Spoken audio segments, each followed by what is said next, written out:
All right, welcome to another Saturday night here on Metal Bench Chronicles. We are the Metal Bastards. We got a special guest with us here tonight. Yep.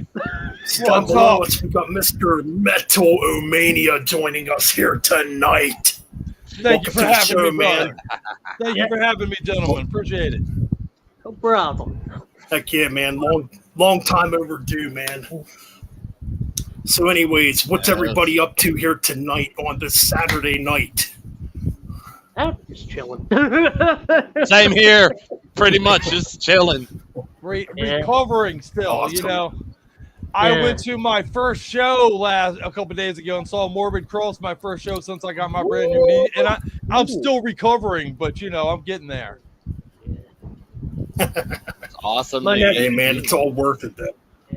My next show's going to be Overkill. What is that, a week back or something from now? It's going to be in Strasbourg, PA. Literally my favorite band of all time is Overkill, brother. What? Overkill, Exhorter, and Havoc. I've had Overkill and Exhorter on my show, but I haven't had Havoc yet, so I'll have to get them on. Yeah. Cool. Nice. If you ever had Metallica on your show, what would be the one question you would ask Lars? What is your response to the fact that everyone in metal seems to hate you, dude? If I had a chance to ask Lars a question. I think that would have to be it, man. You know, honestly, though, you know, I will say I sided with Lars during the Napster thing. I want to go on record with that, dude. I think Lars was 100% right on the Napster thing, you know? Yeah. Why the fuck should everybody I would agree. Steal your shit? I think that's insane. Yeah. Oh, Yeah. I agree. You know? But he does seem to be a douchebag, though. You know, he comes from money. You know, his dad, a lot of people already know this, of course, but his dad was a famous tennis player, and Lars comes from a household with money. James talks about when they were young, he would come from a house with no food in the cabinets to go into Lars' house that had shit everywhere when he would go over there. You know what I mean? He was culture shock, but... Well, wasn't his dad a famous professional tennis player, too? Yeah. Apparently, Lars was a pretty damn good tennis player when he was young, too, from what I've read. So, yeah. Lars could have just as easily been a tennis player and never gotten into metal. It would be a whole different world, right? You know? Yeah. That's very true, yeah. None of the four of us would even know who the fuck he was if that happened. Yeah. That's a good point. Yeah, that's a very good point. James can play drums, sort of. Right on. Hey, He's a better rhythm guitarist and vocalist. That's for damn sure. Well, he's probably a better drummer than Lars, too, but, you know, whatever. So, yeah, man, we were talking a little bit before the air, dude. So, update me a little bit. What was the Vince Neil stuff you guys were talking about when I joined you a minute ago? I think I'm missing some of the details. What's going on with that dude? He's a clown, man. Yeah. Well, go ahead, Mike. I'll let you tell the story, Mike. Basically, Vince Neil was talking about how Motley Crue was the very first band to create satanic and metal and all that crap. I did read that. Yeah, one of those, but they weren't the one that fully embraced it. If anything, Venom and Bathory did it better. I was gonna say I think Venom might have something to say about that, but you know, yeah, they had. I guess they can help with contributing because they did kind of like I said that second album. They did kind of look evil looking a little bit.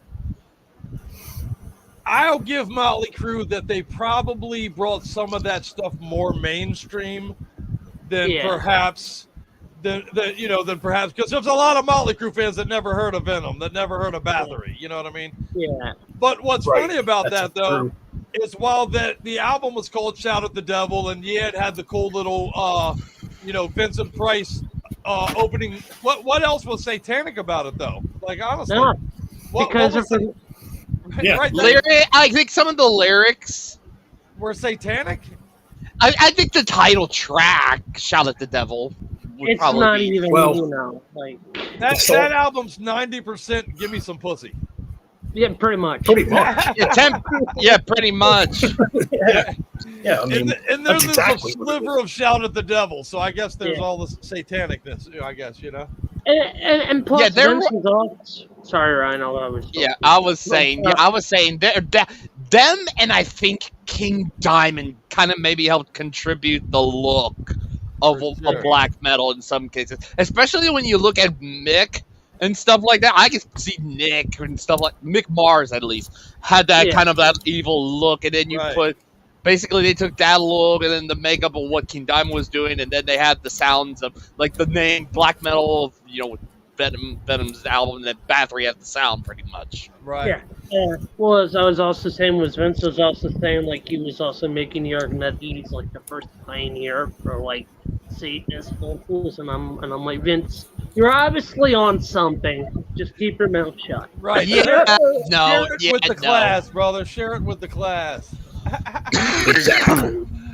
And then like he was also saying like they were the first band to like do the pentagram, like bullshit. It was on Sabbath, Bloody Sabbath before you guys. Right. That's true. And what a shift. Well, think about when Shout at the Devil came out. They were dressed kind of, somewhat satanic, I'll give them. Again, I don't think the material of the album is very satanic, but the look was a little bit about that. And then fast forward to when, Theater of Pain came out and everybody's wearing pink. Yep. What the fuck? That was what a shift. You know what I mean? Like, yeah. Well, the pentagram, from my memory, was first used in the late '60s by a band called Coven. Ah, okay. Ooh. Yeah, they were like one of those occult bands from way back when. Right. And you see why I like to shit all over legacy bands when they say stupid shit.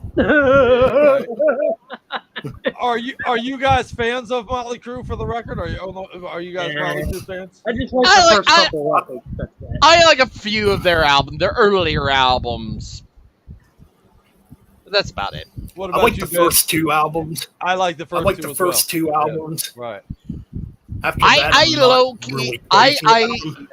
I low key kind of like Girls, and Dr. Feelgood, and I think the last album I kind of give a damn about them is Saints of Los Angeles, but that's that's about it. That song was okay. I thought the rest of the album wasn't very good, to be honest. Well, Girls, every man in America loves that because we've seen somebody strip to it. You know what I mean? That's like the go-to stripper song of America. You know what I mean? There's probably no song more played in fucking strip clubs than that one, right? I mean, I personally headbang to Wild Side. I think that's a banger, at least to me. I kind of like that song. That's an okay track. That track's all right. I like the Dancing first on two Glass albums is quite a okay. bit. Well, it's funny. I like the first two albums quite a bit, but I wonder if they came out now, because the landscape was so different when those two albums came out. They're still. Well, you had Steel Panther around, so I think it'd be all right. It'd be around with the Steel Panther. As like options, there's a lot more options these days, whereas then an album that came out called Shout at the Devil was very attractive and very attention. Yeah. Nowadays, you put that out now, it probably no. Right, exactly. Hey Brian, your volume's just a little bit high. Mine is? No. Oh, Yeah. okay. No, Ryan is. Ryan, your volume's just a tad bit high. Yeah. You just bump it Might down just want just to cut a down bit. a little Okay, bit. there we go. Is that better? Is that better? I'm always One loud, more. so maybe. One more. Sounds good to me, I think. Yeah. It was just loud on my end. Is anyone else having coffee right now? I'm late night coffeeing with you guys, man. I have soda. I got some water. I got some adult coffee, beer. Big cup of water. Check it out. I got my butchered at breakfast coffee cup out of my metalhead box. Nice. Oh, that's freaking cool. Pretty cool, right? Oh yeah, Ben, I watched your Megaforce video today. That Exciter album. Yeah, that Exciter album. I'm going to take a wild guess and say Kill 'Em All is in there. No, it wasn't. No, actually, no, Kill 'Em All, not Kill 'Em All. Wow, that's No, actually, I picked Ride the Lightning over Kill 'Em All. But that technically isn't mean, a Megaforce. That was Electra. No, No, it was it's originally a Megaforce release. No, when Ride the Lightning came out, Metallica was not signed to Elektra yet. It wasn't until Master of Puppets when they got signed to Elektra. But then why did it get released under Electra later on? a remaster. That's why, Ron. Well, yeah. Re-release. Once Metallica signed to Elektra, then they put out Kill 'Em All and Ride the Lightning. But you can actually find a version of Ride the Lightning that's actually released just on Megaforce. Wow, I didn't know that. Wow. Interesting. And then, Ryan, do you want to give a shout out to everyone what you and me are doing in a few weeks? Oh yeah, in a week. Oh yeah, that's right, in a week. Yeah, me and Mike below me are doing the AC/DC deep dive. Nice. Part one, the Bond years. Fuck yeah. Did you hear what Bon Scott I'm sorry, no, Angus Young was once asked in an interview what his response was to being accused of AC/DC making the same record 20 times in a row. And he said, people have me wrong. We made the same record 25 times in a row. 25? Oh, wow, 25. I think that's a goddamn brilliant answer. I love that. Yes. Right on. But yeah, at least he confirms that, they made the same albums. There's just some that I think... Hey, just own it, right? Angus's way of telling the media, fuck off, basically. Right, exactly. Eat a dick if you don't like it. That could be a song. Oh, yeah. I like it. Eat a dick if you don't like it. I like it. Pretty much. The next AC/DC album, ladies and gentlemen. Fuck yeah. Nah, it sounds like a Paul something Paul Stanley would sing about.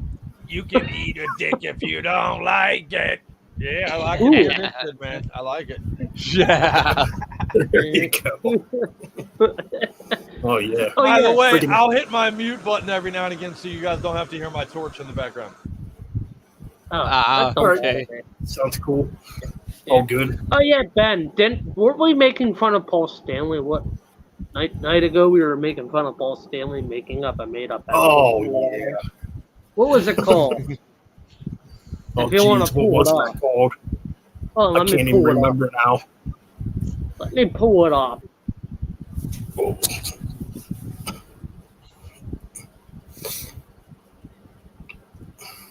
Oh. There we go.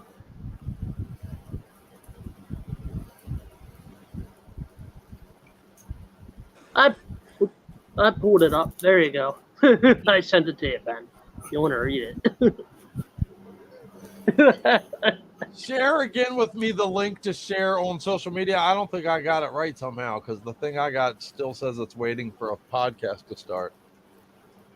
Oh. Let me see. So. Boom, boom, boom. What is this? What do you guys? Track list for. Just reading what Mike sent me here. Track list for Lonely Heart Scad Band. 10 tracks.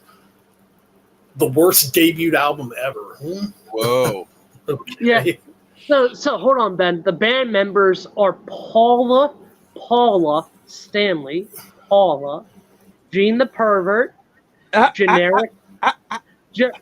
generic singer, and Samantha Fair. Generic singer, that's the name of the singer. That's pretty goddamn good right there. That is a good one. That's all right, so good. here's the song.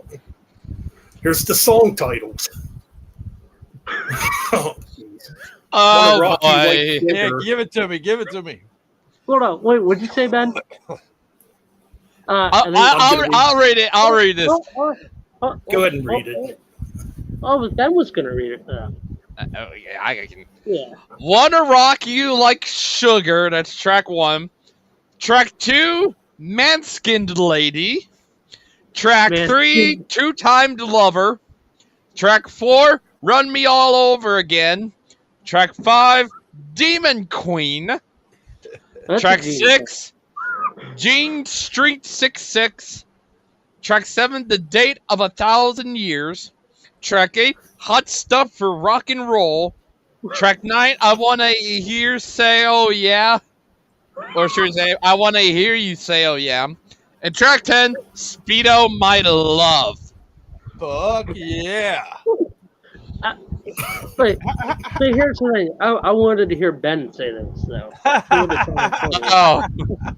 Yeah. What's the? Ben. Yeah. So you want me to read these tracks? Yeah. All right, here we go. Wanna rock you like sugar, man-skinned lady, 2-time lover, That's fucking hilarious. run me all over again, demon queen. Oh jeez, Gene Street 66.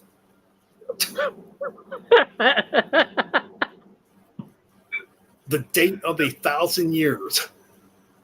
Hot Stuff for Rock and Roll.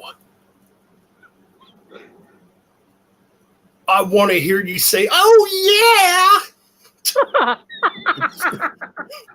It's Speedo My Dream. Speedo My Dream. What the So, but here's the question. I just What wanted to hear the- you talk about Speedos. But seriously, which songs would be titled for Gene the Pervert? Which ones for Paula? If we're being realistic. Well, oh boy, let's see where. Okay, so where's that track? Okay. Want to Rock You Like Sugar? That sounds like it could be a Paul song. That's a Paul for sure. Yeah, for sure. Man-Skinned Lady, that sounds more like Gene. yeah. There you go. I got you. Two-time lover could be either Gene or Paul. No, that's one like Ace is gonna do, right? Yeah, Ace is. You know what? That could be Ace too. No, not Ace. No, not Ace. That's a Samantha Thayer song. Oh, right. You're right. Oh, yeah, you're right. Yeah, you're I right. stand corrected. Zach Blabbeth. What is up, brother? The Glamour! All right, so where are we at here? That's You're right, goddamn 2-time funny. lover. We should. Run The me four of all- us should make a band ourselves. It could be a hair metal cover band, like you know. There All we right, go. guys. I'm more of doing stuff on my own. Sorry. Anyway, Ben. You were saying, Ben? Bummer. Oh, so we're okay. Run me all over again. That would be a. Paul. I don't know. That's probably. Yeah, that's a G. Yeah, that That's one a might G. be. I'm gonna That's a say G. Gene. Yeah. But then you got the next Demon- one, I think. Oh, Demon. Demon Queen. That's definitely Gene. Gene Street Street. 66. Gene. 66. Oh, gee, I thought. That's Gene. But definitely, because you got the word Gene in there. That's. I was gonna Yeah. say, that one's a little too obvious. Yeah. The Date of 1,000 Years. That sounds like it could be a Gene song too. Yeah. That's a Peter. Ah, Christmas. more Paul. That sounds Paul up. Really? Maybe Shannon Tweed. Yeah, there we go. Shannon Tweed. Hey, tell Blabbeth I like your sack. I like your sack, Blabbeth. What's up, Frederick? What's up, Sack, Thrash? Blabbeth, What's and up, my Frederick? main What's man, up? Thrash? Thrash is my motherfucker. What's up, brother? What is going on, guys? All right. Hot Stuff for Rock and Roll. That's probably a Paul song. Yeah, right. That's just hot stuff for rock and I roll. want to hear. Yeah. I want to hear you say, "Oh yeah!" That's definitely Paul. Oh yeah. That was just for you. That was oh yeah, just for you, Ben. What's I up, wanna Sam? You know my dream. Oh, I was gonna do Paul. I want to hear you say, "Oh yeah." I love it. Oh, Yeah. hey, that's the kind of shit that'll bring all the girls to the yard, right there, my brother. Keep it up, you know? There you go, man. Good shit. Anyway, we have the last track, right? Yeah, that's Speedo, right. my dream. That's probably Speed- Gene. Why Speedo, my not? dream. It reminds me of a Billy Ocean song or something. You know what I mean? Yeah, exactly. Like And Caribbean by the way, Dream, but- the worst debut album ever by the Lonely Heart Scab Band. I'll give you that. I would say I evaluate those songs 7 out of 10. What, really? I'm giving it a 4. It's around those areas. Like this could be just a because generic the only rock good album. songs on there would be Gene. The songs with Gene. Dude, I'm giving them an 8 just for the band members' names that they gave themselves. Oh yeah, Ben does a good Gene the Pervert imitation. Oh, let's hear it. Let's go, yeah. Ben. I'll do that. Let's go, Ben. God, you want to? Well, first off, let's see if I can do it here. I got faith in you. Well, Mean Metal Mike, first off, I don't like you sitting up here on YouTube and disrespecting the legacy of me, Gene Simmons. I could easily take you to court right now, sue you for every last penny you own, and have your YouTube channel terminated. Because I'm Gene Simmons and I can do that.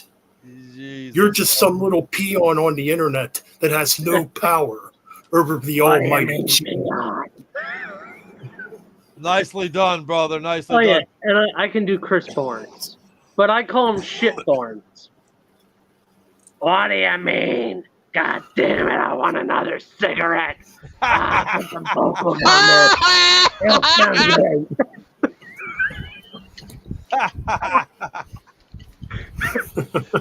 That's fucked up. God damn Right Gene. on. I do a Glenn Danzig. What's the name of that guy that just beat my ass? Okay, there you go. What'd you think? That was pretty good, right? That was pretty good, wasn't it? Well, you know, I met Gina.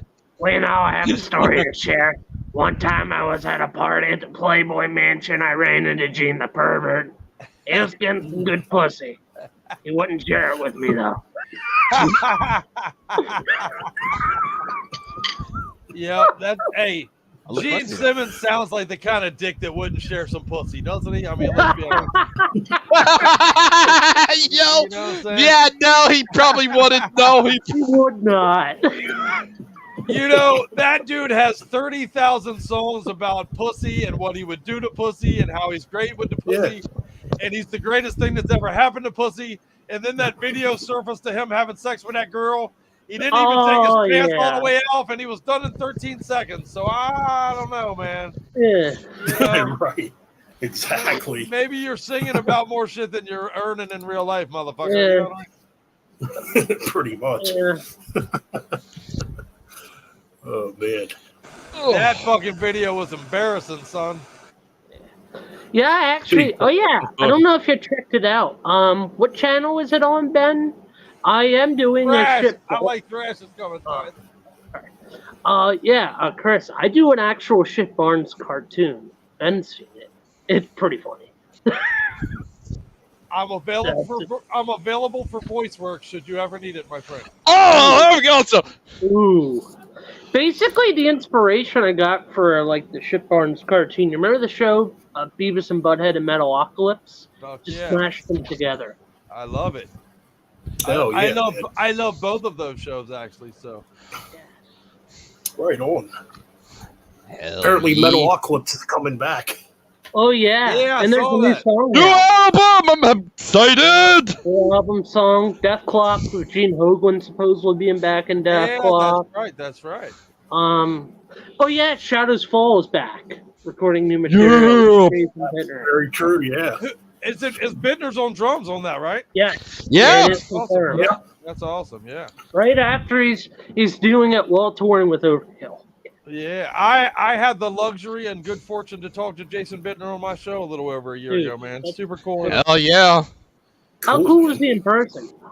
He was super awesome, man. Super nice guy, man. I really enjoyed talking to him quite a bit, actually. super giving of his time and everything, man.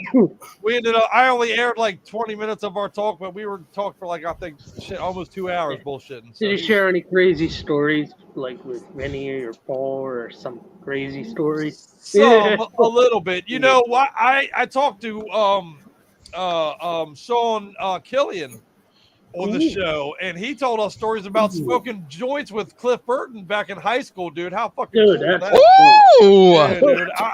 I was sitting there just stunned and couldn't even talk. Letting them talk. You know what I mean? It was fucking. I think I just sit there like this. Keep on talking. Yeah, right. Ben's going to be interviewing his first big musician, one of his. Who are you talking to, Ben? What? Well, I don't know if it's etched in stone yet. I haven't heard anything back yet. Anyway, after the Metal Church show on Friday a couple weeks ago, I talked to the lead vocalist, Mark Lopes, and I asked him if he'd be willing to do an interview, and he said he would do it. Awesome, man. Just haven't gotten. Yep. Yeah. I'm a pain in people's ass to get him on the show, man. Yeah. Yep. So that's going to be cool if that happens. Question, Chris. Are you... Sir. Is that coffee Nick's blood or yes? No. Nick from Thralls of Metal. It's necrotic Nick's blood, actually. Yes, necrotic Nick's blood with a little bit of Jam and John screwing up just one certain album. Yeah, John, we're gonna make. Oh God, yeah. Oh God.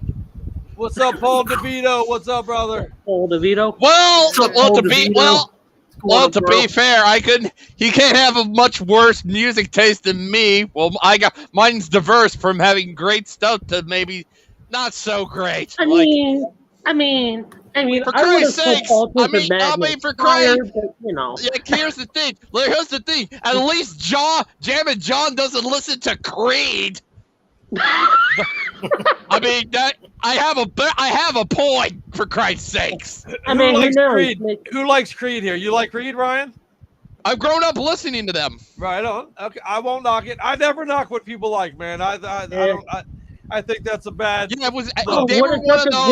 They were one. I wanted to say, Mike. They were one of the bands that I got into rock and metal. Them, Kiss. Thank God it was at least the original four.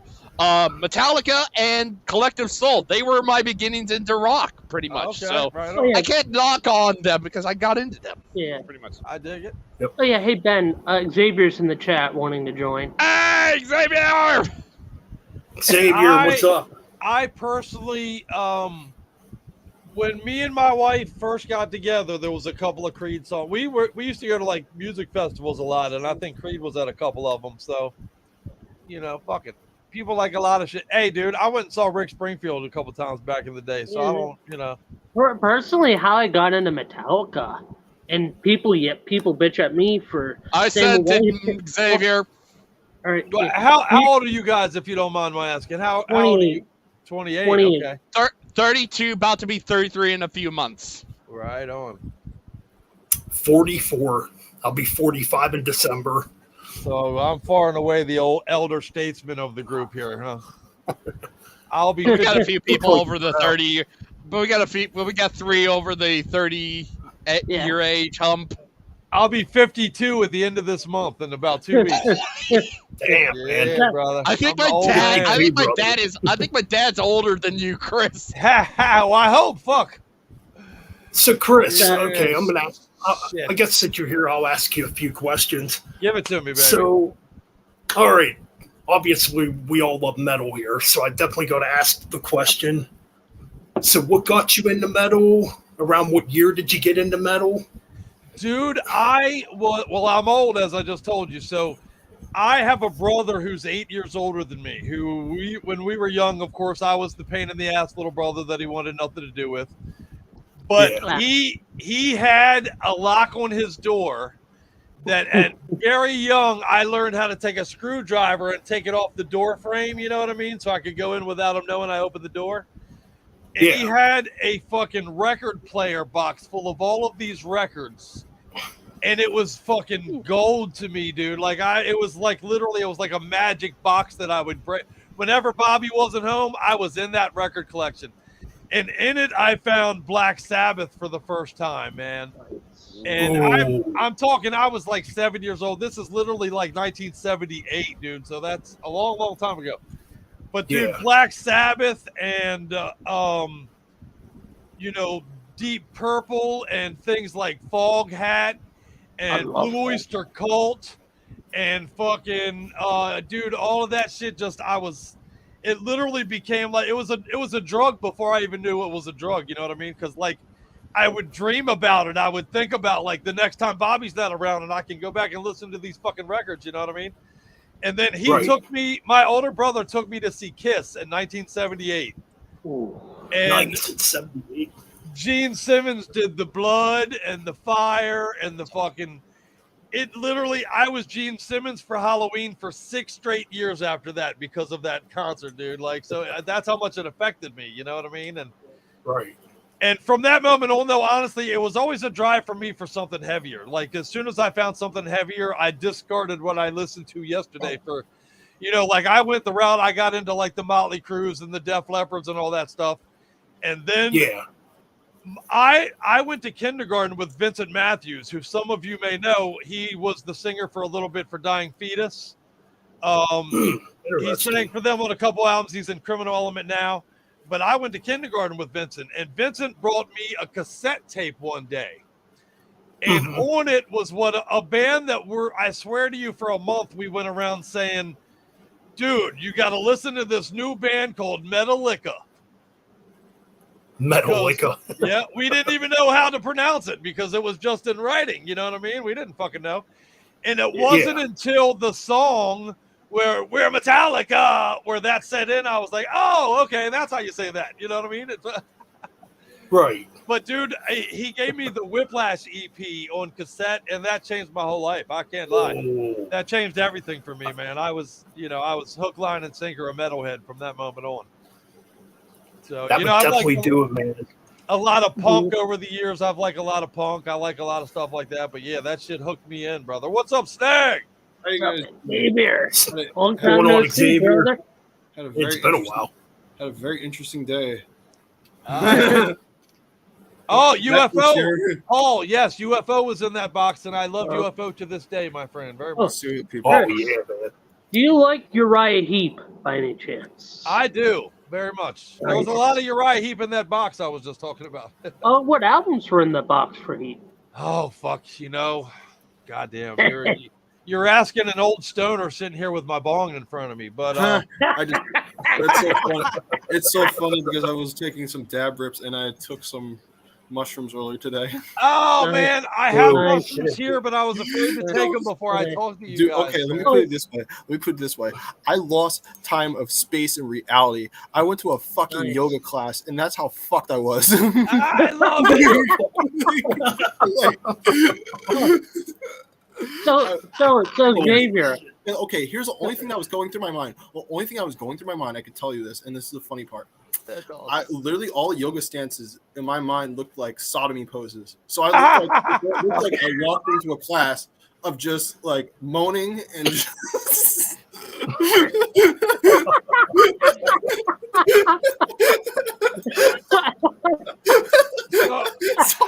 was so thrown off of what the fuck is going on. So were you like harder than a biology test up in that motherfucker or what? Like, no, I was mad confused. That's awesome. Oh yeah. That's so awesome. Xavier, how's your band coming along, by the way? Great. Sadistic Oppressor. We're good. It's going good. We're making a third record. Tell me about your band. Tell me what's up. We're gonna be making a third album, and it's gonna be released soon. Since we had some setbacks, our bass player left. Oh, bombing. And due to the fact of bass players being fucking bass players like usual, which is like no fucking surprise. Yeah, no bullshit, man. You're not wrong. Bass players and drummers, man. Goddamn flighty bunch of. Hey, Xavier also helps me out, and Hoover helps me out with Ship Barnes cartoon. Okay, cool. Well, we got Mark T with the C in the chat room. What's up, man? What up, Mark? Oh yeah, Chris. Who were your 3 Metal YouTube guys on YouTube that got you wanted to do metal on YouTube. You know, I resisted YouTube for a while. I did my show off of YouTube for the first 4 years it existed, really. I was on something called Stream Spot, maybe. Fuck, I don't know. I might be confusing that with whatever this is. But I think it was called Stream Spot. But I didn't want to do YouTube because I was always doing cussing, and we show a little bit of nudity in my show and shit like that. You know what I mean? So I kind of resisted doing YouTube. My first ever podcast thing. I did a year of fantasy football shit before I did anything better. Ooh, interesting. Yeah, I was asked by a buddy of mine to participate in a fantasy football thing. And honestly, when the season was over, I was like, I want to keep doing this, but I don't want to talk sports. So I'm a metalhead. I wanted to do a metal show, and we started doing the metal show on Stream Spot, and then finally moved over to YouTube about 2 years ago. And so I'm slow to grow, man. Help me grow. Sub me up, you guys. I need you. Oh yeah. But honestly, it was the thralls of metal guys more than anybody else, that talked me into doing YouTube. Yeah. Cool. For me, it was 3 people. Ralph, aka shout out to Dr. Fuck, Ralph here. Nice. Yeah. Cover Killer Nation. One of the guys that has the best rant when he was doing them. That rant he did on Saint Anger. On Saint Anger? Oh, yeah. I know what you're talking about, actually, yeah. Killer Nation. The third one is Pete Pardo. Seek Tranquility for me. Oh, yeah. And he has, I think he had a guest, or he has a frequent guest, and I think where is that's awesome. Who got you into doing the channel, Ben? Oh, let's see. Well, I'd probably been watching metal channels on YouTube since I'm gonna say 2013, maybe 2014. So yeah, Cover Killer Nation would have been one of the early ones I saw at the time. Dig it. Then I started seeing some vinyl community guys that also talked about metal too. Yeah. So another one's definitely Scott Waters. Good one. He's pretty good. Yep. He's one of the early ones to go. And I knew about Scott Waters actually before YouTube because he has a website called NoLifeTillLeather.com or NoLifeTillMetal.com, excuse me.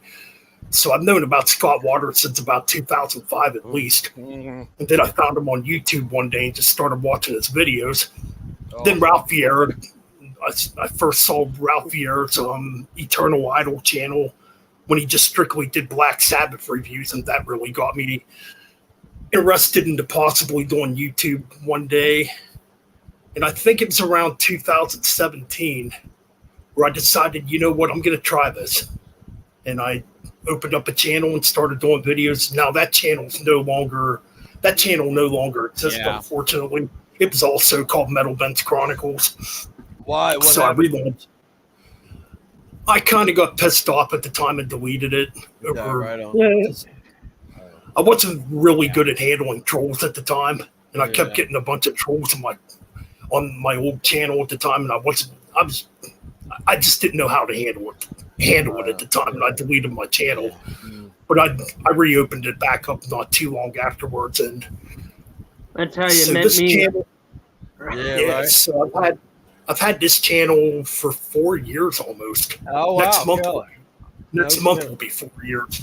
And Ben, when did we start our podcast channel? Was it last year? Oh yeah, that would have been 2022. Yeah. I guess I could have streamed this on that channel too, but I decided to just stream it on my main channel tonight since we're having Chris on. I've been around a lot longer than these two here. Who got you to into doing the channel? I think it was originally. I think I was around when YouTube was just, I think, relatively new. So I would think this would have been around maybe 2009, 2010. So I just had a channel for the longest of time because I think I made one with my family. You had like a Nintendo Wii. You could surf the internet on it.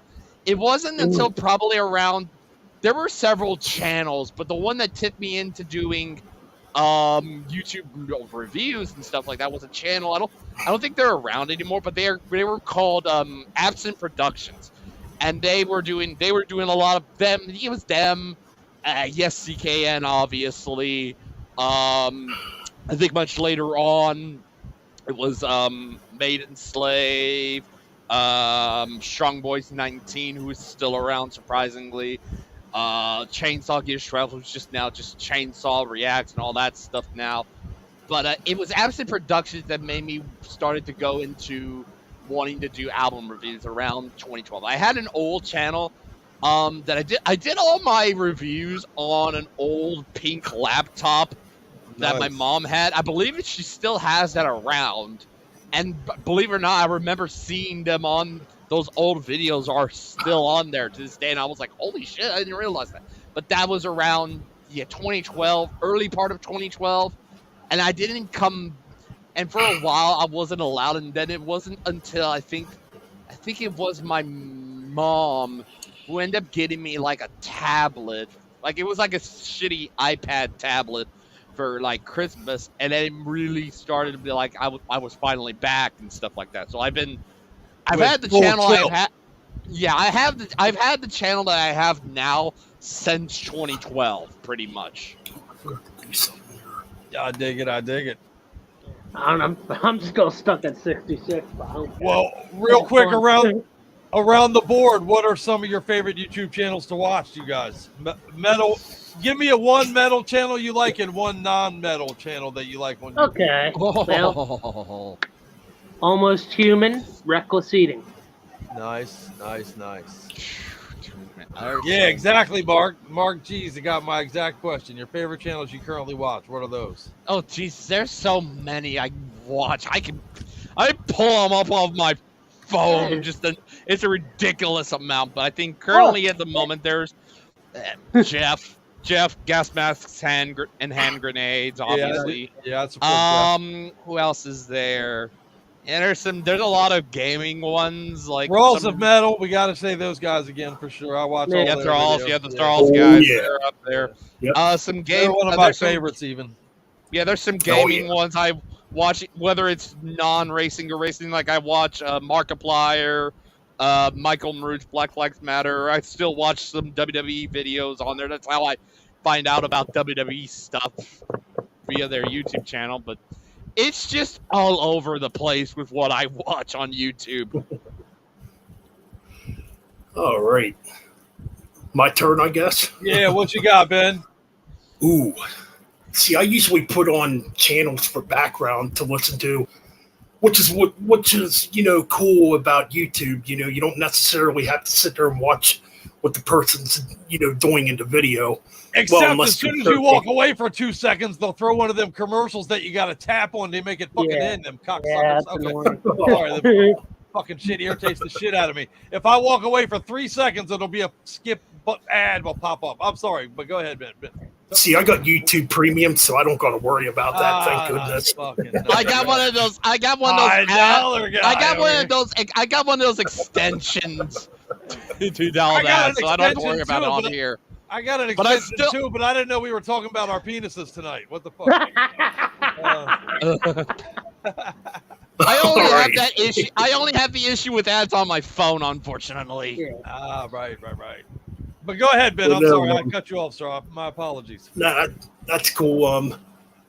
No, I mean, the only time, obviously, I have to watch somebody's videos if they're showcasing the album, like the VC community, they show off vinyls and CDs and cassettes and stuff like that. But if somebody's just like, like we're doing tonight, we're just sitting here chatting and shooting the shit, I just listen to per background usually, But anyways, channels I like, Thralls of Metal, obviously, Almost Human 56, Ralph Vieira.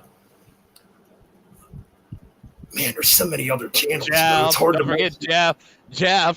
Jeff's channel. Oh, definitely. Oh yeah. Oh yeah, definitely gas mask, hand grenades. I think Mark G in the chat board is certainly onto something too. Just Mark, Mark G with yes, Mark G check out definitely content. I have a hard time trying to keep up with your channel, Chris, because you constantly upload so often, and they're all really long ones. I'm like, God dang, I don't know if I have time. Maybe he interviewed someone that I like. Maybe. I do. Oh. You have to watch because you have to know this. My show is an hour and a half every time I air it, and I invest about 200 hours into making that bastard, man. So dang, yeah. It's usually, if I'm watching yours, it's usually let's see if he's interviewed somebody from a band I actually like. You know, it's one of those things. Well, watch for the editing. What, like Mark said. Yes, like your channel. Like your channel. I definitely have to watch it. You know. Yeah. But no, like Chris's channel. What he's doing is basically he's like the modern headbangers ball on YouTube right now. He does videos, interviews, a lot of killer shit, man. Please finish your thought, sir. Finish your thought. No. Another YouTube channel I was just thinking of is Heavy Metal-Orgy. I watch them a lot too. Oh Marty Warren. Actually. Yep. What's the really channel? Cool Ralph just made a channel with Ian Wadley. They started doing the streams together. Oh, Rockin' Metal Podcast or Rockin' Metal Combat Podcast. Right. Yeah. Really Good cool stuff. channel too. We got joined. Oh yeah, that's Xavier. For a minute, I was looking at Xavier wrong. For a minute, I thought it was Gene Simmons popping in first. Oh my. All right. Like Paul said, I agree with Paul. Thralls of Metal, No Life to Metal. I watched both of them. Metal Bin, I watched both. Paul's got good. Yeah. Thralls of Metal is. I've told them guys you, directly. Thralls of Metal is one of my favorite things to do on the internet that doesn't have porn in the title. You know what I mean? So basically, like watching Nick and John get in bed every night. Yeah, absolutely. You know, I was gonna say they might not have porn in the title, but I still need Astroglide when I watch their show. So you know, it's kind of weird. It's kind of weird. I found Nick's channel roughly when he first started this channel. Oh, I think I found him when he joined Brody, the Downfall Network. You know, those guys came here. We talked. Those guys made a road trip and hung out here for a whole week ago, about a year and a half ago. Oh, and you know what? Almost exactly 2 years ago, because they came for my birthday is July 30th, and that's Jam and John's birthday. We have the same exact birthday, so they came and we had our birthday together 2 years ago. Cool. Yeah. Cool. But I found Thralls of Metal on YouTube. I was just searching for metal YouTube channels one day, and I found them. And this is before Downfall Network and all that, because they only had, I don't even think they had 200. I don't think they had 200 subscribers yet when I first found them. I thought, they just passed right away, 15,000, bro. They just passed 15,000.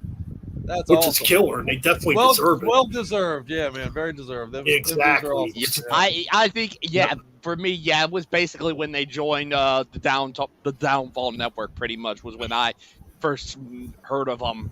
Pretty much. But I found them. Yeah, I think the first video I ever watched from them is when they did the album ranking for Sepultura. That's the very first video I ever saw from Thralls of Metal.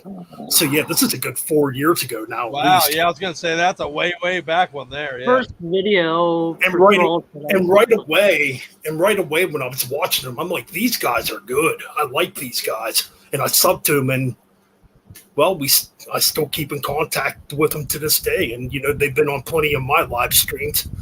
Or Nick's been on plenty of my live streams, I should say. Oh, yeah. I was going to add to that. First video, remember, I saw Thralls. I subbed a year ago, so I've been subbed a year to them. And the very first video I watched, 6 Feet Under ranking. Wait, they did a ranking for 6 Feet Under? No, they did. I think they did a review. No, they did an album ranking for 6 Feet For Under. 6 Feet Under? I didn't know they did an album ranking for 6 Feet Under. The only thing I remember them never doing a 6 Oh, no, 6 Feet Under not 6 that Feet was Under. Nightmares review. Hold on. I just realized that I am an utter dumbass. Let me repeat myself. Cannibal Corpse. I want to stab myself with a knife. I for think saying was. that. I think they were already. I think they were on the Downfall Network at that point. And if somebody heard me say that, please clip that. That'd be hilarious. Right, Mark G nailed it. It doesn't hurt that Max Cavalera. Xavier's back. That's what I need, man. I need somebody with a huge following to fucking rep me or give me that push, brother. That's what I need. Give me that Max Cavalera money. Right. Yeah, man. Let's be honest. Who the fuck wants to know about Chris Barnes and his stupid fried fucking ass? Dude, you smoke way too much weed to even count what your fucking name was. That's Chris Barnes in a nutshell. Like, dude, you can't remember. Dude, you can't remember the last thing you said for your fucking vocals, much less do anything. Yeah. Well, you know, I am a goddamn American hero. You know, I am making the next 6 Feet Under album. Dude, Under the Graveyard Classics. The next album's called Beyond Vertical. Yeah, it's gonna need a shit. Ben. I'm the greatest vocalist in death metal history. I'm the greatest vocalist in history. Yeah. You got a couch and a cigarette I can bum, I'll give you volcano insurance. Okay, listen. Chris Barnes, listen, let me be honest, guys. Chris Barnes is the same type of people that huff nitrous all the time when they're on their free time. All they do is fucking huff silly gas. I'm not a fan. That's why his vocals. You know why his vocals are all fucked because he does all that stupid whippet shit.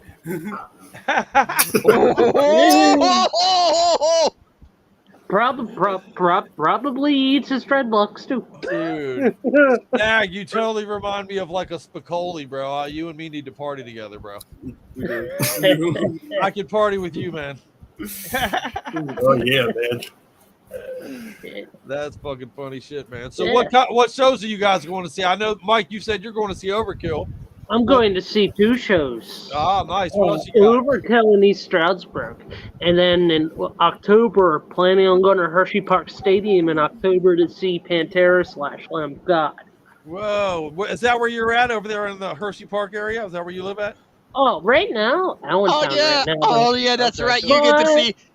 Mike, you get to see Randy Blythe's new haircut. I will say this though.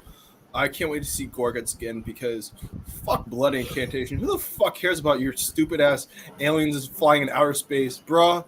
You're a midlife crisis. Come on, dude. I got Gorguts coming on my show, man. I'm interviewing Kevin in a couple of weeks. Oh yeah, that's right. And I think Jeff. I do believe Jeff interviewed Luke LeMay. Yeah, not too long ago. Yeah, it's actually Jeff is the guy. Jeff is who landed Kevin for me, man. Jeff is who totally set that up for me, man. That was super cool of Jeff to do. Ooh. Yeah, that is real cool, man. Totally. Yep, okay. That was very cool of him, man. Very, very cool. So has anybody talked to Jeff? How's he doing, man? Is he all right now? He's hanging in there. Yeah, right on. Yeah. I just say prayers for Jeff, you know. Yep. And eventually, whenever it happens, I was like talking to Ben and Ryan. We'll all get together and do a little tribute stream for him. Yeah, y'all can do that. I was wanting to do something because one of those live streams you was going to do was something for Jethro Tull, and I wanted maybe hopefully if I can, but I'd love to do maybe more of like a deep dive, a tribute deep dive, a Jethro Tull deep dive in tribute to him. But yeah, me and Ben do a game sometimes where we will do an album versus an album. There's so many. I used to do that all the time. I would do it for all brutal and like death metal albums that people would not even know what the fuck I'm talking about. Yeah. And then I still do.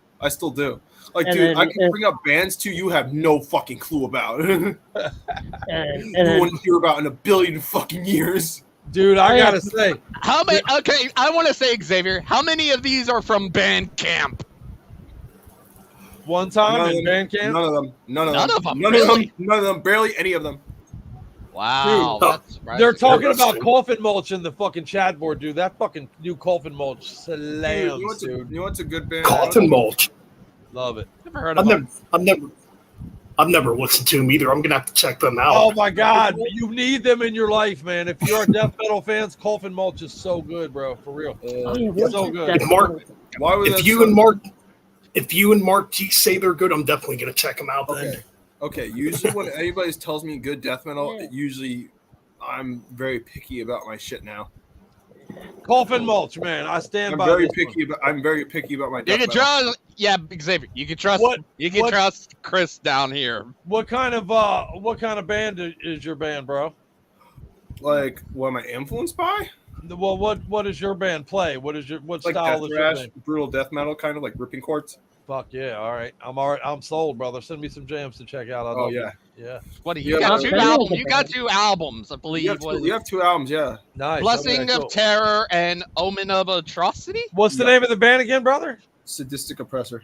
Okay, kick ass. Omen of Yeah. Atrocity. I think I have on my channel their debut album, and it's Yes. it's the most successful video on the channel at the moment. I'm kind of mad about that. That's the most successful video on my channel. You know how I made that shit popular, and you're gonna laugh your ass off. Omegle. He's Omegle. Omegle. Fucking Omegle. I would do the most fuck shit on Omegle. Like, I would just start sending links. I would get fucking banned from it. I would just set up new IP addresses and just send them to different people, and people would notice it. Because Omegle, they would get pissed off of that if you did like send address. Like, oh, you're sending an address. You could be sending porn or something illegal. Like, if you send something illegal, wouldn't the government catch onto it immediately? Yeah, Fucking for real. idiot. Like, Totally. All right, but I was gonna say, what got me into metal, Chris, was AC/DC, Sabbath, Pink Floyd, and then what got me into thrash for Metallica was the Black.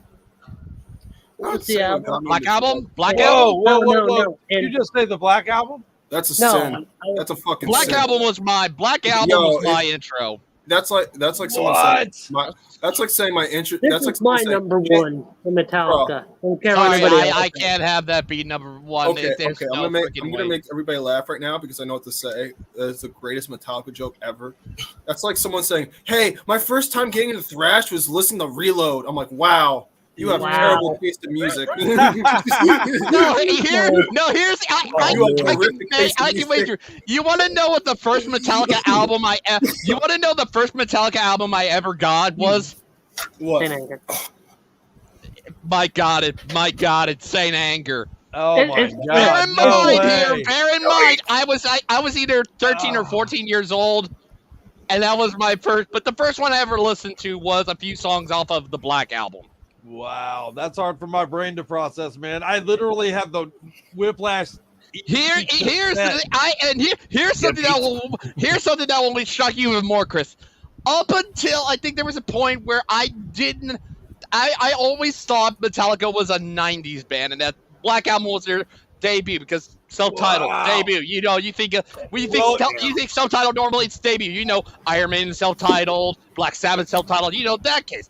It wasn't until my mom got me Master of Puppets in 2007 that I'm like, and it didn't dawn on me. I'm like, oh, okay, they've done stuff before Black Album. No, you were right the first time. The Black Album was their debut album as a new shitty band. I was that's where I thought. But it didn't, like I said, it wasn't until my mom got me, I think, the electro version of Master of Puppets, and I'm like, they did stuff before. You're doing it wrong. It's not debuting a shitty band. No, shush. The proper way is you're introducing Lars's shitty off-tempo drumming that'll never fix ever in his fucking lifetime. He can't fix it. He's not able to fix it, man. This is why when I did the deep dive, that's why you probably saw Black Album, Load and Reload are in my top 5 when it comes to Metallica. You see, this is the last good album where Lars does drums on.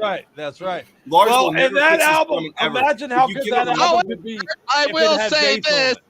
Oh, hold on, Ryan. However, I will say this: this is a fucking masterpiece right here, motherfucker. Yeah, see, this is more a masterpiece in my opinion, but I love Master Puppet. Nope. Justice. Wait. And Justice for All might have been a masterpiece, but there's no bass on the fucking thing, man. Exactly.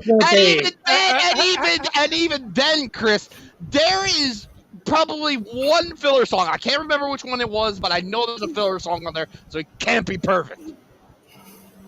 Well, here's Ride the thing. Lightning all day, any day. Okay. Well, I love Ride the Lightning, Ben, but it has freaking Trapped Under Ice and Escape, and I can't Yeah, janky but no, it's with the those. fucking Those are killer. God, what are you talking Trapped about? Under Ice, bro.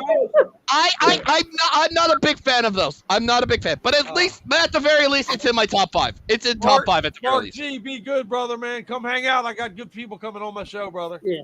Oh yeah. Yeah, Mark G, take it easy, man. Thanks for stopping by, brother. But yeah, all right. Let me defend why I think Injustice is a masterpiece. It's a masterpiece with no bass. It's not a masterpiece. That's a huge sentence you just That's said. a huge statement, and first and foremost,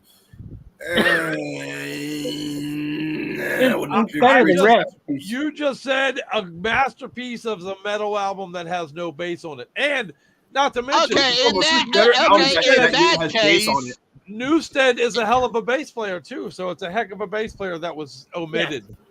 Yeah. By Lars. Another Fuck reason Lars. to dislike Fuck Lars. You asked me earlier what I would ask Lars.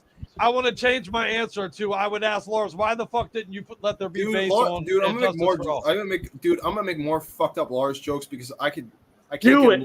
I have one right now that's like offensive as fuck, but it's great. He's a douche dude. pickle. Lars can jack off to the same timing that he fucking uses a metronome too. Later, Paul. Hey, take care of Paul, man. If he Thanks did, for dropping by, bro. He would never be able to come. Yeah. Be good, Paul. Yeah, that's a good one, Xavier. Lars is jacking off as quick as his drumming, so slow and pathetic. I mean, he would never be able to come if he did that. That's why he never gets his girlfriend.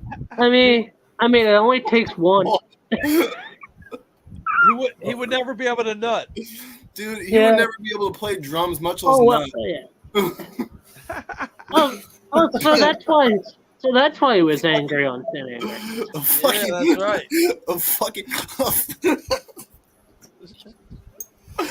And ladies and gentlemen, welcome to the most chaotic show on a Saturday night here on YouTube. Only on the Metal Bastards podcast. Nowhere else you can get this on YouTube.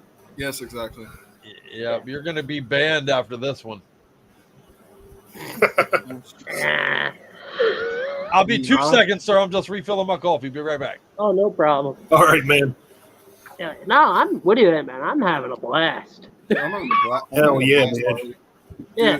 Dude, I thought my day was turning out shit for me going to yoga class and me trying to copy. So Ben Ryan, we know what Xavier's doing at the men's yoga class. You know what I'm saying? Dude, no. The funny part about it is I was walking into yoga class and I was trying. And obviously, when you're high and you're on shrooms, you can't really realize shit that's going on around you, and so. I just thought to myself, like, okay, so just try to copy what the fuck they're doing. That was my idea. That was my idea. I'm trying to blend in. I had no comment. You're just making it more off and having people more likely set their attraction around you. Well, here's the thing. That's more likely what's going on.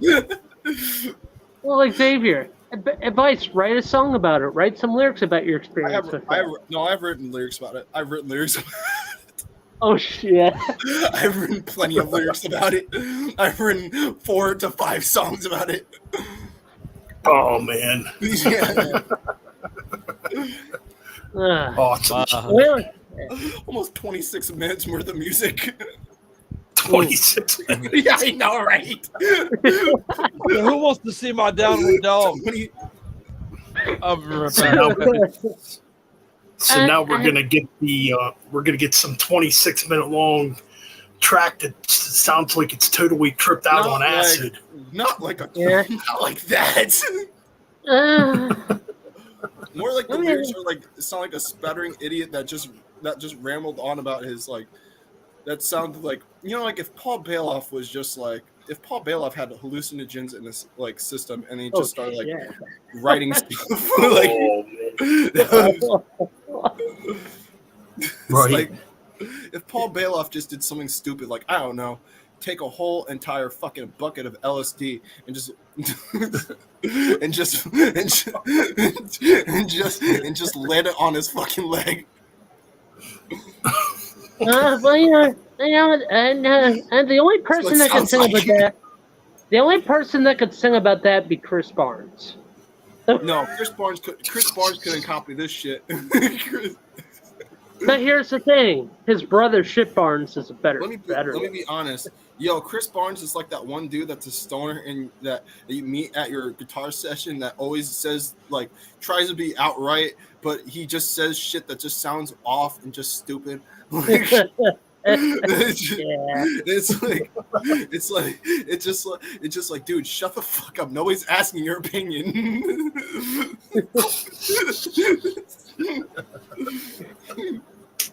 This dude is my new favorite dude, man. I'm telling you right now.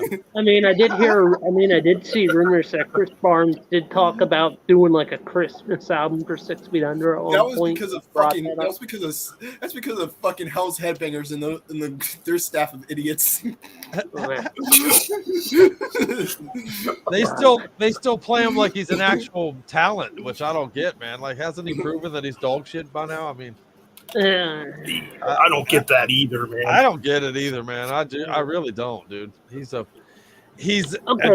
hack and he's a fucking douchebag about it. Like, what the fuck? Oh, you mean Chris? Yeah.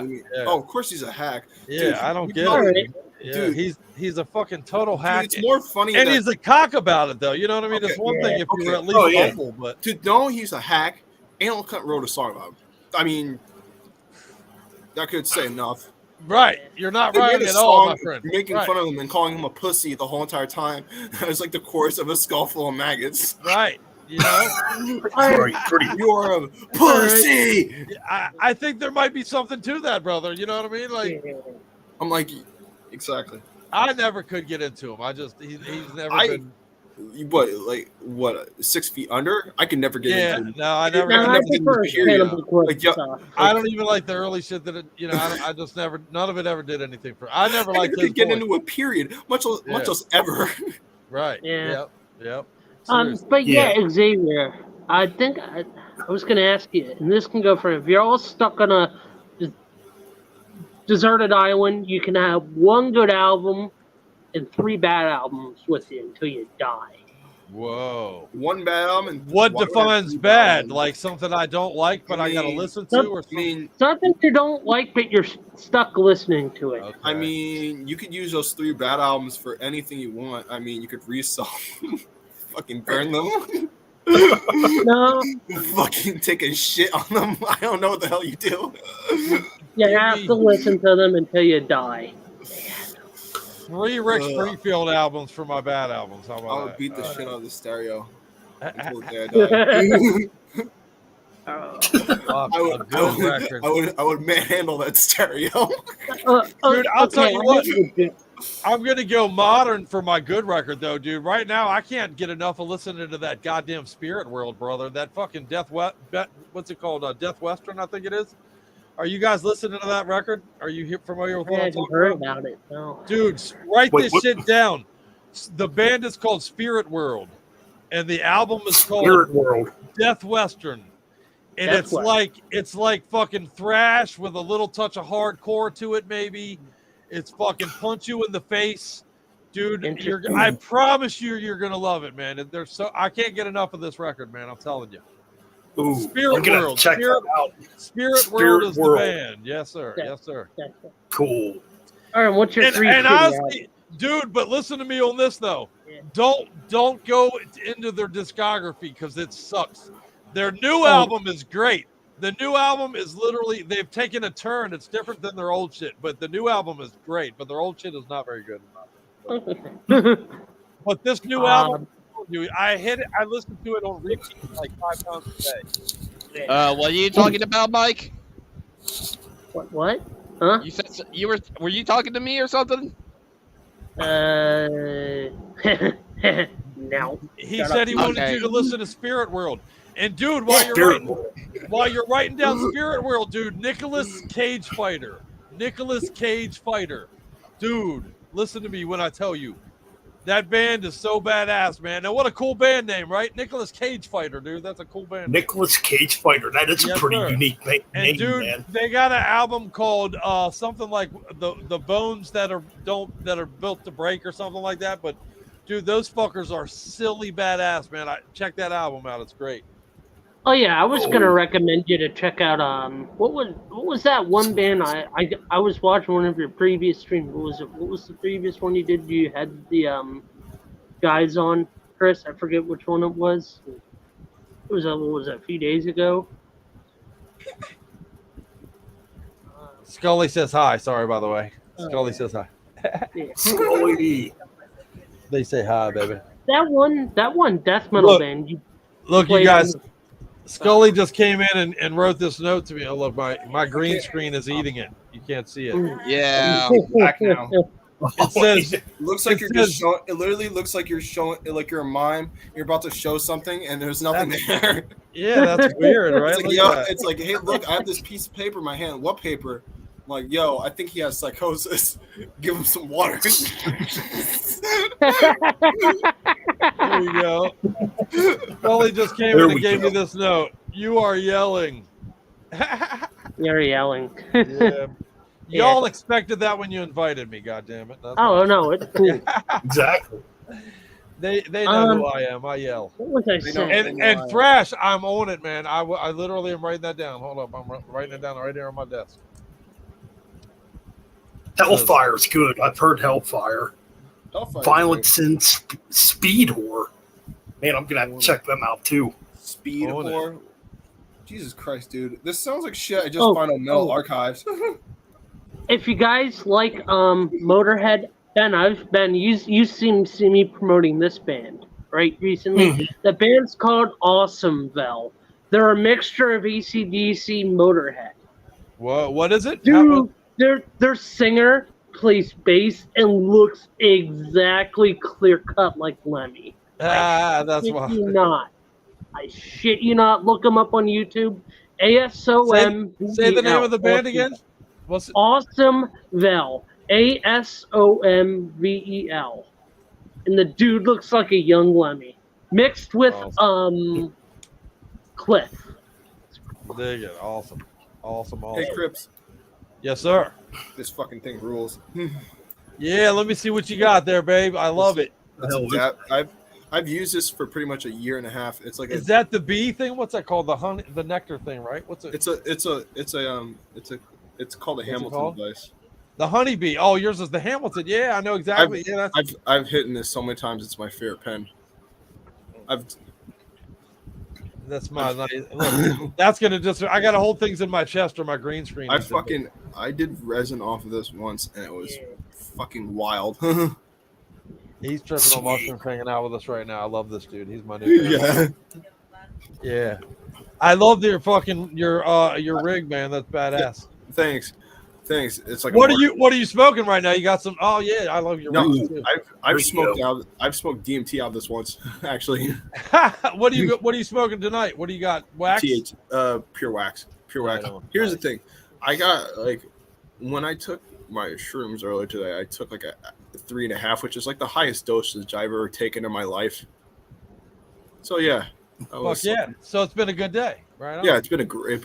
Well, it's been a good day because when it started kicking in, it started like I thought to myself like, okay, these are not regular mushrooms because, well, obviously they're not regular mushrooms. No shit. That's awesome. They look yellow and they don't look normal. So Xavier, have you picked up any new CDs recently? Yeah, what are you guys listening to right now, man? Yeah, what are you? Well, I'm listening to Orgasm and a lot of brutal death metal right now. Yeah, fuck yeah, me too. I am definitely doing a lot. I'm deeply death metaling these days for sure, man. I'm listening to a lot of brutal death metal. A lot of brutal death metal that I usually would have. No. I've been listening to on a a lot. Vader. Oh, I'm sorry. What is it, Vader? Oh, no. Yeah, I was just gonna say I bought a bunch of Vader CDs like a month ago. Yeah, dude. Maybe I a love year Vader, ago. dude. I'm a huge Vader. And I was on a Vader kick there for a while. I had Vader on the show about a year ago, man. Oh, nice. Yeah, dude. Cool. I'm a huge Vader So fan. I man. was spinning Vader's these sick. today. My number one favorite Pantera album. You bought those today, you said, or you've been listening to them today? Not today. Yeah, I've been Yeah, listening awesome, to them. awesome. The only Pantera album I own at the moment, and it's my favorite album. I got all of them. Fucking great album. Are y'all still? I got it. All everybody here has a show, right? Do you guys all have a YouTube show, correct? I kind of do. I have a ethical question I'd like to pose. I'm trying to get more people involved if people want to come in and join. Fuck yeah, let me know, man. And Mike, I will All absolutely insist that you return to that. And I apologize for interrupting briefly, and I promise it's just briefly. But I have an ethical question for you guys since you bring up Pantera, man. I'm currently in the process of trying to get Phil to come on my show, and I'm getting I'm getting some positive feedback from people and a little negative feedback from people. Dude. And I want to ask you, if you had a chance to get Phil on your show, would you jump on it, or would you turn it I away? would jump on it. Fucking do I would it. immediately I'd jump do on it. that. I would jump I'd on that shit definitely do it. immediately. Right on. That's my feeling as well, man, to be honest. So Yeah, exactly. Like, yeah, cool. I'm getting I have some people telling me, "Oh man, you can't have Phil come on because of this, that, and the other, and whatever." You know what I mean? Yeah, dude. It's like Dude, Oh, you can't have Phil. You can't have Phil on your show. You know what? You can't have. Go eat shit. That's what my. it's That's like It's like, get over- saying like, if get over Ronnie your James feelings. Dio. Yeah. what are you saying, Mike? I was saying that's like saying if Ronnie James Dio was alive. Someone said, "Would you want Ronnie on your stream?" Fuck yeah, I would. Fuck yeah, I would want Phil Anselmo on my stream. It's fucking Phil Anselmo. It's like, Right. Well, Right. has Dio said some of those type of things that maybe he did, and I'm unaware of it, but No. no. I was Dio just knows using it. Ronnie as an Dio has never Yeah. said any of those types of things. Come on, let's be honest. Right. It's Ronnie James Dio. right. Ronnie. Yeah. Well, no, I mean, let's be honest. I mean, Phil does have some things that are a little questionable and probably, maybe not. So does a lot of metal musicians. Exactly, though, right? When you're young, Yeah. especially. yeah, don't yeah, you do a lot of exactly. Stupid Yeah. shit. Like Fuck, we all have something questionable we've done. Right. 1000%. I'm not gonna lie. Yes, We've 1000%. all done something. I love this whole cancel culture shit. This Yeah, whole dude. woke bullshit. I'm like, you guys look like a bunch of goddamn hypocrites. And you have no clue what the fuck you're doing. Right, man. Everybody wants to cancel somebody until it's their own fucking ass, dude. You know what I'm saying? Yeah, Like, pretty much. Exactly. Yep, I agree. But I mean- yeah, my advice, Chris, it's fucking Phil Anselmo. Go for it. You know. if that materializes, I'm definitely jumping on it. But yeah. Definitely. I would do it. But I interrupted you, Mike. What were you showing us, brother? You've been Oh, yeah, listening to first was Pantera. Pantera. It was your Really? first.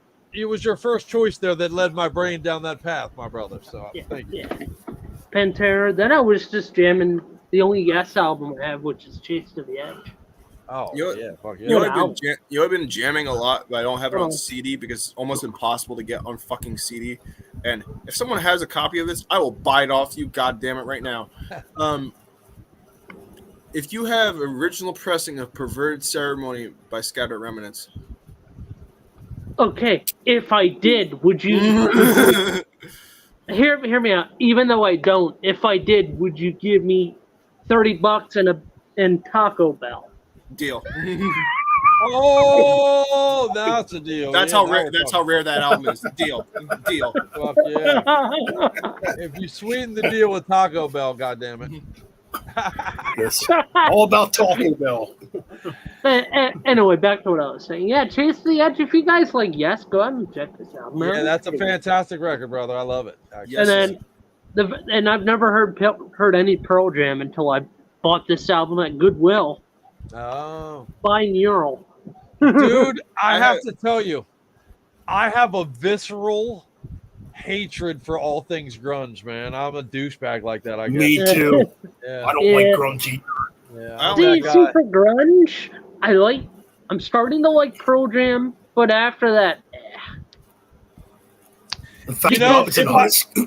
if I may Go ahead. explain myself briefly, actually, I am of the age where I watched it happen, dude. I watched, literally, it seemed to me like yesterday, the entire nation was a bunch of youth with long hair, and we were pissed off, and we had battle vests on, and we wore ripped up jeans, and we were mad at the establishment, and we were a brotherhood, and we were angry, and we wanted to fight against the system. And dude, overnight, everybody was wearing flannel shirts and was crying all the time. Like, my feelings hurt. I remember that. My mommy doesn't love me enough, and my daddy doesn't talk to me. And fucking shut the fuck up, man. I hated this. I hated it, man. I fucking hated it. I didn't like grunge either. All of their music is about I'm so fucking sad and shit. Like, dude, you know what grunge evolved into? Fucking new metal. Heroin. Oh. Well, dude, there's only a couple bands I liked from that movement. That was Alice in Chains, and I did like some Soundgarden. I have to tell you, I believe Alice in Chains is mislabeled. I don't think they're a grunge band. I don't. Yeah. You're right. You're exactly right on that. They came out of Seattle at the time that grunge was huge, so they were thrown in there. But man, they are straight up a hard rock band, Yeah. Hell, even sometimes early like heavy metal in the early days. Yeah, for sure. Yeah. They utilized way more guitar solos than most of the grunge stuff did. They were a different band. That's true. What was your other band, Ben? What's up? You were going to mention another. Right, exactly. Thrash is right. I said Soundgarden. I did like some Soundgarden. Pizza Death. I mean, Pizza Death is coming on my show. But go ahead. I'm sorry. Wait, you know what? I never got into Soundgarden. Pizza Death is coming on my show. I love those guys. You know what's a band I've interviewed once? Immolation. Oh, fuck yeah. I love those dudes too. Ross is like the most nicest person I've ever met in my life. Yeah, speaking of Pizza Death, I love their debut album. Has an SOD fucking vibe. Yes.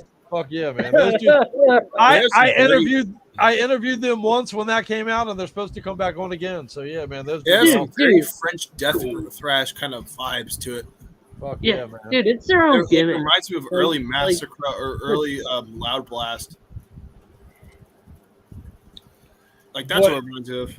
Fuck yeah, I love them dudes. Well, back to you, Ben. I have to tell you, I never got into fucking Soundgarden, man. I never could do it. I know I'm gonna get bashed at for that. Trust me when I tell you, I don't wish. I wish Chris Cornell was still alive. I think that's a heartbreaking story, super super sad and all that. But I never got into him. Never was a fan. Yeah. But no, besides that, I can't stand grunge. I just thought grunge was terrible. It took away metal for a minute, man. Yeah, so I hated it. Like for me, I was still listening to a lot of thrash in that period, so I definitely wasn't making. So I definitely was not making a lot of friends at school. Yeah, right. Me either. Dude, listen. I was a dick in school. Like all these kids would be talking about Stone Temple Pilots, Nirvana, Smashing Pumpkins. I'm like, well, you should be listening to SOD and Anthrax and Slayer and fucking all that. Yeah. Here's the thing. No. I would be the extra oververted kid when I was in school. Like I would go a step further than others. Like because it'd be like, listen to like fucking Black Veil Brides. I'm like, fuck that. I'm gonna listen to Internal Bleeding and see if someone gets screwed over. Fuck yeah. but no. So this would have been around 91, 92. So death metal was coming around too around that time. So I started getting into death metal in that period. Right. That was the rise of death metal. There was a lot of like Municipal Waste was doing some good things and stuff. Some of those bands like Toxic Holocaust. Yeah. So the first band I remember, the first death metal band I remember listening to was Obituary. Yeah, man. And I'm like, this shit's fucking cool. Yeah. And I'm like, how the fuck are people listening to Nirvana and not listening to Obituary? Fuck yeah. That's my mindset. On the record, fuck Nirvana, man. I never got it. Yeah, fuck exactly. Nirvana. I don't get it. I still don't like Nirvana. Never understood it, man. Never got it, but no. So then I got into bands like Death, Deicide, Cannibal Corpse. Yeah, not too long after, Yeah. Suffocation, Napalm Death. Dude, That's the Slowly stuff We Rot is like part of my DNA. I fucking love that. No, you know what's part of my DNA? Pestilence, Consuming Impulse. Oh, fuck yeah. Dude, I had Pestilence on my show too, bro. I know I'm going to say that every time, but that was a big land for me, dude. I love them fuckers, man. I'm a huge fan of Pestilence. If you like a heavy band, me and Ben, when we were at the Metal Church show, you got to check out this band. They're called Fatal Aggression. Oh, okay. Well, they're a local thrash band from my area. They live here in Reading. They've been around actually. Yeah, they've been around since actually '87. They got they got some releases out there. I mean, you can get them on their Bandcamp page. But yeah, if you like Sacred Reich and Anthrax and bands like that, you would definitely like Fatal Aggression. Awesome. I'm munching on these, by the way. If anybody's wondering what I was eating, my favorite Doritos. Going around the room, who's a stoner? I know me and Snag are stoners. Who else is stoners? Anybody else? No. Just us two. Can't because no. Unfortunately, I'm not. I'm the only one. I'm the only one. You and me, brother. It's you Sorry, and me, brother. dude.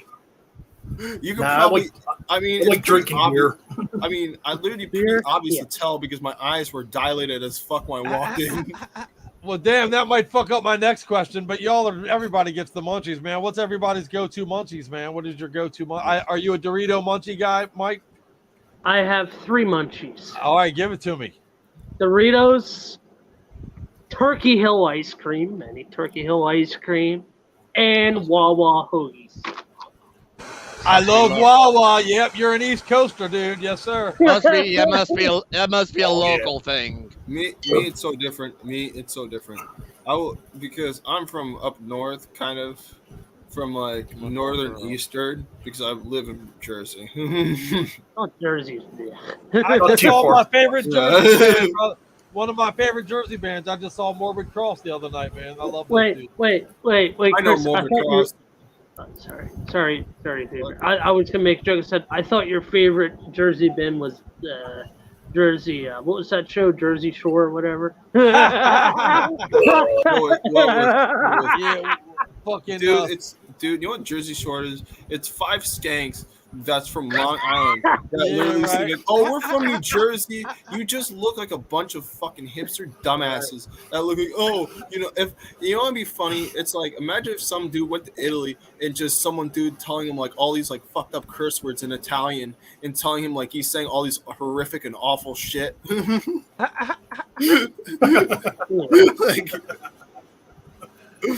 Anyway, Xavier, you were saying your munchies. My favorite munchies. I don't know. I don't have a particular munchie. I'll eat whatever. Like for me personally, I'll eat like Doritos. I'll have Cheez-Its. There's one time where I was legit as shit, fucking high as fuck, and I literally just grabbed the bag of like just shredded cheese and just threw it in my fucking mouth. I was that starving. I definitely got a party with this dude, bro. But fucking what about you? Fucking let's all have a party. Yeah. Oh man. Hold on. Sorry. I was gonna say it. Sorry. Doritos, definitely Doritos. A lot of Dorito love tonight. Here's the thing, man. Which version of Doritos? Because there's a lot of them now. There is a lot, dude. Well, I just had those fucking hot mustard ones, man. Those bitches those great. are good. They're so good, man. I've been trying to look for those, and I have not seen them again. Dude, they taste like the fucking the spicy mustard at the Chinese food restaurants, man. They're so fucking good, dude. Dude, I need to get them at Walmart. I'm gonna have to check my Walmart. You know what's so funny is like, but the ketchup Doritos were good too. Oh, I haven't had those yet. I want to try that. Those were awesome. I'll tell you one. I'll tell you one thing when I fuck with on munchies. I'll tell you this.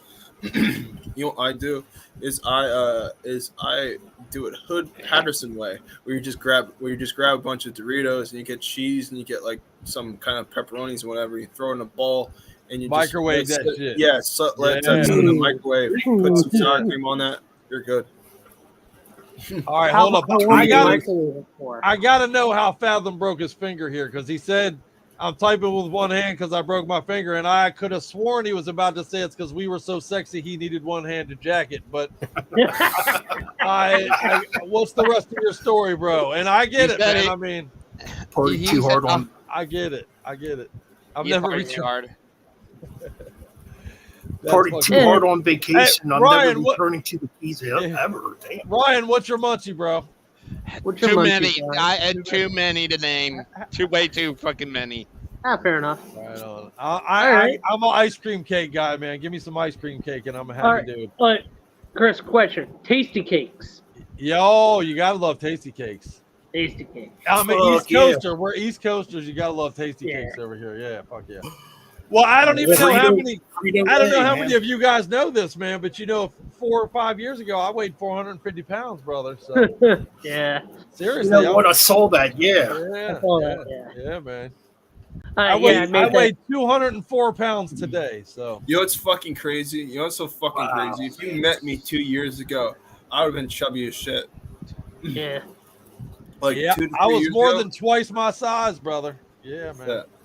I weigh what? Well, I'm a small guy, so people say, "Oh, you don't weigh too much." I said, "No, it's lower area. I'm not gonna say it." But yeah, I weigh around 170. Like I weigh around 190, so around that. Yeah. I'm a pretty big guy, and I'm a tall guy though too. So yeah, I've met Ben in person. So yeah, big guy. I'm tall. I'm 6, dude. I'm 6'6". Damn, yeah, you are a tall motherfucker. Yeah. I'm 5. Yeah. I'm 5'7". I'm 5. Me and Mike's met me in person before. He can tell you how tall. You're taller than you're taller than me then. I'm dead balls 6 foot. Ben's basically For some reason, I thought you were gonna be like 6'1" or 6'2". Yeah, man.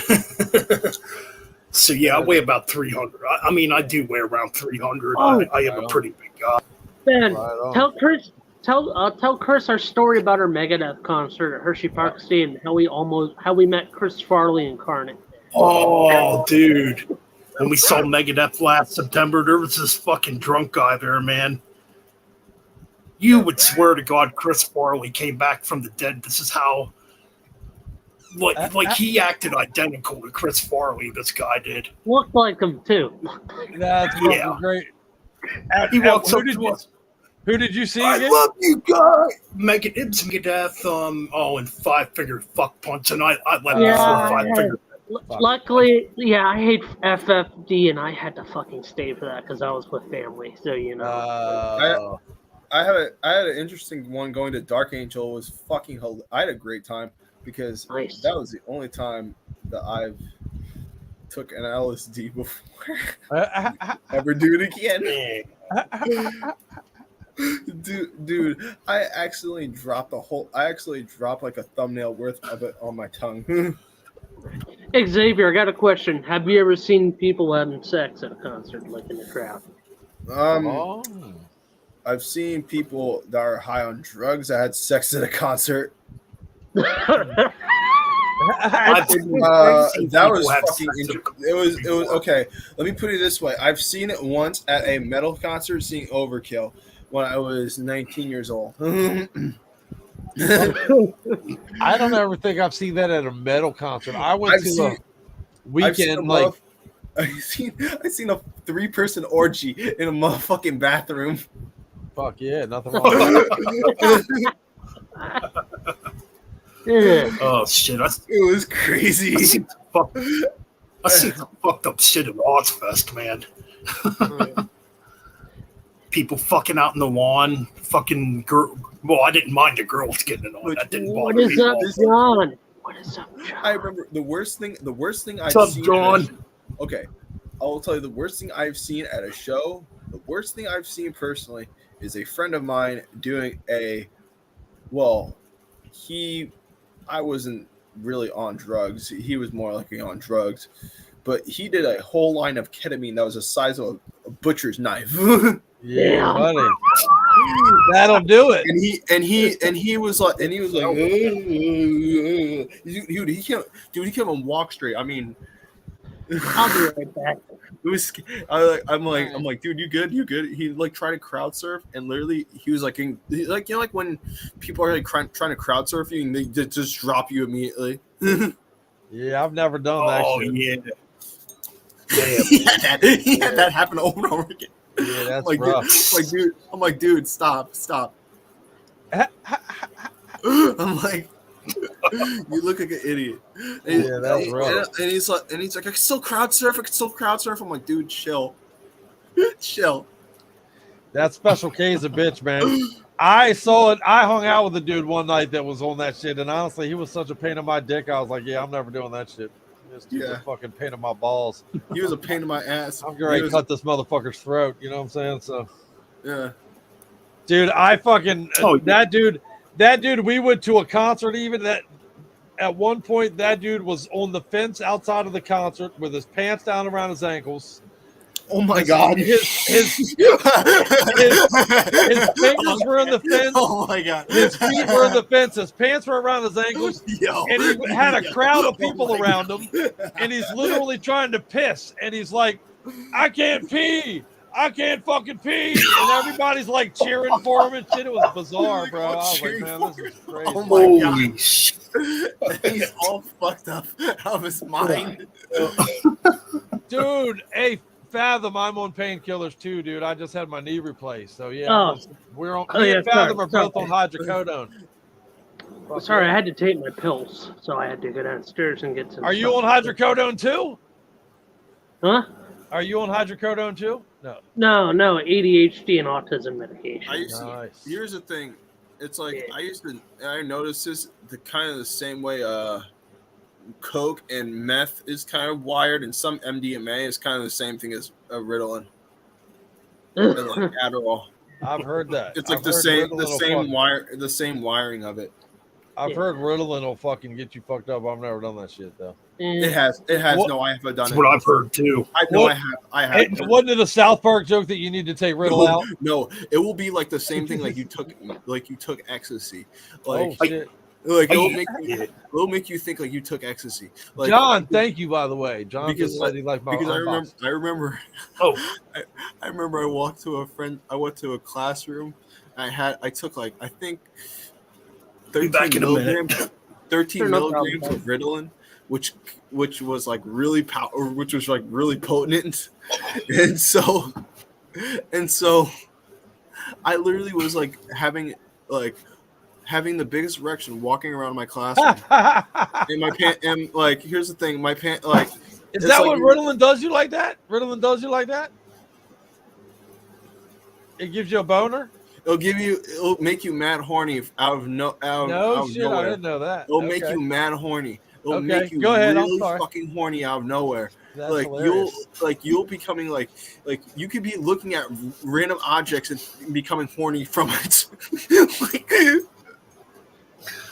that's how weird it is. I had no idea. That's pretty tripped out. Yeah. And I remember No, Frederick, you got it wrong.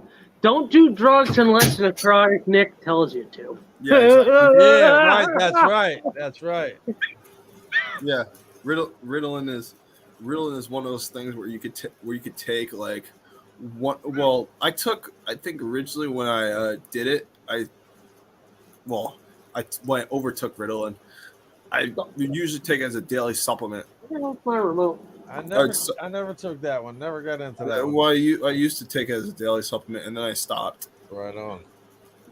Because I'm just a weed dude. I'm just a weed dude now that I'm old, man. Same here. I'm just a weed dude, and I'm like, that's why I don't add Ritalin to anything I do anymore now, because you're adding psychedelics to it. Right. I have a buddy that used to fucking like break up Ritalin shit and like put it in a joint, like spread the shit out and smoke it. I would never want to smoke Ritalin. Yeah. Jesus Christ. It smelled like death. I was like, fuck that. I got a story. I I want to share. What? This was the first time I got drunk, and the very first time I got drunk was the same time that my buddy got drunk also. I would like to share that story. Tell me. All right, so we went out to Westchester, PA. It's college town. We went out, went to some bars. I got kicked out of the bar, and I was sitting down on the sidewalk. Luckily, they didn't call the police. They let me sit down on the sidewalk. I sat down for about 2 hours. I pissed my pants. We get back to my buddy's basement. We start drinking more. And I take my shirt off, and I stand up in the closet, and I start just yapping like a chicken for no reason whatsoever at everyone. Then What the cluck is that? Then my buddy Chase, who was 20, he was turning 21 the next day. He came over after me and my buddy Scott got drunk, because I was what, 21 already? So this was the first time me getting like shit faced. But he got more shit. My buddy Chase got more shit faced than me. He started guzzling down half a bottle of Grey Goose vodka. Then he went straight to a can of Monster. Then chugged a half thing of what's that cinnamon whiskey called? You know which one I'm talking about? Oh yeah, hot. Fireball. Fireball. Yeah. Yeah. That shit gives me heartburn, and then it burns my asshole. He took his shirt off, alcohol his in it. That's a crazy off, ran outside and started yelling at the stars and cussing them all out, one by one. Fuck yeah. We bring him back in. He gets my buddy's sword off of his wall and starts chasing us around with it. Then he falls on his face, falls asleep, and then I wake up in my buddy's bathtub somehow. Yeah, that's fucked and up, bro. And when I got home, I gave my mom the dirty, don't take it wrong. I gave my mom like the dirtiest, meanest look. She asked how my day was, and I just gave her like a blank look, and she told me she wanted to smack me in the face, but she let me be and let me go to my room to go to sleep. But I have a feeling if I would have said something to my mom right then and there, my face would have hurt. Yeah, man, you might have regretted that. I've had that happen to me so many times where I was like tripping balls. I would just say shit to my parents that like would try to be like relevant to the conversation, but it wouldn't be relevant at the same time. Like they would be talking about some shit about being a lawyer, and I would say, "Yo, I work in the dispensary 3 hours a week." So here's a real question for you. Do you work in a dispensary? Yes, I do. Oh, nice. Nice. So here's a real question for y'all. If someone dared you and gave you $250 million, someone challenged you to go up to your parents, tell your mom to shut up in front of your dad or uncle in the rudest manner possible, what would happen after you told your mom to shut up? I'll probably you still win the $250 million after it. But what happens to you? I would be like, yo, good luck. I'm getting $250 million. Fuck you. No. guys. No. Some people understands what would happen. I know what happened. Unfortunately, I lost my old man a couple years ago, but I can tell you this. If I ever said that shit to my mother when he was here, I would have been my last thing I ever did on this earth. Yeah. So I wouldn't have been able to spend the money. I wouldn't have been able to spend the money. I wouldn't have been able to enjoy it. Dude, you have to write my effigy if they did that shit. My dad was a mean, giant Cherokee Indian, dude. My dad would have fucking killed me, dude. Yeah, there's no. How about you, Ben? Actually, no, my parents would do it. He wasn't mean. I take the mean back, but he was big. Let's see, for $1 million. No, $250 million. What's the question again? For $250 million, someone challenges you, and they give you the money afterwards. If you survive, someone challenges you to walk into your house, either at a family gathering. Let's just say it's either your dad or your uncle. Your mom's sitting there in the most disrespectful manner while she's talking to them. You go up to your mom and say, "Shut the fuck up," in like the bluntest, rudest way possible. Yeah. What would happen to you? You still win the $250 million, but what would happen to you? I would not survive it. Dude, I'd get bitch slapped right in the mouth. Yeah, man. yeah, No, probably. my old man did not play the disrespect shit. But if you Yeah. disrespected my mother, I'll tell you what, even my dad, one day there was a guy that was collecting newspaper money, and he was coming around collecting the money, and he came to my mother, and she was sitting in the front yard with her girlfriend, and she said, come back later when my husband's home so I can pay for the newspaper. And apparently he muttered the word bitch as he walked away. Oof. My dad, when my dad got home and found out about this, he took up his blue van and found this dude in front of the 7-Eleven, took a machete out and held it to his neck until the dude had blood trickling down his neck, and said, you got 5 minutes to get to my house and apologize to my wife, or the next thing I'm going to do is take your fucking head off of you. Damn. So, what do you think he might have done if I'd have told my mother that shit in front of him? Yeah. Yeah, pretty much. One time, my dad didn't know this, but one time when I was in high school, I was selling fucking Love Boat for this dude that was a huge guy named Benny Hill. We used to call him Benny Hill. And I was selling Love Boat, which was fucking marijuana with fucking PCP on it. And I smoked his shit instead of selling it, so I didn't have his money. So for 2 weeks, I was walking home from school because Benny Hill was going to find me at my bus stop, man. I don't want to find this motherfucker because I don't want to get my ass beat, you know? You just gave someone that's like probably smoked salvia or something. Dude, well, my old man found out that I was walking home from school not to fight this fucking dude. Yeah. My old man threw me in his truck, took me straight to the dude's house, and made me fist fight the dude in the yard in front of him, dude. That was who my old man was. My old man didn't play that shit. No, my grandfather. A different era. My pop-up would have probably gotten the belt. I would have gotten the boot. I would have gotten the boots, work boots. And then after that, I would have gotten, my TV smash. Yeah. Here's the thing. Yeah. Since I'm more up north, I have a New Yorker way of looking things. It's like, here's the thing. If someone does something wrong to me, I'll make them trip and say, "Oh, it's your shoelace," and I'll just kick on their back and say, "Give me my money back. What you owe me." Yes. And they'll just start budging up. I'm like, yeah, exactly. Shut up and go. Move on. Oh yeah, Ryan, you didn't answer this question. What? If someone gave you $250 million and challenged you to go up to your mom in front of your dad or uncle and told her in these words, "Shut the fuck up," what would happen to you in that instant? You still get the money afterwards. I'd reject the money. I would tell you, take your money and shove it up your fucking ass. $250 million. Here's the thing. If you told me that, I would give you a totally different answer. I'm like, oh my god, you resolved all my prayers and life problems. Yeah, it's like, yeah, I'm probably gonna get my ass beat by a family member. I'm gonna get $250 million. Yo, I'm getting $250 million. You could bitch slap me all you want. It's not gonna change a thing. I get $250 million.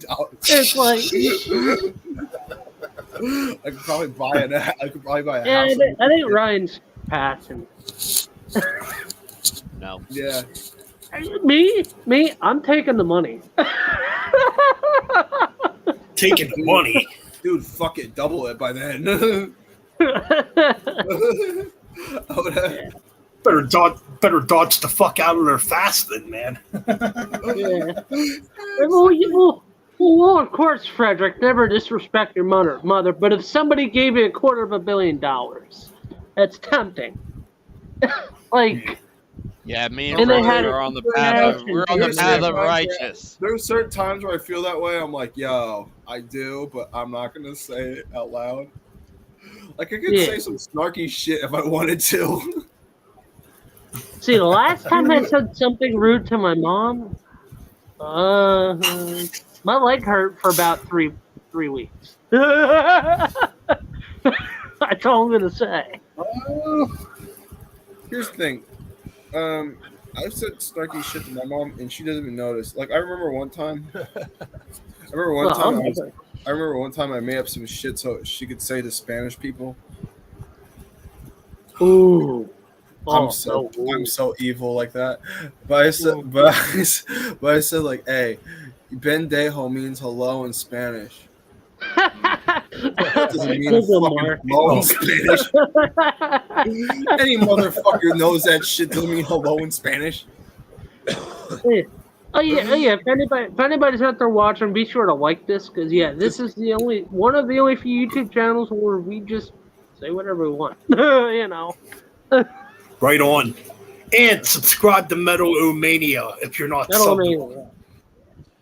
Dude, I went through so much crap now. It took me over a year, but now I finally have all of my ducks in a row with all the fucking record labels so we can actually play music, man, you know, because so many of the channels they won't let you play music on, dude, you know, right? Yeah, exactly. So, right. We're not I know Ben, I know I tried to do. Hey Ben, I might be phrasing something. I said, at least we're not that Canadian fuck that always tries to. Oh, you know, I'm gonna make black metal to get my subscribers. That's very true. Yeah. Who? What? What's his name? I never heard of this guy before. I haven't heard from him. I love you, Mark. You rule, my friend. Dude, we fucking we work hard at it. Oh yeah, man. But yeah, man, being able to play music it took a lot of time and effort to be able to do that. It's surprisingly difficult to do that on YouTube, man. Honestly, it's crazy. That was our very biggest, difficult because it was our biggest I do radio obstacle. Yeah. Yeah, I do occasional Metal Bastards radio shows on the Metal Bastards Hangout podcast channel. And some of my streams get blocked because of some of the songs I play. It's like, dude. Right. Yeah. It's a pain, man. It really is, man. That. That's the thing. Oh yeah, Ben, you want to let everybody know what's coming up next, the thing for you and me? We're doing a few things. The one video you and me are doing in the Uri Heat Part 2. So we got for the Metal Bastards Hangout channel. Yeah. Oh yeah. So we started Uri Heat Part 1 as far as a deep dive goes a couple weeks ago. So we're gonna do Part 2 September. I believe the first week of September sometime. Yeah. Then I think the next video me and Metal Mike here are actually going to do, we're going to do the last 2 Led Zeppelin albums versus the last 2 Aussie era Black Sabbath albums. Nice. So that's coming up. And I'm sure we got other things coming up too. Yeah. I do have a request for album, a legit Metal Men album, Warfare. Put up your favorite Slayer album versus your favorite Metal Church album. Whoa. I'll be back in a minute, guys. I'm kind of having problems on my end. Oh, okay. Okay. All right. We'll hold the fort down for you. All right. Yeah, I'm just going to leave and come back and see, because everything sounded weird right now. Okay. I'll be back. We'll hold the fort for you. You like. I do like some. Okay, listen. I'm gonna be honest. There's some depressive black metal I like, but let's be honest. Most of the shit is like, yo, I'm gonna beg. I'm gonna beg. You gonna bag what?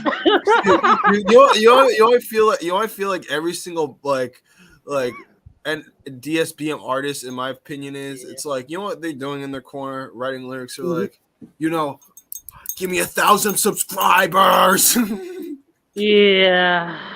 Hey, we're all whores, man. We're all whores now. That's what we do. The minute you decided to get a channel, you became a whore.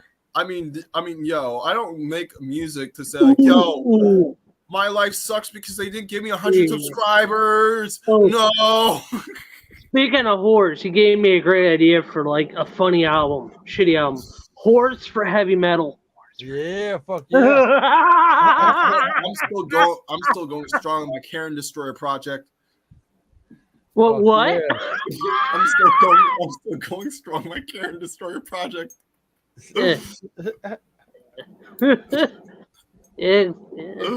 Literally, okay. All my stuff is literally politically incorrect, and it's the best shit ever.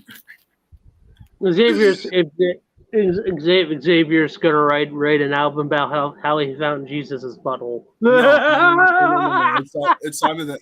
It's not even that. It's like I would write the most dumbest shit ever.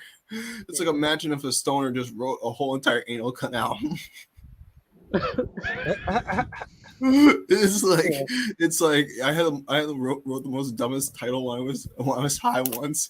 Was like a homeless guy I was trying to tip a homeless guy, so I gave him cash and then I bait him up and then I took the cash. Then I said thank you and then walked away. Like stupid long titles like that. Like literally one is I got arrested. What's the worst song title you've ever came up with that would not fly? If you released it out there, what's the one song title you've created? There are song titles I have made that have not flied, and I have to literally had to like censor them because they're so fucking wildly violent. Dude, I fucking always wanted to put together a band that would mix a really death metal tone with some funk, like threw in some funky ass bass to it, and I wanted to call that band Creamy Discharge. Here's the thing, my band. Here's the thing. It's the best band name ever, man. What the fuck? Creamy Dude, Discharge, baby. Dude, I'll tell you this: Karen Destroyer is good because, you know, we have one song that says like, if you have a dang skank, you know, treat her like a carpet. treat her like a carpet. Treat your woman like a carpet. Yeah. Chris Xavier's it's like shit one of like a kind guy. Like, yo, your mother is nature's punching bag.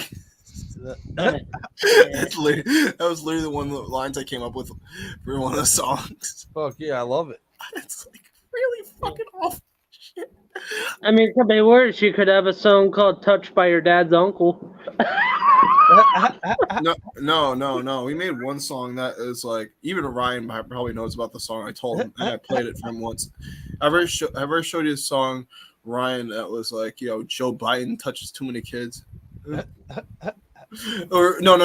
It wasn't that. It was like fingered by a cousin. No, Joe Biden gets too happy when he goes around kids. Yeah.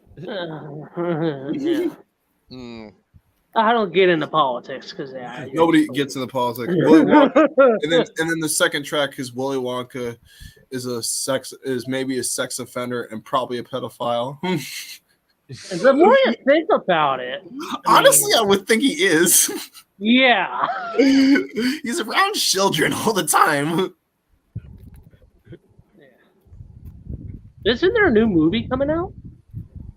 I have no clue. It probably is. It's probably about the girl suffocating in a mountain of chocolate. Dude, that sounds like a heavy. That sounds like a fucking Cannibal Corpse song. For some reason. There's a new fucking Willy Wonka. You said that's fucking weird. Yeah. Jesus Christ, dude. I'm gonna go. Guess who's playing Wonka? DiCaprio. Oh, right, I'm back. Yeah. Ben. I'm gonna be honest. It's the same thing as Jim Carrey when he did. Ben, there's a new Willy Wonka coming out. Another movie. Yeah. A new Willy Wonka movie. Yeah. Guess who's playing him? I thought I heard that, but I wasn't quite sure about it. I won't have time to see that because I'll be seeing the new Barbie movie instead. So the new Barbie. What the fuck? I don't know what I think about. How could they possibly make Barbie into a fucking movie, dude? Are you shitting me? What the fuck? But you know that Wonka movie, Ben? Yeah. Leonardo DiCaprio is playing as Wonka. No. Leave the kids alone. That's gonna be horrible. Yeah, that You can't- leave the kids alone. Hey, Thrash, we should do like a Pink Floyd cover together. Like, hey, Wonka, leave those kids alone. Fucking Leonardo. Bow, We- bow, bow, bow, bow. No, Leonardo DiCaprio's no freaking Gene Wilder. What the fuck? All in all, it's just another fat kid in a fucking chocolate bubble. You know what I mean? All in all, it was a fat kid in a tube. Yeah, there you go. Fuck yeah, I love it. I always just think that dude just suffer. I always think that lady just like suffocated on a piece of chocolate Yeah, and just Suffocated by suffocating on That's chocolate. There you the go. Gene Wilder movie. That movie's just, fucking just dark, didn't eat dude. it. Just didn't eat it. Just swallowed it whole and just. So small Xavier, big ass this chocolate. basically your Cannibal Corpse song. The new Barbie rocks. You know that it is Margot Robbie though, so she is pretty smart. Yeah, I won't watch it. So they're making a Barbie movie. Yeah, it's already in theaters. I Supposedly think. John Cena is in Oh, it. shit. I think it's in theaters already. Even it's that Margot Robbie, the girl that plays Harley Quinn, as Barbie. Yeah, Yeah. Pretty hot. yeah, she's way hot for sure. Fucking right, man. I just got finished watching that From show, man. That second season of that. Any of you guys check that out by any chance? No, I Oh haven't. man, it's definitely pretty You know what I've been badass, watching? dude. You know what I've been liking is Castlevania. That's what I've been watching a Oh lot. yeah, that's pretty badass too. I like that too. Ooh. Yeah. What they have a Castlevania series out? Yeah, man, it's badass. Yeah, that It's shit's like good. 4 It's seasons good. now, I think, right? Yeah. Yeah. I'm So gonna have to check that out. So I It's just on thought of Netflix. this. You know what would sound good for McDonald's, Ben? What's that? Sausage egg McMuffin with peanut butter on top of it, in the middle, top of the egg. Fuck yeah, why not? Peanut butter. It could work. I mean, basically you're mixing peanut butter. Basically, you're mixing peanut butter anyways. If you're making peanut butter toast to go pure sausage egg. Have you egg McMuffin. have you what's so ever funny? tried a grilled cheese and peanut butter sandwich together? Oh, it is die. You know what? No, I haven't. But as a kid, I used to make cheese and peanut butter sandwiches. So Yeah, here's man, what with you do, Ben. bananas. You got to put bananas on that Here's bitch. what you, Ben. You gotta do Here- that.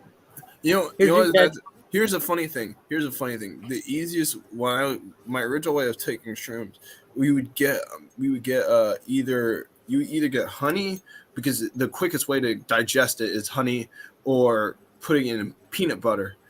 So what I would do is I would get a sandwich and make a fucking sandwich and spread it in Oh, the you just sandwich. make a shroom Yeah, sandwich. that's the way to do it. Yeah. Put it on top of pizza too is a good way. Yeah, you wouldn't even, here's the thing, you wouldn't even notice the taste of it.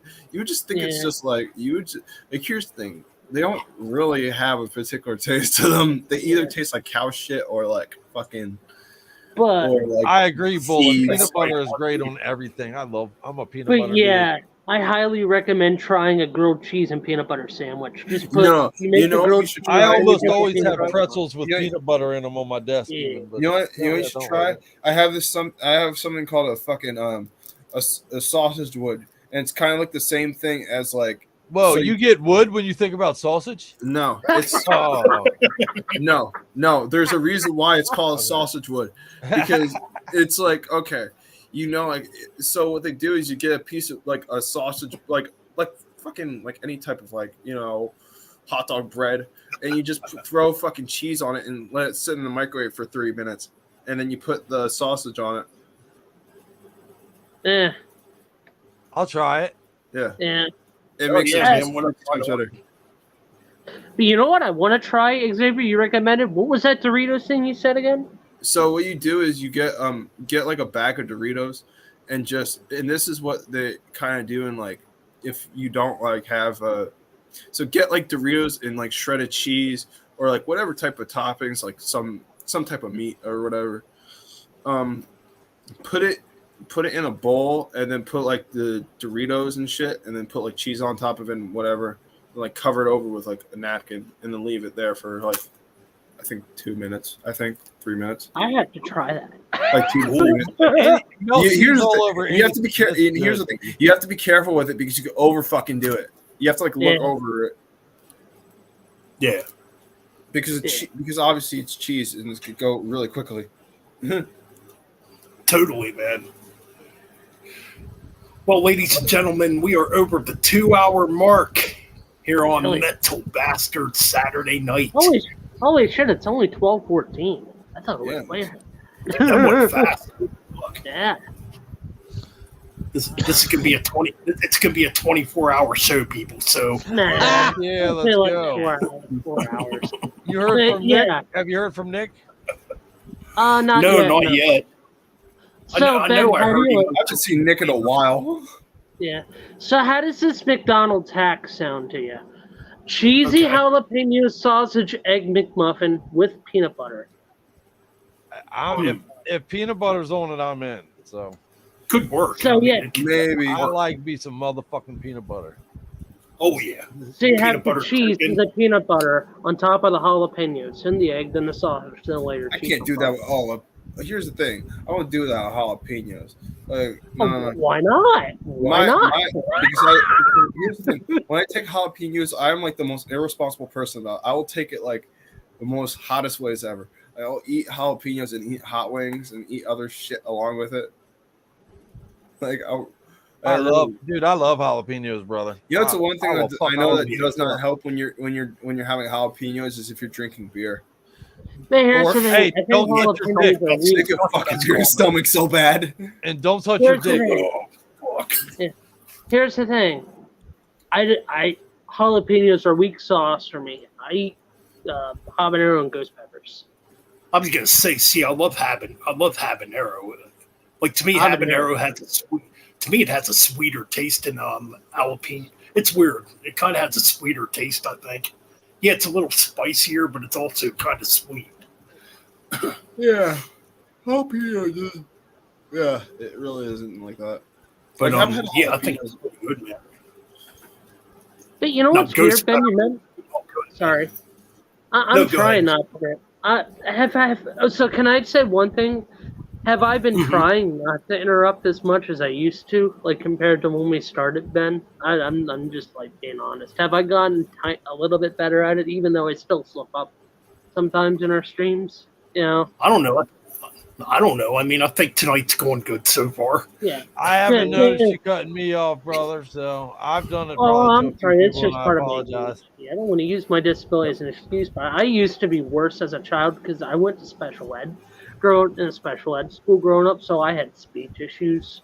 So I could never talk this fluent back then. So you know, that's my life story. Hey, dude, you're gonna think it's funny. You're gonna think it's funny, and this is like the same thing, like kind of like me, because I've noticed the same thing with me. Even when I'm on psychedelics, I've even noticed it more. I can't take drugs because of my medication. Here's the thing. Here's the thing. I'll even notice when I'm an annoying asshole, and I'll literally stop. Yeah. Like I remember one time. Well, what was I saying before that, Ben? What was I saying before that? Oh, you're just talking about if you've gotten better about interrupting stream or interrupting people in streams. I haven't really noticed anything at all tonight, I've just been sitting back, chilling, listening to the conversation going on, Fuck yeah, it's a same here. I'm just Oh, Ben, I will give you a compliment, brother. You have gotten better at not paying attention to the trolls. And so have I, man. I don't care no more, man. Yeah. It's like this. It's like this, man. I mean, I'm in my mid-40s. Why am I going to let a bunch of little douchebags fucking ruin my fun? Yeah. When they should be kissing our asses. You know what they should do, Ben? They should join the Kiss Our Ass Club. We'll pay them $5 an hour. They'll kiss our ass, and if they get a disease, well, that's on them. I was told a long time ago, man, never let the creators of nothing be the judge of what you create, man. And I fucking live by that fucking motto, brother. You know what I mean? That's Exactly, a great motto. man. It's easy for a fucking douchebag to sit around in their living room that creates nothing and doesn't put any effort into Yeah. dick and to fucking talk about your shit. Fuck Yeah. that dude. You know what I mean? That dude's a Exactly. clown. Yep, Dude, they're not- I have yeah, a- they're not doing anything. I have a lifelong friend, man, a very, very good friend of mine, or so I thought, that I've known all my fucking life, who doesn't watch my show because, and I quote, he's always wanted to do a show, but he never did it. And watching my show makes him think about the show that he never did. Like, what So the he's fuck? jealous. Are you So, yeah, kidding me right now? So you don't So he's support my jealous. show because I did the thing that you didn't fucking have the nuts to do? What the fuck? Yeah. Yeah. Okay, brother, It's I ju- guess so. You know? Yeah. Well, the What thing the is, to be like being jealous. That's no way to go in life. It's like if Right. you really wanted to, like it's like if you really wanted to do it, why the fuck didn't you do it to begin with? Instead of like Exactly. how you It's a said, weird you know, thing, you're man. out there now doing your thing, and he's like, Yeah. and now he's not watching your show. It's like that's kind of Bananas, petty. man. It's Hey fucking Ben, guess what? bananas. Attention whore. Pay attention to me. I want to do the stuff with you, but you never show up. Well, dude, right? he's a fuck. He owns Good a point, man. tattoo shop in Boulder, Colorado. So Yeah. there you go. There's a little hint on who it is, but he owns a tattoo shop in Boulder, Colorado. Dude, I've been super supportive of his shit all the way through, man. All the way through. You know. Yeah, So, exactly, Yeah. man. dude, I appreciate you, brother. Oh yeah. Back to what I was saying about McDonald's. So, like I said, I'm 28, so I grew up after McDonald's had all that. What was it? Late 90s, early 2000s, where it could supersize I shit and puke. stuff. Look, I just got a text from Pizza Death, like right now as we're talking. Nice. Oh, no shit, cool. But Ben, when you were growing up with McDonald's, did they have all that supersized stuff? Because I don't Yes. remember ever seeing that. Because I know I've heard about it in the 90s and early 2000s, that being a thing at like fast food places where you get supersized meals that were more unhealthy than their regular meals that they had. Oh man, I never actually really paid attention to that. Yeah. Like McDonald's way back in the 80s was completely different than McDonald's up today. In fact, I love my childhood because our McDonald's actually had like a play yard or whatever the fuck you called it. Yeah. You had that fucking big hamburger thing that you could crawl in and out of. Yeah.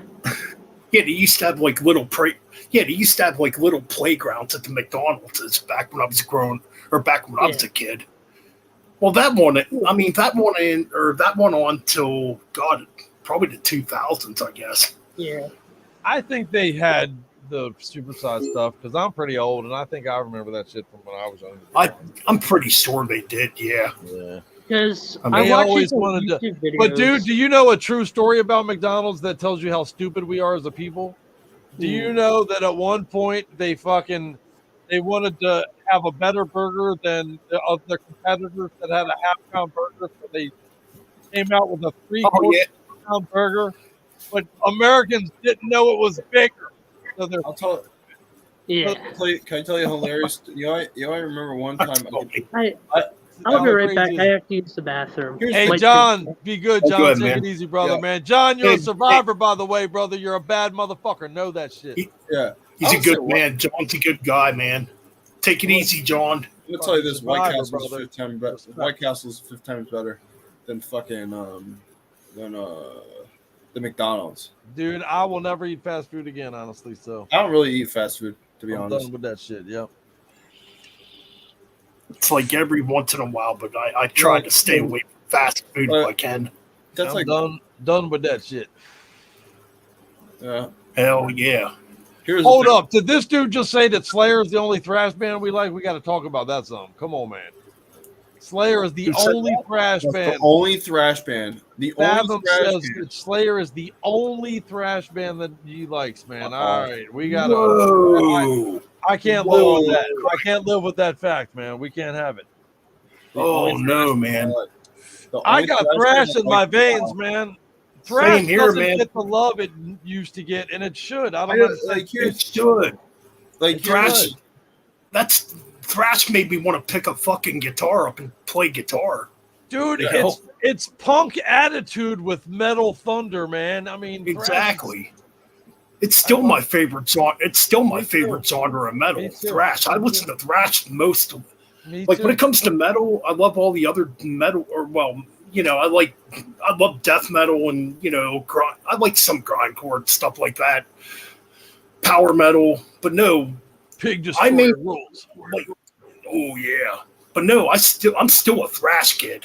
Like thrash was the first like extreme thing I heard growing up as a kid. And I still mostly listen to thrash.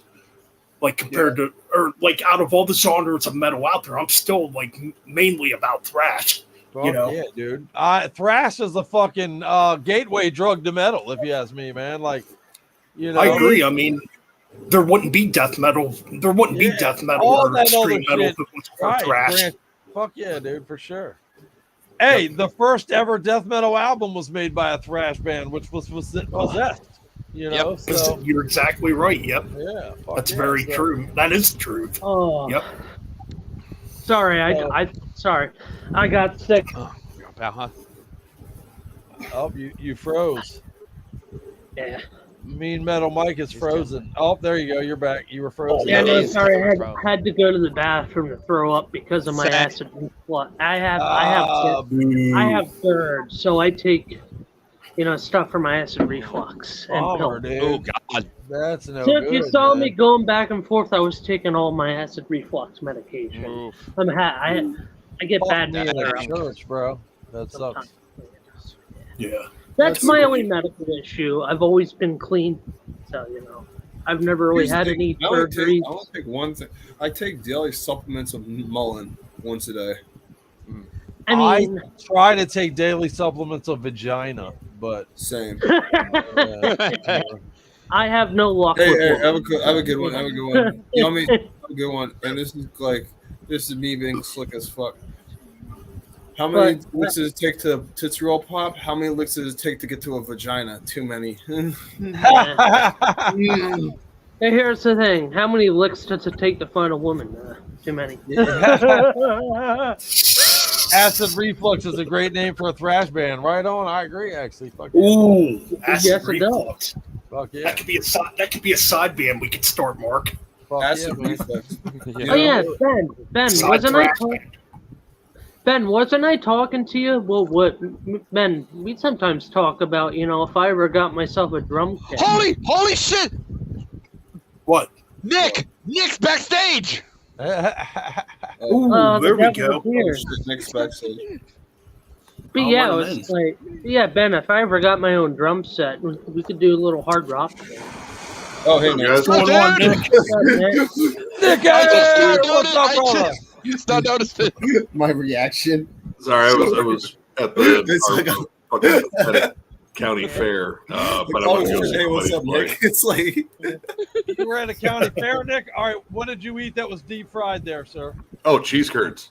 Cheese curds. Oh, nice. So, Nick, I got a question for you. Did you lose Jim and John at the county fair? Did you leave him in the pig pen? No, he left before me. Oh, wow. Nah, we hung out because a buddy of ours, his band was playing, and we hung out for the Bob Seger cover band. It was entertaining. Honestly, the dude What songs did he cover? he sounded just like fucking Bob Seger. Like legit, didn't look like him, like at all, but he sounded like him. What songs did he do for Seger? I mean, mostly the hits. I mean, of course, like Turn the Page, and they did like 2 sets, but they played a lot of the same shit. But they were good, at least. So I want to say this, Nick. When me and Ben saw Metal Church, the set was really good. Good deal. Me and Ben saw. They played stuff off the first album. Oh, the first 2 are the ones that I really enjoy. Yeah, And they played 2 new songs off the new album. I'm still not completely sold on the new singer, but he's really good live.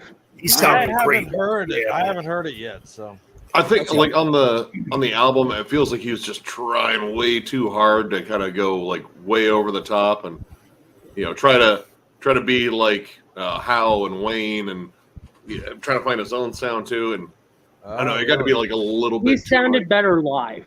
Oh. okay. Yeah, he did sound good live. Yeah, sometimes you get that. Like sometimes they're like, yeah, I'm a live singer. Like in the studio, I don't know what to do. Yeah. Energy. Like to me, he sounded more like David Wayne than Mike Howe. That's the impression I got. You know? If you listen I'm to gonna turn my shit, I off, listen to that's the only thing I've listened to by Hypocrisy is like their old shit. Like, let's be honest, like I'm not into that alien fucking shit. Yeah. They're- Sorry, I just turned my screen off for a bit. That's all. all right, The first two Hypocrisy albums are straight up death metal. Like So fucking great, yeah. yeah. Oh, when did they? I like the metal. Well, I know that. Well, I I know just they. got I to know they. not too long ago.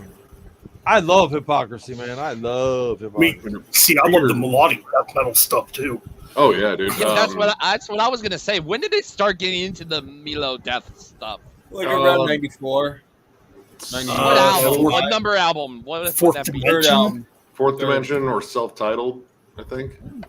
I'd have to look here. Hold on. Third or fourth album around then. Let me pull this out. I'm gonna say Fourth Dimension. I think. Yeah, I mean, isn't that the fourth album, like the third album? I think. That's the one after. There's Penetralia, and then was the one after that, and then I forgot. You got Abducted. Fourth Dimension. Yeah, Fourth Dimension. I think. I got abducted. Abducted was still pretty heavy, but it was also pretty melodic still. Yeah, I would say probably Fourth Dimension. That was the big shift. That's where they changed the logo and everything too. Yeah. I know they were fucking killer at MDF. Like they had a great fucking set. I can't wait to go next year. I'm gonna be going to fucking even probably like Maryland. Not Maryland. I'm way too fucked up right now. I swear. If you go to Maryland Death Fest, let me know, brother. That's where my backyard. I was gonna say Wisconsin Death Fest. Yeah, man. Milwaukee.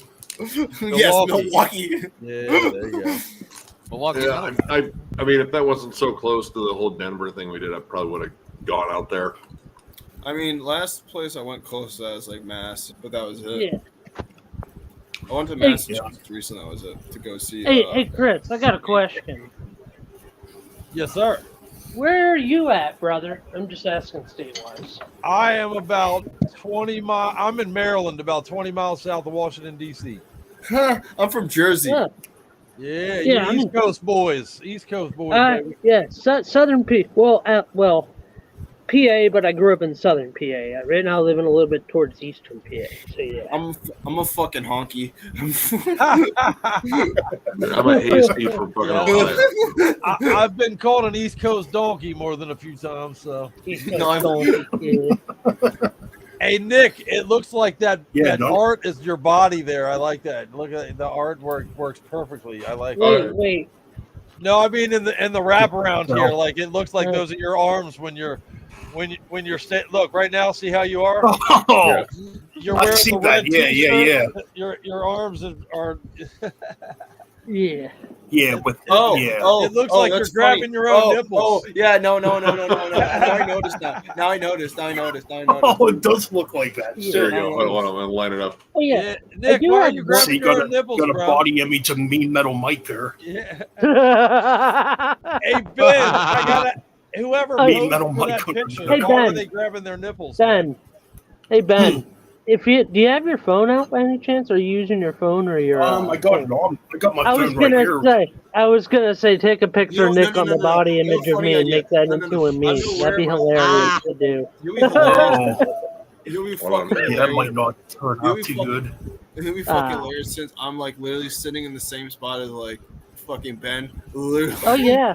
And Chris Oh, is yeah, on top he of is. Ryan. Yeah, I can literally just line up and pretend like I have a leather jacket on. So, So it's basically the new. So it's basically the new bastards. Yeah, me too. Nick, I guess Xavier, so. and Chris. The new bastard. so has everyone got a chance to listen to those Cavalera recordings? No. Not yet, I but was it's in my yet, playlist. I don't know. I if I did, will. and it's worth it. It's worth it. Okay, so think what the I did only- was I think the only recent album I have listened to is the new Ne Oblivious Scars album, and I was reviewing them and their entire discography along with other bands for a mini deep dive. Dig it, dude. I agree with you, Nick. I'm sorry, Ben. I don't. But I agree with you. I don't often, like re-releases kind of like that. But my original gripe with that material was exactly the quality of the production. So There we go. Yeah. Here's the thing. It's like I grew up on the original Sepultura. We're listening to it. I mean, my first extreme metal album I ever bought was Morbid Visions. Wow. Yeah. I was 16 years old, and it was a golden CD pressing. But I have that edition. Yeah, down some here. of that Golden CD material pressing. though is literally legendarily bad recording wise. Oh, what I yeah. mean? So, Also, what do you Oh, think yeah. of the So, what do you think of the newer It's version? like Sodom's Obsessed by Cruelty, and I think it's outstanding. I think it was worth doing. I think it made it's a fresh feel. Honestly, I think everything that the Thralls guy said, man, I thought they need captured it to perfectly. re-record. You know when they need to actually motherfucking re-record Obsessed by Cruelty. Ooh. Fuck Bring yeah. it All right, on. so That needs a solid re-recording, to be honest. Like that album is a fucking mess. So, So you what got did you something think, Ben? done? I do, by the so way, to so Mark, anyways- I do recommend getting it. But go ahead. Go ahead, Ben. Go ahead. no, anyways, like I was trying to say, no, I went to our local record shop yesterday, and I basically went there because I wanted to pick those up, and they didn't get them in. I'm like, oh fuck, I'm so disappointed because I wanted them so bad because I had heard I'm trying to think, it's the Bestial Devastation track. I heard the re-recording on YouTube. I'm like, wow, that actually sounds pretty damn good for a re-recording. It still sounds really raw, and Max just sounds like he wants to fucking tear somebody's throat out. So right away, I'm like, okay, this is going to be fucking good. Fuck yeah. So Exactly. yeah, I went to a record shop. There's a I went to there's a re-recording of Sadistic doing a cover of what was it? Not Bestial Devastation. Hmm. And it's way more faster than the Sepultura version. Yeah. I mean, well, they always played it faster live too. Yeah. Yeah, Right. last True. piece, it sounds That's like more. true. It sounds like I more was painful worried that Christian. it would lose some of its maybe aggression or any of that, but yeah, that was definitely not that. No worries. That was nothing to worry I about. don't think it's gonna. Yeah, I don't think it's gonna lose it. I would even argue to a degree it gained like a different kind of aggression. Like the death metal side kind of comes out a bit more. Dig it. Yeah. Right on. Yeah, Risk was the right guy to do it. Yeah, right on. So, anyways, like I was trying to say, they didn't have them. They only had the Bestial Devastation one on vinyl, and I'm like, fuck. I mean, I almost bought the vinyl too, Yeah. but I really wanted it to listen to in my car, and I'm like, oh fuck. But anyways, so what I did was, after Jeff's stream last night, I decided, you know what, I'm gonna at least listen to the Bestial Devastation part of it. Dude, that fucking thing blew me away. Like, Yeah. a lot of bands, when they do re-recordings, they fuck it up and make it too clean. Yeah. To me, this was perfect. I think this was perfectly done. It's Yeah. like The way they did it, it sounds, yeah, like I said, Max sounds like he wants to tear somebody's fucking throat out. Yeah. The raw It's like- aggression's still there. it's like let's be honest. It just sounds killer. like how many re-recordings From have listening you heard to of? that, at least. I mean, let's be honest. It's like that's like the same thing I wish Suffocation would do with Breeding the Spawn. Well, they're still trying to get the rights. They have re-recorded it just Yeah, over the exactly. course of every album that They followed. do it like every other album. But yeah, So the morbid sorry. Vision one I haven't. So the Morbid Vision one I have not listened to the whole thing yet. I did listen to the track Morbid Vision and Troops of Doom though. I think Troops of Doom sounds fucking even more killer now than it probably did then. I know that's going to be kind of controversial to say. There's just something about the way this thing was done. I anticipated some controversy with just going over a re-recording and saying that in some respects it is better than the original because objectively in terms of like at least the production, it is better than the original. Yeah, it is. But Right. yeah, so far everyone's like pretty much like, nah, man, this is awesome. And They didn't skimp on the rawness. They didn't skimp on the aggression. That's for damn sure. I mean, dude, Igor's a fucking machine. Right. Oh, I was going to say, to me, in parts, it sounds like he's playing faster. I think so. And honestly, like, he's just a little bit more fluid. Like, you know, there were definitely like mistakes and stuff on the original one. Like, they were playing their hearts out. You know, the guitars weren't necessarily in tune. Like, this was a chance to go back and say, listen, we still have this sort of rageness. You know, Max having a different vocal style now, just because he's gotten older and he's had to, you know, change it over the time. But I mean, having that high-low flip now, that extra reverb on there, it sounds creepy. It sounds aggressive. Right. You know, I generally hate re-recordings because, you know, same reason. Generally, when a band re-records something, they go with the producer that they've had. Like, you know, let's make it sound like the more current stuff because we like that. But you kind of lose a little bit of that original aesthetic, and you kind of need that. The perfect example is the re-recordings of Clayman from In Flames. Those are just terrible. Yeah, that's a good example of something being re-recorded terribly. Like, they just the muddy guitars, the super processed vocals on those. They didn't re-record the whole thing, but they recorded the important tracks. Yeah, But yeah, man, I think they sound absolutely great from what I've heard. Yeah, I mean, it unfortunately none of the record stores here had them, so I had to actually order them. Shit. That's what I'm going to do. I think I'm just going to order it off Amazon Prime. That's what I got a question. So Ben, you know I post a lot of drumming videos on my channel, right? Yeah. How's my drumming coming along, brother? From what you've been hearing recently? I think you sound good, man. Just keep practicing, dude. Yeah, you know.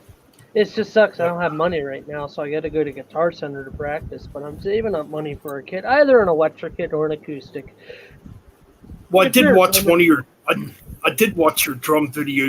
I think you posted it on my Metal Bench Chronicles Facebook page. Yeah. It looked like you were trying to do a blast beat in it. I thought it sounded pretty damn good, actually. By the way, Ben, you probably got a snippet of parts of the Sadistic album. What do you think so far? Sounds good, man. Can you send me a snippet on Messenger, David? I would wait, she just sent it to me. I did send it to you. I sent it to you like a while ago. If I can't find it, I'll probably resend it to you.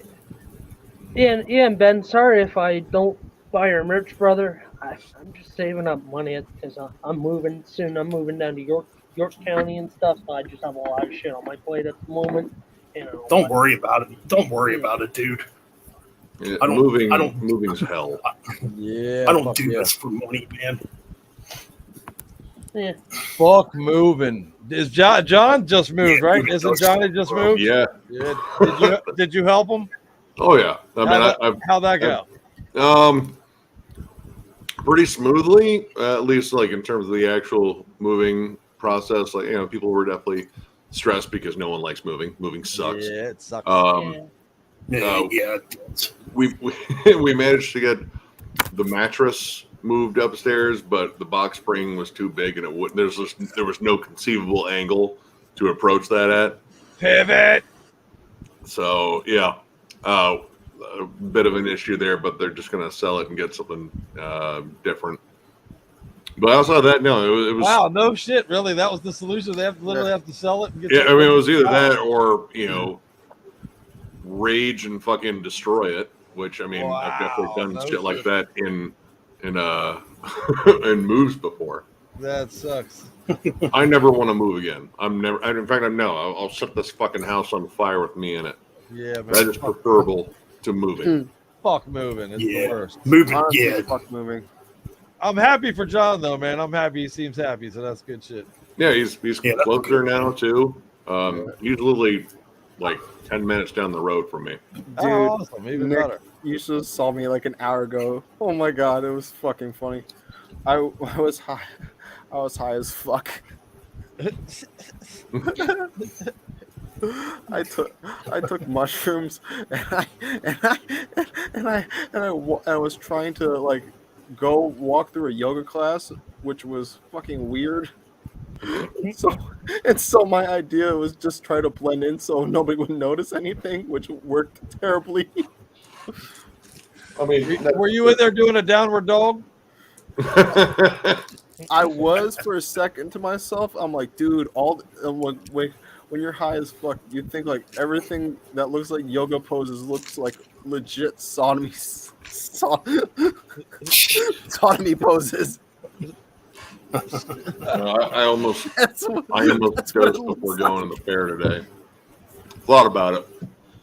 The motherfucking fair, the Ohio fair. Is that where you were at? Yeah, county fair, and our county fair fucking sucks. It's bad.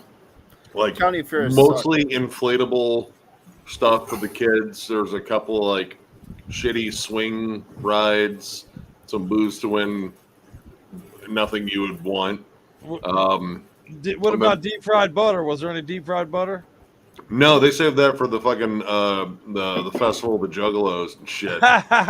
They legit serve that there. Like, Yeah, for real. I've seen that shit. I remember they had a festival like that in Jersey, and they served you shisa poutine. I'm like, dude, this is not a good poutine. Like, fuck off.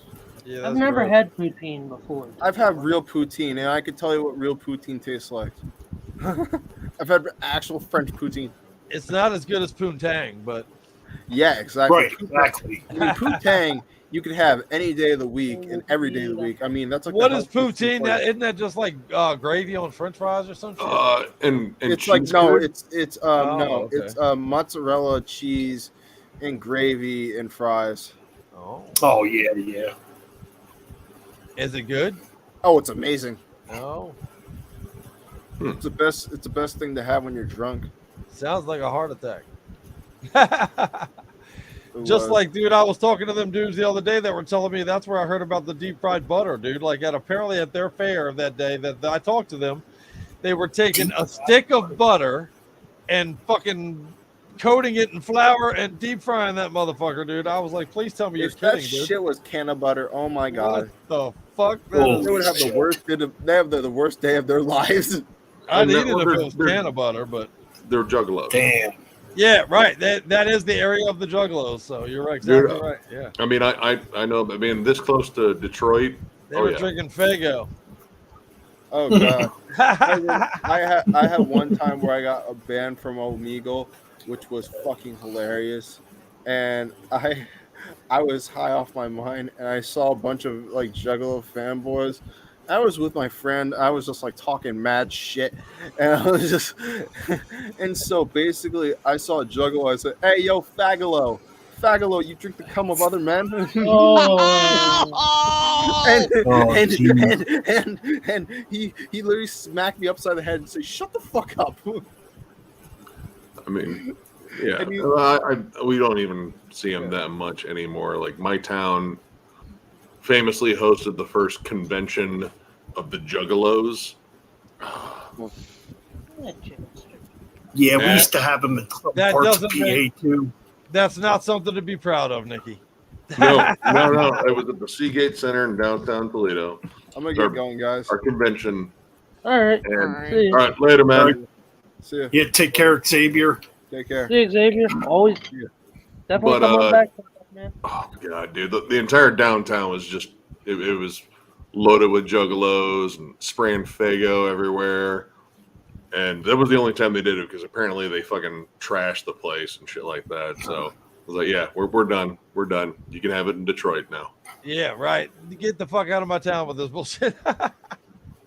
It's weird. Like, they get occasionally like metal bands to play in between all their terrible fucking horror rap. Like, I know Soulfly's played there before. Oh shit. Yeah. Dang. I wouldn't go to that show just Well, to see dude, that's a Soulfly. modern thing. No. But I saw a meme going around the other day about that, and I think it's pretty accurate. It was like that's a modern thing with festivals these days. It'll be like all these death metal bands, and then like Kiss. You know what I mean? Like, what the fuck?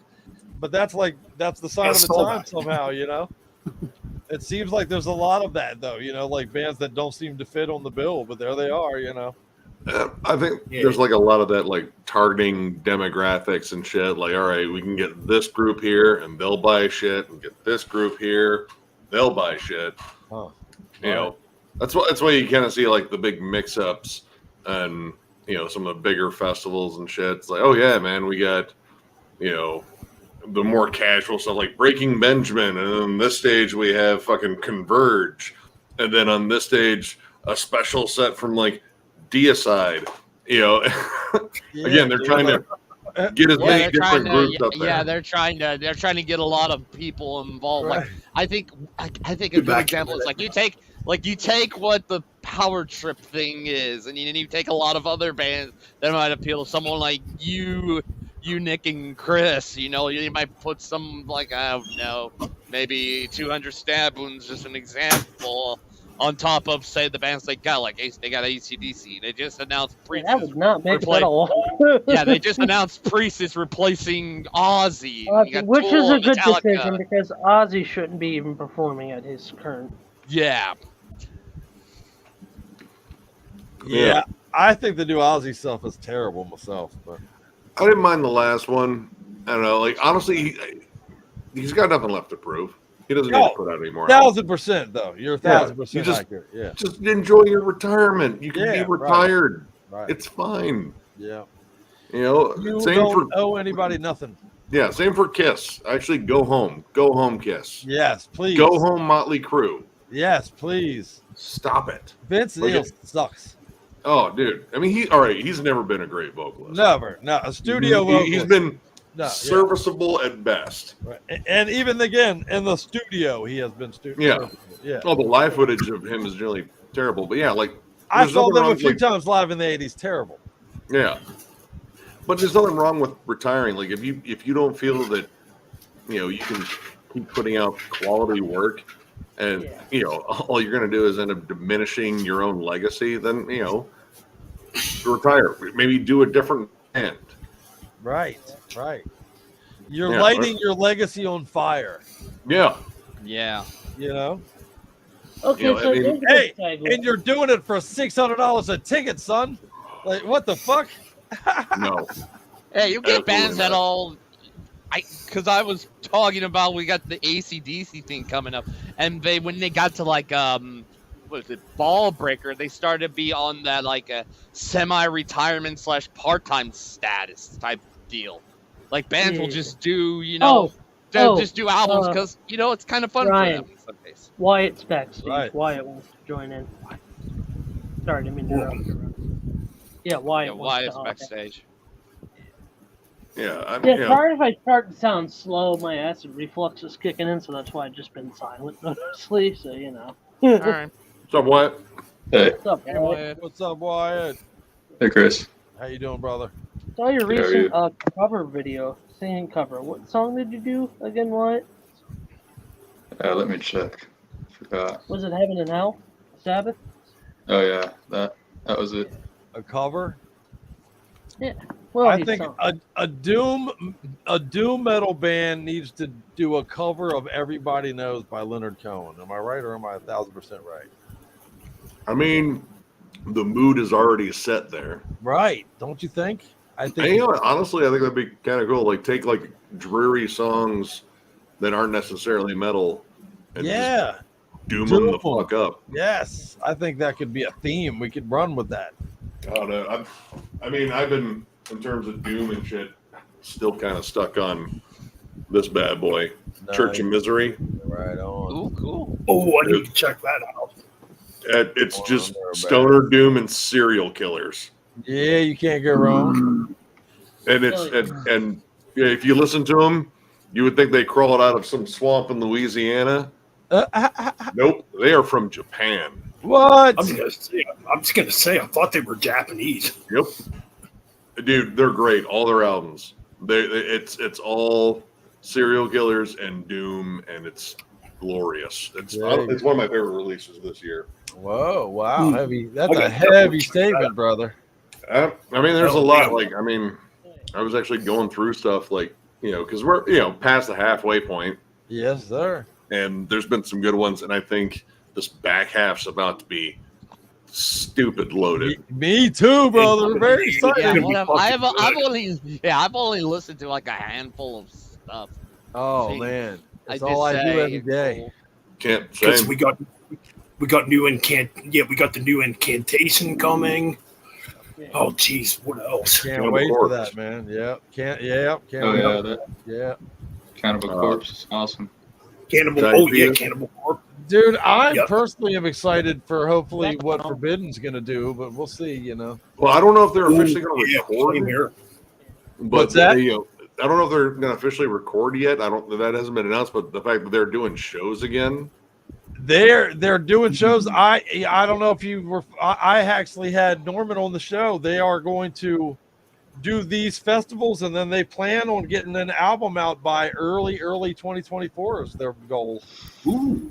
Yeah. All right. Apparently, there's all kinds of writing underway and all that. So Because I know Cicero had Dress the Dead going on, and there was another project that he was working the on. boneless ones. Boneless ones. There it is. It's crossover, hardcore kind It's of. badass too. I Thank love you. that shit. Yeah. Yeah. But yeah, I mean, I guess he's had time to do this, and hey, I'm down for some new Forbidden. Like those first two are so goddamn good. Oh man, so good. Apparently they've had material they've been like sitting on for a long time that they're gonna basically sharpen up, and you know. So I'm excited about that. It is different, you know, because Norman's definitely clearly a power style vocalist. So we'll see how it, you know, but I'm excited for it. Well, I'm curious about that one. God, what other? There was another few new Marduk. Yeah, fuck yeah. That's Oh on the yeah, I just horizon. heard about that one. Yep. Cryptopsy, first one in Oh yeah, 9 years in terms of a full length. Yeah. Shit. High on Fire I know is in the studio, but I don't know if they've announced anything yet. Matt Pike just announced a tour. No. Well, I mean, they've got to be done in the studio if they're ready to hit the fucking road. I mean, Well, it's a Pike's solo living tour. yeah, fuck yeah, baby. I'm excited. Outer Heaven. Looking forward to that one. New Inhuman Condition. That's next week. Yeah, fuck yeah. New Begravement, man. That Begravement. That's that dude Ezra from Annihilation Processes band, dude. Yep. Dude, Yeah, that's a really good CD, man. Fuck yeah, dude. Did you get it in the Metalhead box too? Yes, sir. Yes, sir. I Yep, did. I did. It's, Yep, it's good, man. I haven't had a chance to listen to it. I heard like a little bit of it when I was ripping it onto my hard drive, and I like it, man. I heard it was like kind I of like more it a lot. technical death thrash. What's that? You heard of what? Like it was like technical death thrash. That's what someone told Yeah, me. yeah. There you go. I like it. Perfect. Yeah. Yep. It's really good, yeah. I definitely like it a lot. Yeah. Yep. I like that dude Ezra, man. That Annihilation Process he's in with Mike Dreher from Lich King. That's a pretty badass outfit too, man. That shit's pretty good. Yeah, man. It's been a while since I've sat down and listened to Lich King. Those dudes are fucking fun. I got to see them I play in a love loft them. in a record store years ago. Awesome. That's awesome. Hey Ben, I'm probably gonna call tonight, brother. I'm probably gonna hit the back. All right, man. Enjoy. All right, Mike. All right, Mike. Thanks Mike, for joining all, as always, it, Mike. dude. be good, brother. Take it easy, man. Thanks. Peace. All right. Heal up. Be safe. Holy shit. Give me a second when I go grab a smoke, and I'll be right back. That acid reflux shit ain't no joke, son. Yeah, that's Yeah. not fun at all. Yeah. Hell no, it's not. I want a new Atheist release, man. That's what I'm fucking excited for. Fucking bring me some motherfucking new Atheist, baby. Yeah, it's been freaking how long? It's been damn. Yeah, a long time, man. I cannot wait. Yes.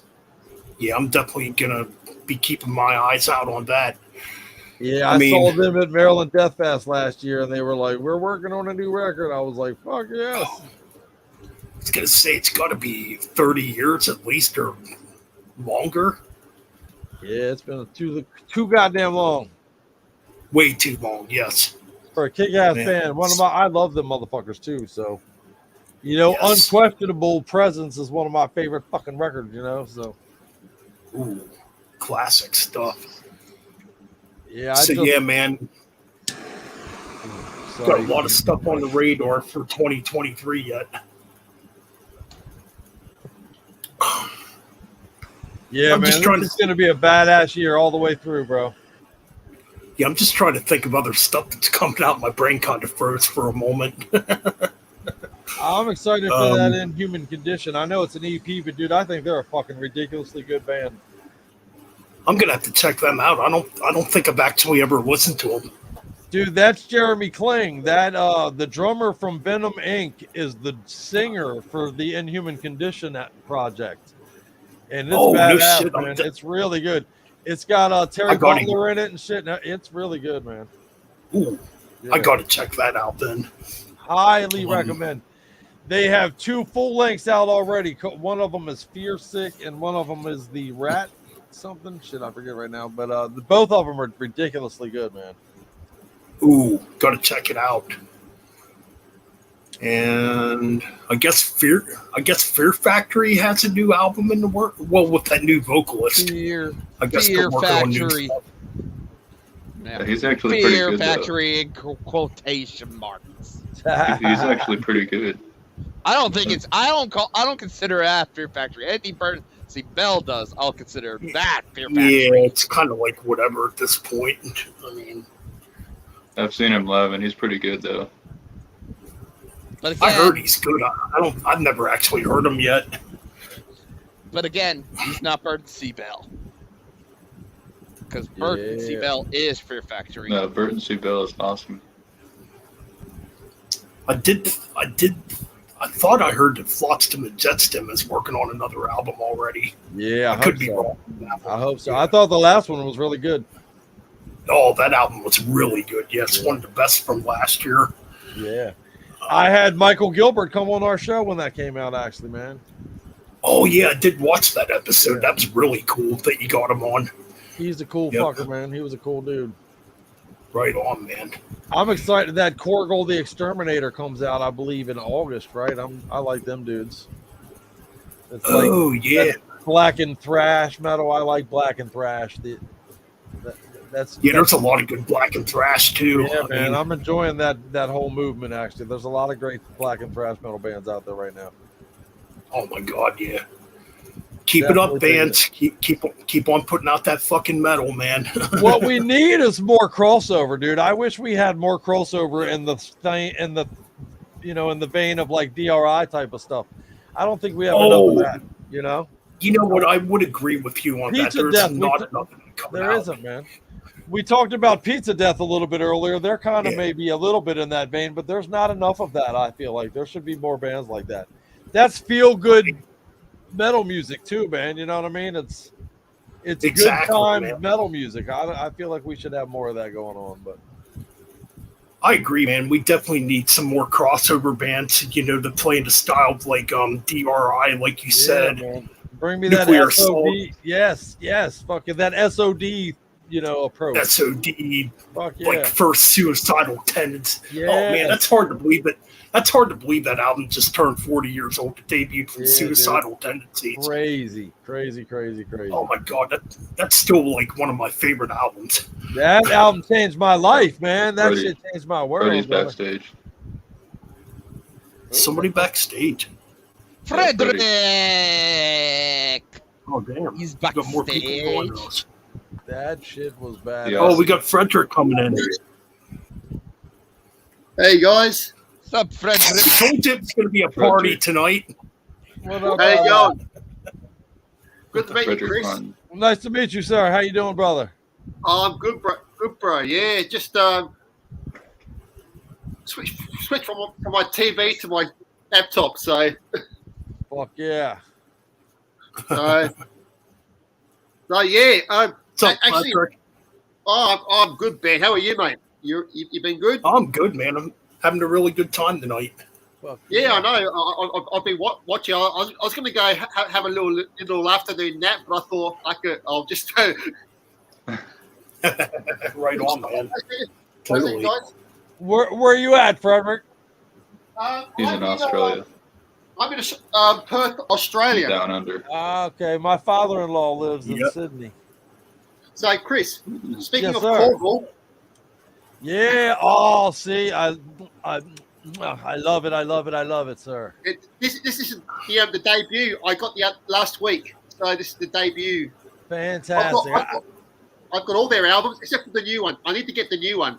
Yeah, I think it was August 4th, I believe, if I'm not mistaken on that. And I Speaking cannot of- wait. Speaking of Violent Sin, this is the Violent Sin album you need to check out.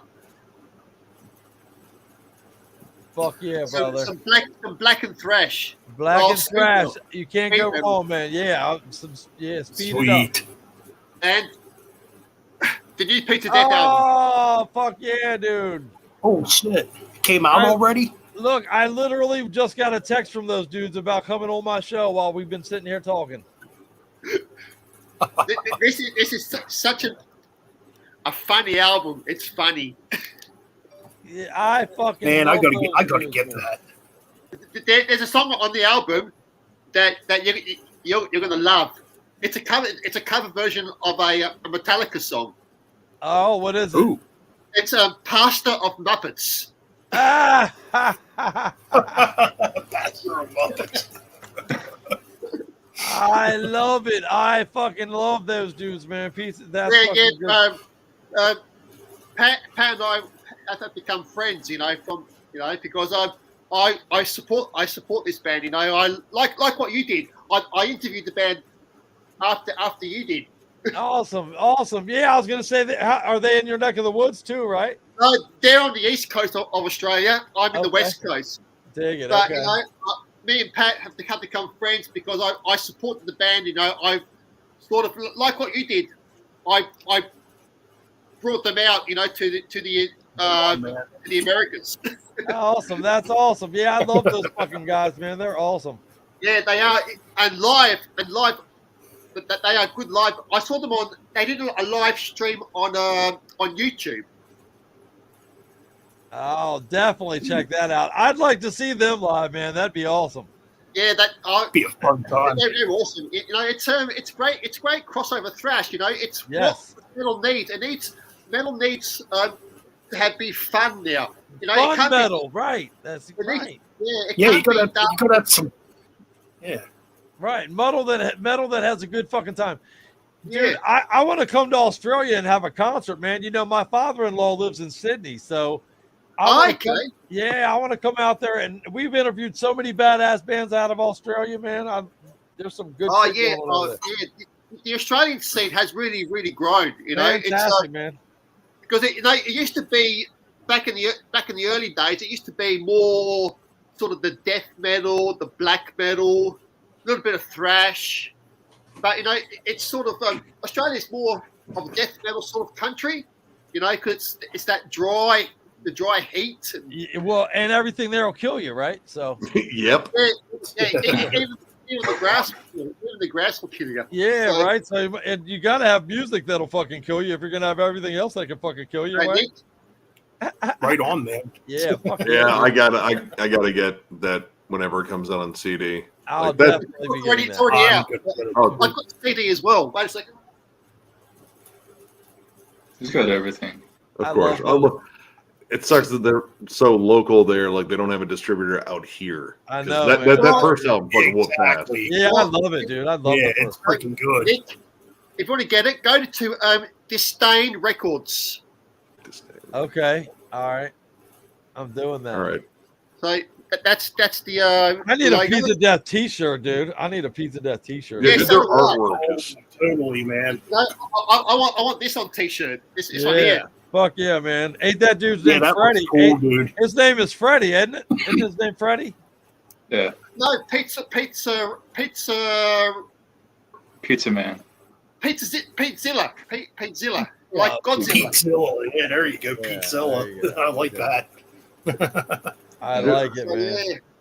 So, Chris, we need to do a stream one day. On the Black Thrash stream. Fuck yeah, I'm in. I'm definitely would love to do that, man.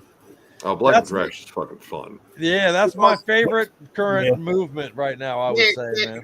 I like black metal. I'm more into the black thrash than the black metal now, because it's two genres that I like into one. Fuck yeah, me too, brother. You get all the darkness, but you get all the riffs. Yeah, give me the riffs. Yeah. Exactly. Yeah. Exactly. Yeah, you still get the riffs. I love it. I think I got into. Yeah. If you like black thrash, this band came back. A band called Old. Oh, dude, I know that band. I have one of their albums. I've heard of that band. I've heard of that band before. This is their brand new release after 17 years. German black and thrash. They're good. You need to get them on your channel, Chris. I'm on it. Look, I'm writing that shit down. Yeah, dude. They're trying to think Oh, go ahead. No, I'm just trying to think who the first black and thrash band would have been. I mean, R Noir. Possessed, yeah. or even Infernal Majesty from Canada were probably one of the earlier. The first time I heard the term used to describe a band like flat out like this is their style was R Noir, which that's got one of the dudes from is it Emperor or Satyricon? Could be both. I think it's Satyricon. Yeah, I think it's Satyricon. Yeah, I ended up getting their album Black Thrash Attack, and it lives up to exactly what it says there, dude. It's a gnarly, thrashy, evil fucking album. It is. And they're still going as well. So yep, they're going to be at MDF, Maryland Death Fest next year. Oh shit, no kidding. Oh, yeah, Old OLD is the band name. OLD right there. Okay. Old, like we are, Chris. We're old, mate. We're old. Yeah, that's right. You ain't lying, brother. You ain't lying. There's another band called Old, but it's an acronym for old lady drivers. They're like a weird. Hardcore. Yeah. Okay, that's funny. Yeah, those dudes are good too.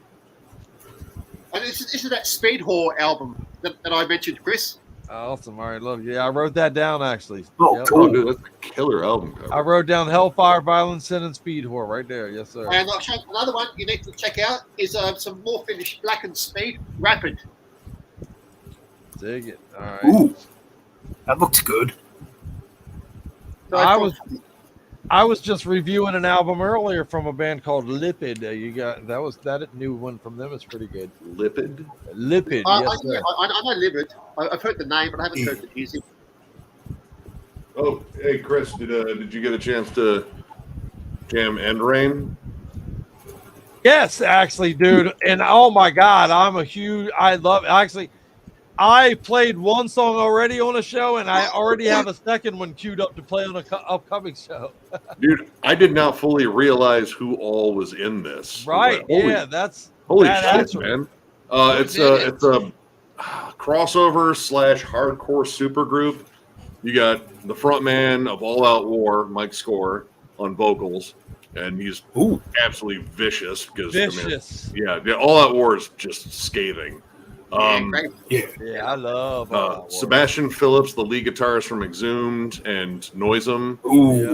On drums. Adam Jarvis. Yes. Adam Jarvis from Misery Index and Pig Destroyer and a fuck ton of other. He also plays in Scour too. Yeah, man. Scour. I love Scour, dude. Speaking of thrash, black Scour's and thrash, cool. that's Scour. Oh my God! But I think Dominic Romeo, he was in Integrity for a while. Yes, sir. Pulling Teeth.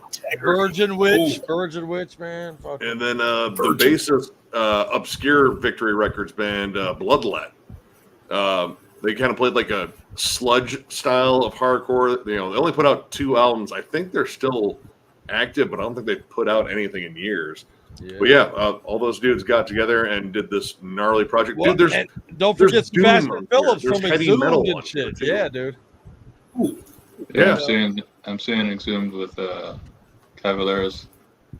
So, dude. I can't wait. Oh yeah, I'm going to that in September. The Cavalier with Exhumed here in Reading, PA. That End Rain is mandatory, by the way, though. Before we change subjects, you all must purchase that. It's fantastic. It is. It's really I good. I got to check that out. Definitely. You will be surprised in a lot because, like, I went in expecting like, all right, it's crossover and hardcore. It's going to be fast and in your face, and it is a lot of D beats, a lot of hardcore grooves, and then again, like classic heavy metal riffs and guitar harmonies, and doom metal, like Atmosphere. And and Mike Score's vocals are fucking scathing on there, dude. Dwid Hellion even pops up on there for a song from Integrity, just to add some extra groans on there. Yes. Some extra rip you apart. Check that out. It's really good. I love it. I love it. But yeah, dude. Sounds good. If you've never seen Exhumed live, dude, Exhumed live is a fucking blast. Matt Harvey loves to joke around. I've seen videos of them. They're good. Yep, September 29th, they're coming here. Ah, nice. I think October 17th is when I'm seeing them. I'm going to see him at Full Terror Assault in Illinois. That whole Ooh, what part of where in Illinois? It's a place called Cave Rock. It literally sits like right by the border of Indiana, Kentucky, and Illinois. Ah, it's more eastern. Yeah, it's southeastern, but I know the guy that runs it, and just got to get the tickets. And it should be a blast. I mean, that entire lineup for the Cavalera tour is there, plus Enforced. God, Fulbaphilic is playing there too. I love Enforced. Oh, and Enforced, they're so good, man. Yeah, amazing. I still need to get the new album by Enforced. Oh man, They for me. By. They are one of those front edge of the new wave of thrash that's underway, man. That just is crushing. I thought the last album was like really good. Kill Grid. I've had them on my show twice just because I can't get enough of them motherfuckers, man. I love them. They're good. Knox is fucking wild. Yeah, man. I love Knox, dude. He's a good dude.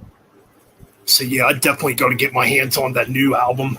Yeah, you have to do that, brother. It goes by in a flash. Like that might be, like I think their whole idea was to trim off any of the excess fat that they thought was on Kill Grid. Yes, which I didn't think there was any. Right, me either. I know. I didn't either. I thought it was perfect. I think this one they might have trimmed off a little bit of meat, but not much. Like it's bullet trained. It's aggressive. It captures their live vibe because. Every time I've bullshitted with them, they said, dude, our whole goal is to play the fastest, most aggressive set and keep everyone moving. Like, you don't even get a breath. And, the new album captures that. Like, it's fast as fuck. Oh, my God. Oh, dude, I definitely got to get it. It's just ferocious. It's like crossover fucking Rain and Blood.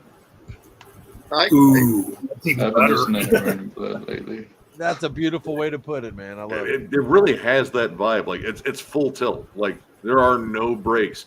Like the same week that dropped was the new Overkill, and they made Overkill sound slow. Not that album was slow, but it made them sound slow. It was like Jesus. By comparison, yeah. No, but there's too much stuff coming out. You can't get everything. That's probably why I will say that y'all. It's great y'all are talking about these bands, but these are. I will say those are literally like bands that are genres I probably don't, or either rarely or don't ever listen to that often. Well, listen to Thrash. Check them out. That's how you get a broader sense of the whole genre and stuff. That makes you a better reviewer. Like I listen to shit even that I don't necessarily like, but at the same time I feel like as long as I learn something from it too, like all right, this is what the current trend is, or this band is loosely related to this band, or this is part of this scene, like there's still something there. Like I mean, spoiler alert, like the review that's going up tomorrow for this sadly not very positive, and I love this band. I love them too, and I know it's crap. Is it crap? I can predict some of what you're gonna say, but it's not thrash. It's not a thrash release. Barely thrash. Like there are 3 thrash songs on it, and then it's either Dick Riding the fucking Black Album, or it's just like 90s groove metal. Like Like Okay, that Pantera, might be Machine more. Head. That might be more of something for me. Then I might give that a listen. But see, the thing is, they do awesome thrash. Like, Dude, their last album was so good. it was Yeah. fast and furious. Yes. Their debut is still probably my favorite, though. Enter the Grave. Yeah, for sure. That was one of those albums because at that point, thrash was still kind of, it hadn't got like the energy kick it needed with some new bands playing it. And then Enter the Grave came out, and I was like, "Holy Eval's shit, dude!" Black album, like Mark is saying, yeah. Oh, you're talking about Eval now. The new Evil. I bought it because I do love this band. I love them I too. was gonna say I actually kind of enjoy that album. It's weird. The new- I actually kind of the new like one? it. I struggle to call it thrash for sure. All right, there's 3 songs. 3 songs that are really thrash metal. Right. And then, there's only like 3 thrashy tunes. Like those first 4 tracks, though. Those first 4 tracks feel so rooted in the Black Album. Like it's almost when they rearrange like songs there, like this, like kind of that same from as like, Enter Sandman, Sad But True, Wherever I May Roam. The long one, what was that one? Fuck. When Mortal Unforgiven. Coils Shed. Like how long? Kind of sounds like Nothing Else Matters. Or The Unforgiven, or One, or Fade to Black. Like, it feels like an amalgamation of all those songs kind of stitched together, almost like an AI. Like, it's like, hey, give me a Metallica power ballad. Well, I kind of you're get looking that. at someone. I mean, you're looking at someone who grew up liking the '90s era of Metallica, so it's probably up my alley. Probably. Valid point, Mark. I don't want to hear a Saint Anger from Evil. No. I don't think anybody wants to hear her saying it or Well, Anger from anyone. Yeah, they're trying to get new fans. That's what they're trying to do. They want to get the new fans get in, and then they'll do it like a sophomore album like that, like the Black Album, and then their next album it'll be just pure. It'll be full on thrash metal again. We'll see. Like, I don't know. I feel like this is. It feels more like an experiment. I mean, I'm kind of hoping that too. I don't want to see him go in this direction either. I'm just hoping. Go ahead. Oh, I'm sorry. Go ahead, Nick. No, my thing was like, I guess you can make the argument that the past, even so much as Hell Unleashed, because I believe his brother Matt Drake was involved in that one still, but then he bailed, and then old Drake had to step up and be the front man. Yeah, right. This one, maybe this is more of what Ole, wanted to do. Like this is his direction. He's the principal songwriter in the band. Maybe this is the direction he wants to take it. Well, if you listen to the last Lost Society album, when they changed direction, from the last 2 albums, they went new metal, which Ryan would like. Ryan would like that. I mean, I'm not. There's only a handful of new metal I like. Like I got to think of Iowa from Slipknot is probably one that I like a lot. Toxicity from System of a Down. There's probably a handful of System of a Down songs I like, but it's like the only full new metal album I like all the way through is Iowa from Slipknot. That's pretty much it. Yeah, even that one kind of borders on, because I mean it's got death metal vocals, blast beats, like and like death metal riffs, but I mean it's not death metal, but it's one of those like if you're gonna pick a new metal album that gives you some like extreme metal cred, that's Iowa, the one you pick.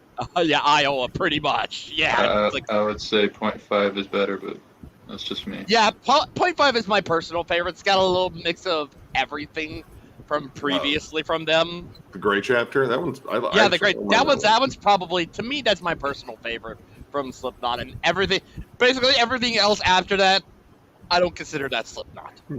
While I do like We Are Not Your Kind. It was just a placeholder for me because Tool was going to release an album in a couple of weeks after it. So it was just placeholder pretty much. I mean, yeah, I guess on this new Eval album, you could definitely tell they're wearing in on their influences. You can definitely hear a lot of Metallica on the new album, especially the Black Album in those first 4 tracks. I definitely noticed that. It's down. Well, all right. Well, the drumming's better, but that's easy. Yeah, Black Album the better. 4/4 time on the nose, kind of a simple verse riff. It's chuggy. You get like maybe a slightly more anthemic melody on the chorus, bridge. More slowed down, kind of wah-ish. Kirk Hammett-ish lead. True. Yeah. Cole's a better guitarist than Kirk. Well, would you compare it to the new Toxic album? What was that? Would you compare it to the new Toxic album, where the new one, which is a bit mellow and it's not as thrashy as their previous stuff? With the last Toxic album, I thought that album was insanely heavy and just kind of all over the place. Yeah, that's what I thought too. I wouldn't call it heavy like their World Circus or Think This. It's a bit more. Honestly, like I almost thought it was kind of comparable to Strapping Young Lad in some regards because it was just really. It's not like traditional heavy. Like they got a little bit outside the speed metal and kind of just went nuts with it. Their new singer is just a batshit crazy range. Oh yeah, definitely. Yeah, that album's it's a little unhinged and a little too much at points, but overall, I didn't think it was that bad. Did you ever pick up these Toxic albums? Forgive me, Nick, but what album are you talking about, sir? We were talking about Toxic right now. Oh, cool. I don't have that one, no. Okay. I have Think just in the new one. Nope, not familiar with that one. Whoa. And the one with Trump on the cover. Oh my God. When did that come out? Well, this came out in 2018. Wow. I've never even heard that one. Huh. 27. This is all 3 different vocalists. This one was Mike Sanders. I don't know. What was he in? Toxic. Oh, okay. Oh, all right. Mike Sanders. Was he the original one? The original vocalist. Okay. All right. I'm not familiar with all the members. This is one with the new vocalist. Was he the last one too? Yep. Okay. That dude, again, insane range. Yeah, that dude can really sing. And this one is who's the vocalist for this one? Sanders was in Sybil. Oh, I didn't know Jason Bittner. Charles Bain. The second vocalist for Toxic was on this one. It's Charles Bain. I was going to say that there's only one consistent member, I think, in Toxic. And I think it's that's Josh Christensen. Yeah, guitar player, right? Yeah, Josh Christensen is the only original member of Toxic. But I wish Mike Sanders would come back on vocals because Mike Sanders was a great vocalist. Jason Bittner was in that band too. Goddamn, what band was Jason Bittner not in? And when Shadow Soul broke up, man, I just was handing out resumes. Yeah, right. Show. Him and DiGiorgio are like competing to be who can be in the most fucking bands. Oh, yeah, well, Gene Hoglan as well. You can say Gene Hoglan. Gene Hoglan doesn't have to throw out a resume anymore. They just call him. Yeah, right. Like, come do my record, goddammit. I mean, when I was going through all the Florida stuff, I did not realize that the third Old Man Gloom album had Gene Hoglan on fucking drums. Whoa, Right. You know, a guy is really in a lot of bands now is like Lombardo. Yeah. I got his solo album too, which I haven't had a chance to jam fucking yet. Hobbs, dude. Jesus Christ. Yeah. I mean, Lombardo, he's been trying to, escape the whole I'm the Slayer guy for a while because dude's an incredible drummer. Like honestly, it was between him and Jeff Hanneman in terms of like the talent in Slayer, like the real fucking legit songwriting talent. Because Lombardo is just he's still god tier. Yeah, even Lombardo's jazz work is great too. Have you heard his jazz stuff? No, I have the Grip Incorporated stuff. I don't have. You have the Suicidal stuff. Oh, I got the last Suicidal he did. I thought his drum work was good on that one. The album itself was kind of so. Clap Like Ozzy is kind of fun though. Yeah. Mr. Bungle. Mr. Bungle. Yeah. The Bungle. Ooh. Yeah. That's a ripping album. I've been down that rabbit hole so many times. I come back and listen to that one so much. That's honestly it's become one of my favorite thrash metal albums. Yeah, I love it. On it too, right? Yeah, I love it too. But it's it's got death metal, hardcore. It's thrash. That's like the most aggressive ska dance played probably since Among the Living. Yeah, Or stated before, yeah.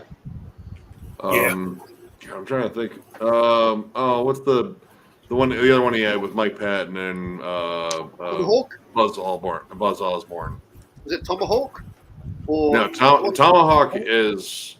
I forget who does drums on that one. It's not that one. It's the one that did all the movie soundtracks super quickly. I don't know which one you mean. Phantomos. Yeah. He's done some other stuff with Patton too. Like he's been on Patton's fucking list of people to call for years now. Yeah, that's another great vocalist that people don't really talk about. Mike Patton, much. Mike Patton's he's a he's a great vocalist. Yeah, whatever he does, he is my favorite singer. He is legit my favorite singer because he can do everything. Except black metal. I want to hear him do some black metal. I think he can do it. Yeah, I think so because I know Phil Anselmo does some black metal stuff as well. So I think Mike Patton could do it as well. I have the last special editions for when they reissued all the Faith No More albums, and some of the bonuses were really fun, especially on King for a Day, Fool for a Lifetime, because if you want to hear, at least I think the title track and Evidence, there's versions of that where he is doing all of the lyrics in Italian. And he croons in Italian. Like he's a full-on like opera tenor. Like he can do all that crazy shit. But hearing him croon and like, dude, he's just got this buttery, smooth fucking voice, and then hitting these wild fucking higher notes, these shrieks, and he's the Swiss Army knife of fucking vocal cords. Yeah, it's like this, he sings nicely, and then he'll scare you to death. Dude, like the opening track on fucking Real Thing, Out of Nowhere. Great, huge melodic hooks in it, and then you get Surprise, You're Dead, and he is ranting and raving and fucking screaming his guts out. Like, dude, this dude's awesome.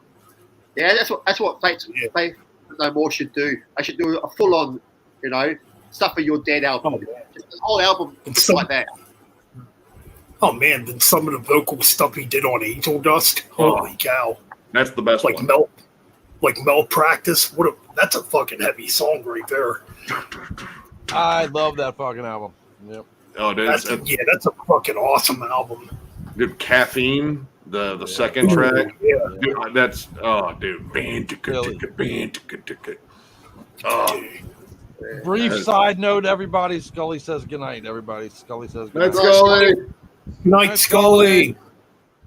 Oh, she's giving you the I love you, but she's in her PJs, so she ain't reaching in. But she said she loves you guys. Love you, baby. All right, sorry about that. No, it's all right. Yeah, I can gush about Mike Patton for fucking I followed so much of his stuff. Like the only stuff I don't own is the Phantomos stuff. Like I have all the Tomahawk albums. I even have like a bootleg of like weird B-sides that he's done. Got that Peeping Tom album he put out. It was like kind of like rock songs mixed with like hip hop and like swing, and he's just kind of willing to try anything. And well, why wouldn't he? He's got a voice that could suit any style. Yeah. I'm just thinking to myself now, if Mike Patton did a black metal album, his vocal range might scare a lot of black metal vocalists if he did a black metal project. Oh, what's his is it? Hold on here. He's got his hardcore project with Dave Lombardo too. Oh yeah. Dead Cross.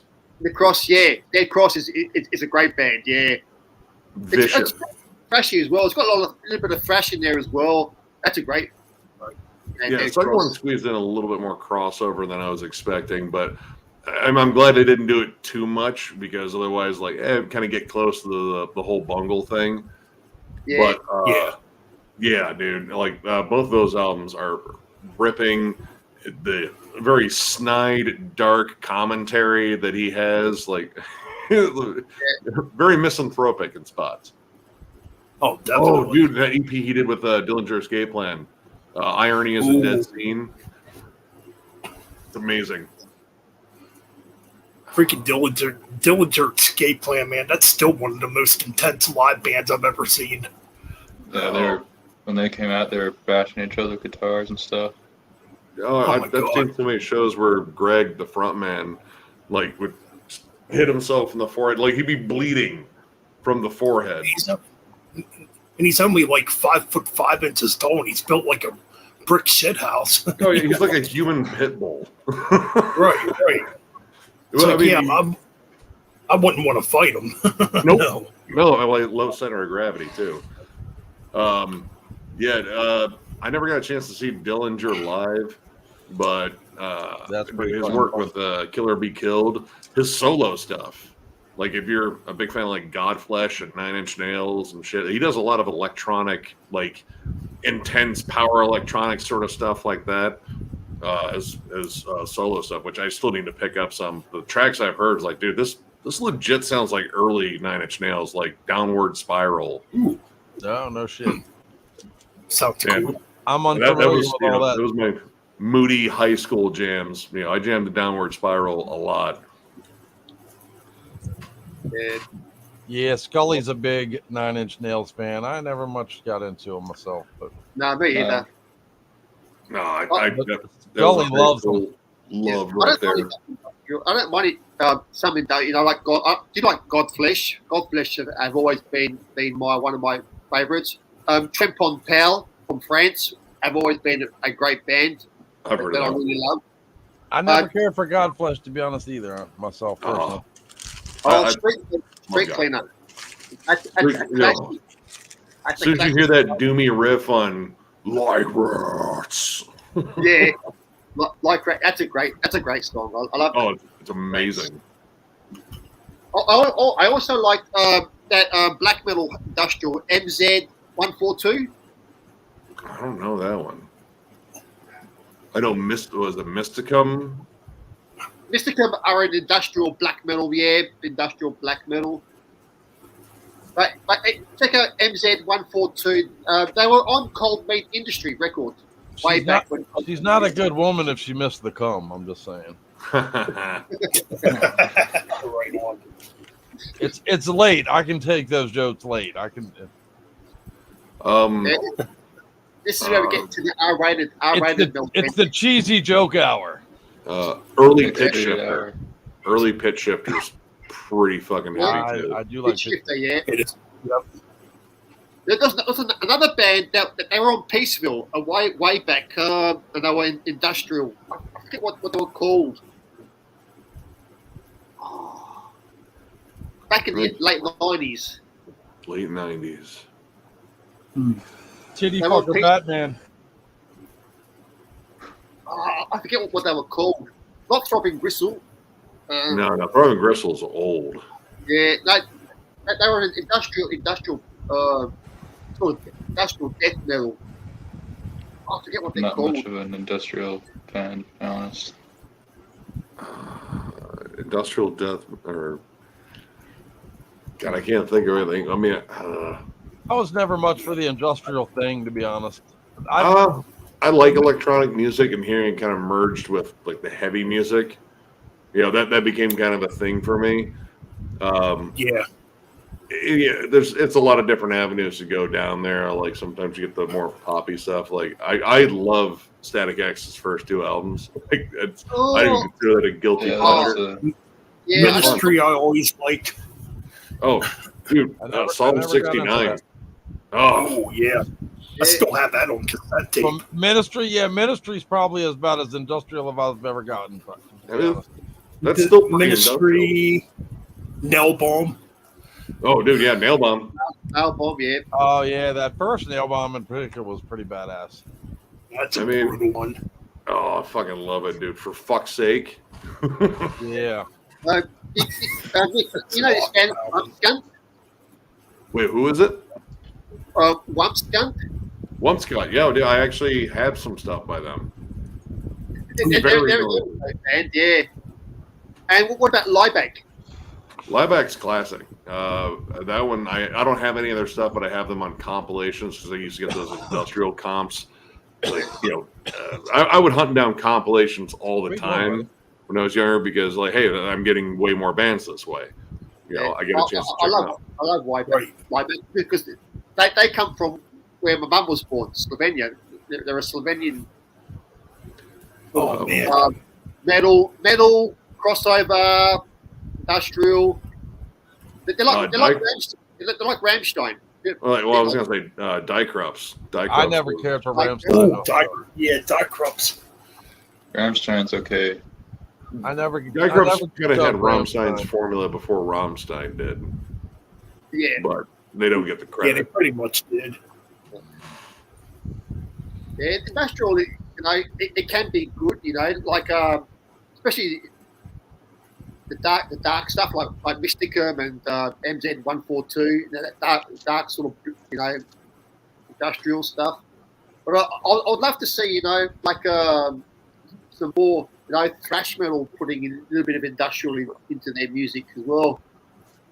That's like hit or miss sometimes because like there's a point where like drum machines really start irritating me. Like if they're doing like blast beats, like all right, I love like all the riffs and the brutality of the Berserker, but I fucking hate that drum machine. I hate it with a fucking passion.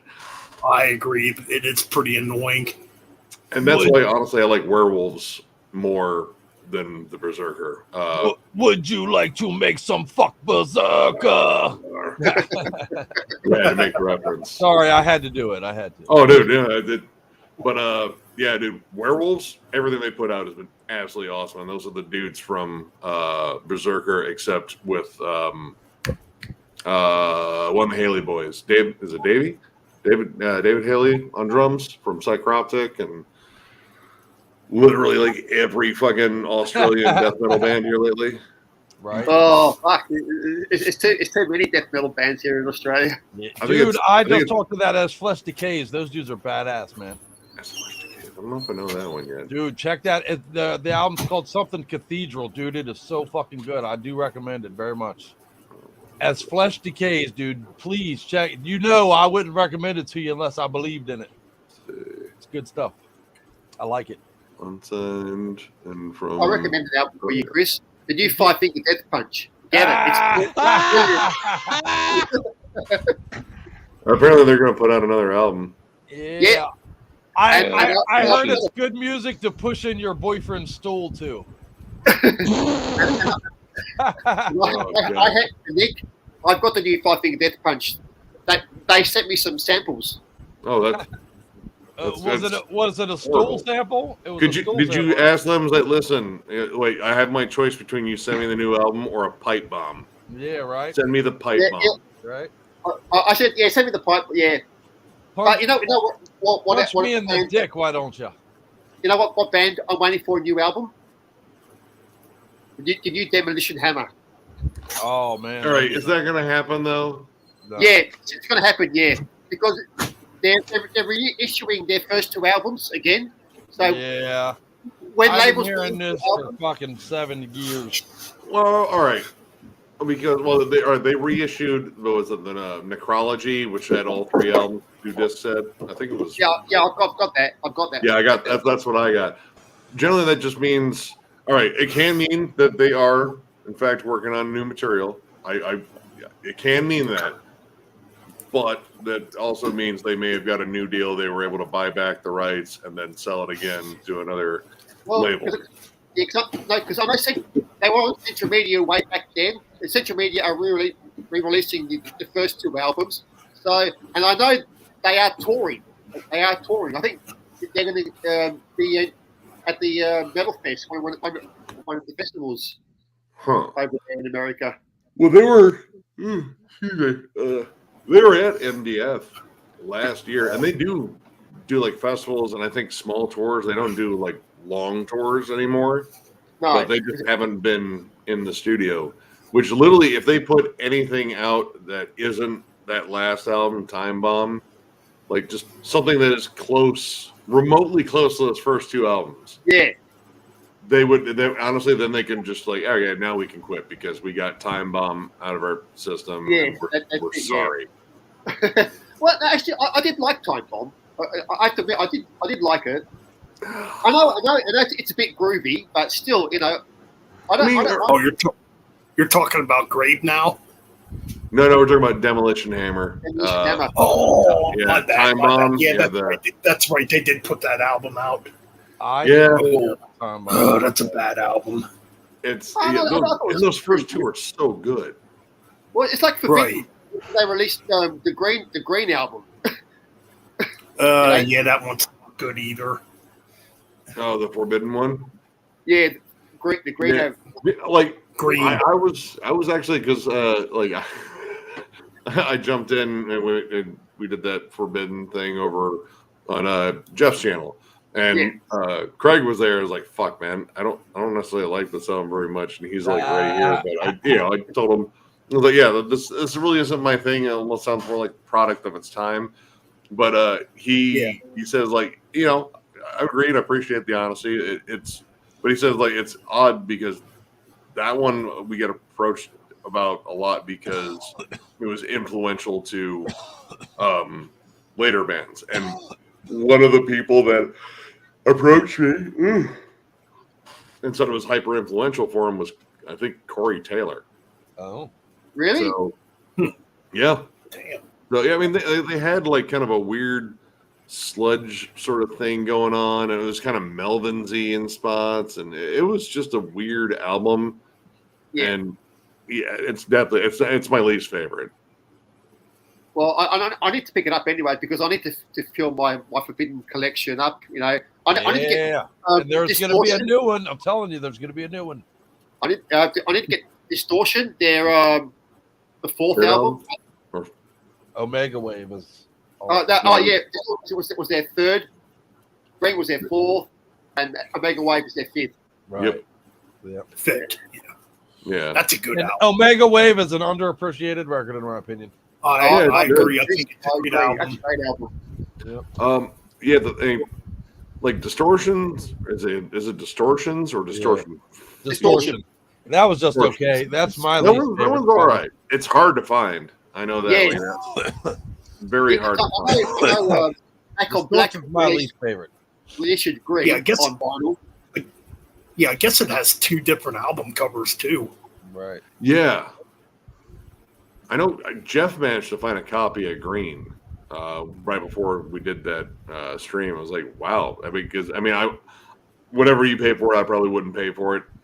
Back on Black reissued it. Back on It's Black. funny. Yeah, no, I know that. All right, I know that label. Yeah, back on it's the CD and vinyl. I might get Distortion. But Distortion's not out on vinyl yet. Oh. Nick, I got a question for you then as a collector. This is an interesting question as a collector then. If you don't like the album, will you not buy it even though it's the one missing from your discography of that band? or will you buy it anyway to complete the collection? Well, I can't say no or yes on them because it depends on the band. Okay. Like, all right, for example, I don't own Megadeth's Risk, but I don't want it. Okay, yeah. I also don't own Virtual 11 or 9 or is it 11? Whatever it is. Iron Maiden. Yeah. Do you own the Black Album? I own the Black Album. I think everyone's owned the Black Album at one point. I threw mine out the window, but yeah, go ahead. I still own my copy of Saint Anger. Oh Yep. wow. Okay. I bought Zentrix's Scourge while I was in Florida. Ouch. It sucks. Yeah. It's not good. No, it's not good at all. I don't. And that's such a shame because they're capable of so much. But yeah, and again, it depends on the band. Like generally, I will give most bands like a 2 album run. Like if I don't find anything I like within 2 albums, I'm probably done with you. Yeah, right. And that has led to me having some kind of like, oh man, I still own that. But yeah, like the completionist thing, occasionally it gets me. It just depends on the band. Like if I saw a copy of Risk for $0.25, I might get it. right, because it completes the collection. I am a sucker for that. Honestly, I am. Yeah, I'm a collection completer. I had both versions of Risk, the remaster and the original. Yeah, I have Risk. Metal Ben, what the fuck are you thinking? I have Risk. I have the Black Album, despite the fact that I threw it out the window when I first bought it. I swung back around to get it because I had to complete my Metallica collection. Yeah, I got pretty much everything except bar one album. Life Ship Binge and Purge. I have an original vinyl of the fucking 598 EP or whatever. I got a blackened version of it on. I got CD. a see-through vinyl. Yeah. Nice. For me, like I don't like a band like Sepultura. I stopped at Chaos AD, and then after that, I don't want the other albums. I don't need the other albums from Sepultura. Yeah, well, you're fucking up then, man, because the last 2 are ridiculous. Yeah, the last 2 have been really good. They are so I was gonna say, I even got to give credit to the last 2 are actually good. Fucking good. I'm telling you, literally, the last 2 Sepultura records are must-own shit, man. They're so good. But Really? literally, Arise, Chaos AD. Well, Arise, Beneath the Remains, and Chaos AD. Send me a copy, and I'll listen to it, and I'll send it back to you. Yeah, I'll have. I'm telling you, so good, man. There's Quadra and Chaos. Yeah, they went back to some of the thrash stuff too. Yeah, dude, I think Derek Green is underloved, man. I think he's a great vocalist. Yeah. If he started a band in any other circumstances that wasn't filling someone's shoes, that was iconic like that, I think people would love the fuck out of him. But the fact that he came up, he's underloved because of the circumstance. I think that's his background's different too. Like he wasn't a metal guy. Like he was a hardcore guy. He's I believe he's from Cleveland, Ohio. Yeah. And I actually have like Integrity albums where he was doing guest vocals. Like he was in that whole scene, and he got the nod. And I mean, he knew it was like, if I step into these shoes, it's going to be drama. There already is drama. Mm-hmm. And he's gotten a lot of flack, but I mean, honestly, he takes it in stride and super, super nice dude. Like I've watched interviews with him, very thoughtful. He puts a lot of work into his lyrical themes too. I think, he's, very, very intelligent. I think he's fucking like vegan too. Like, he's just an interesting the perfect guy to fill that role, man. Yeah. And he's a great vocalist. He's a fantastic fucking underappreciated vocalist, man. Yeah. Quadra is a stupid good record, dude. It's so fucking good, man. The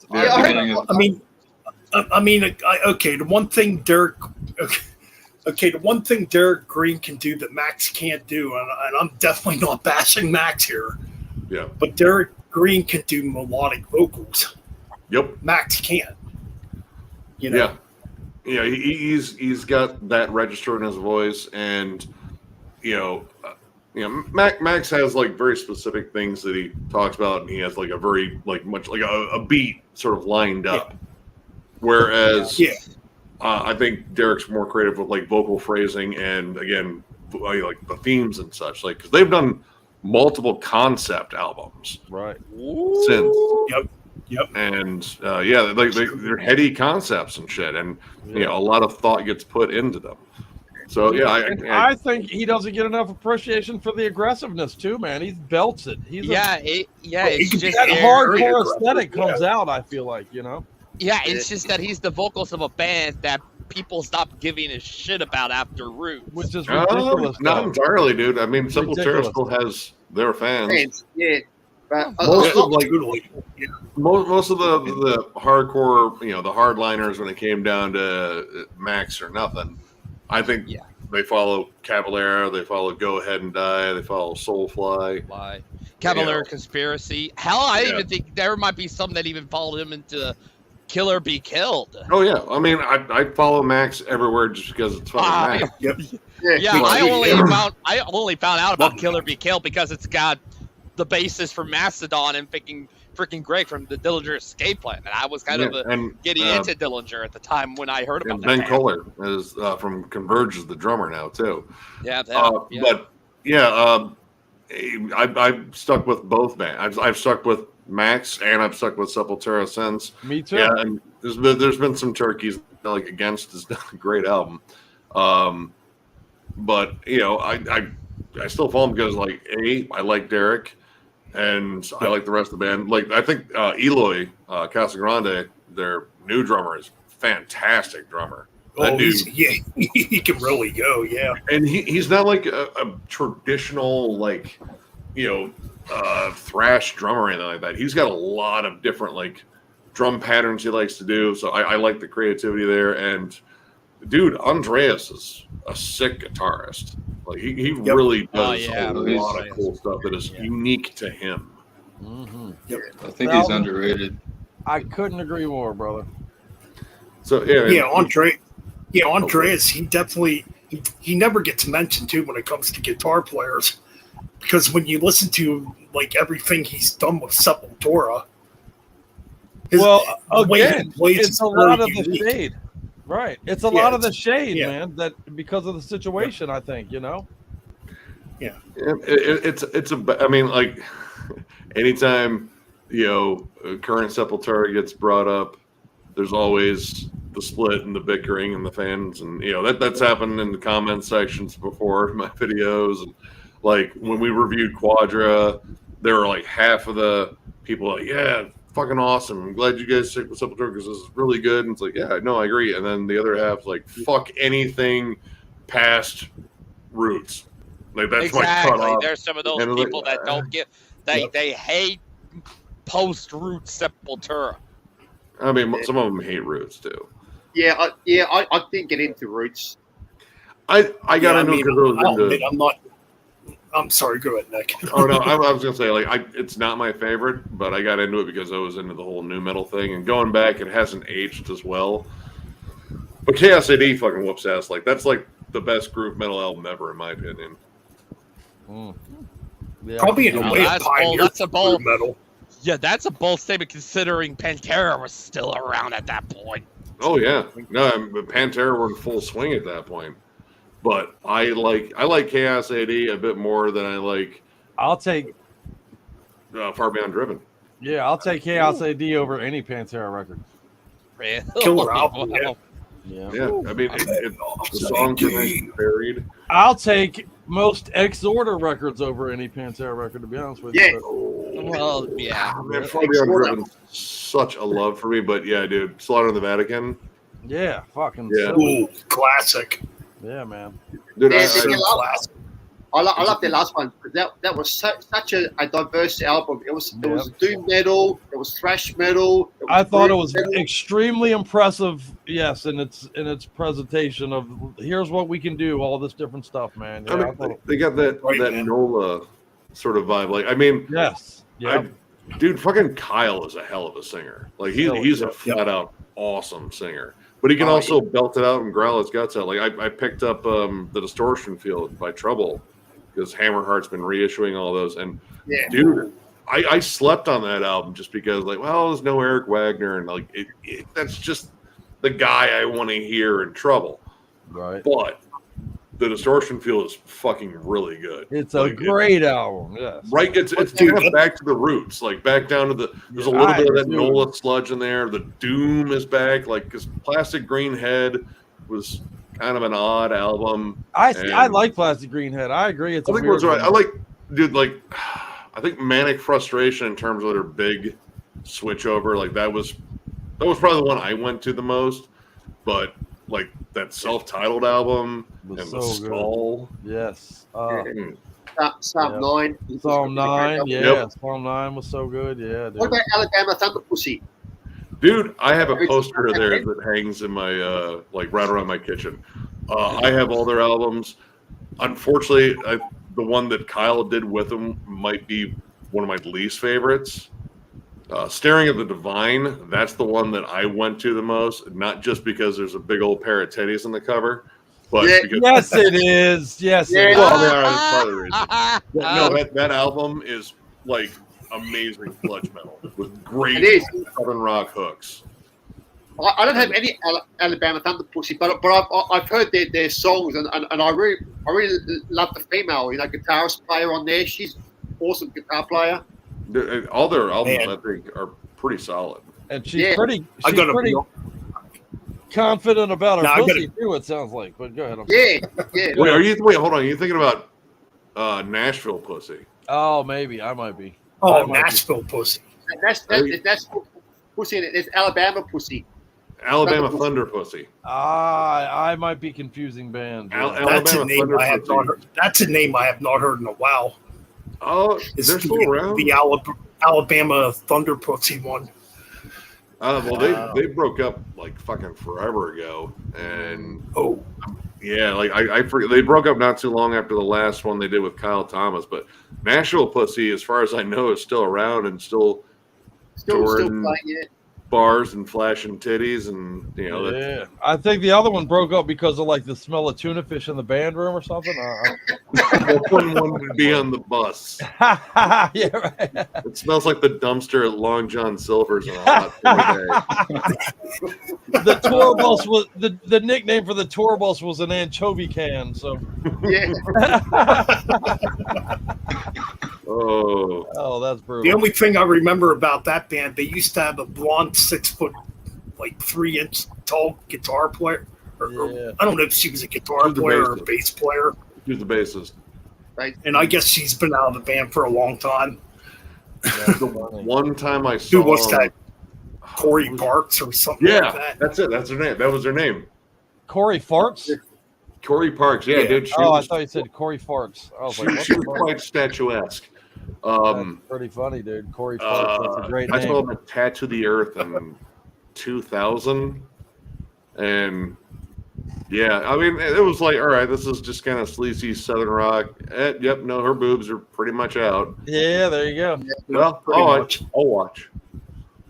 I mean, I think they were on like right before Hatebreed, so I was like, well, I have time before Hatebreed comes and fucking stomps a mud hole in everyone's ass. So I'm gonna watch whatever they're doing up there. Some titties. You can't. I don't remember a single song they fucking played. But do you remember the titties? I mean, yeah. It counts. Hey, that's a band that's smart. They know exactly what they're doing, sir. They're still around. Like they never really crossed over, maybe because like they embraced the raunch and sleaze maybe a little bit too much. Right. And it's like Williams too when she did it, Right. Flashed the titties and she wore those skimpy little bikini briefs and. Yeah, I saw her live, and at the end of the show, she was literally butt ass naked, wearing nothing. Wow. Really? Yeah, nothing. Literally, not a fucking single shred of nothing. Yeah. I was like, this chick is fucking nuts, bro.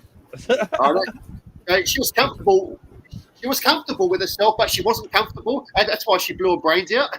Yeah, I guess so. She like cut up bunch of guitars with a chainsaw. She cut up like a fucking couch and shit with a chainsaw. It was weird. Cars. She She blew had up one of those like cars. metal grinders too, like where Yeah, she'd like man. doing the sparks and shit.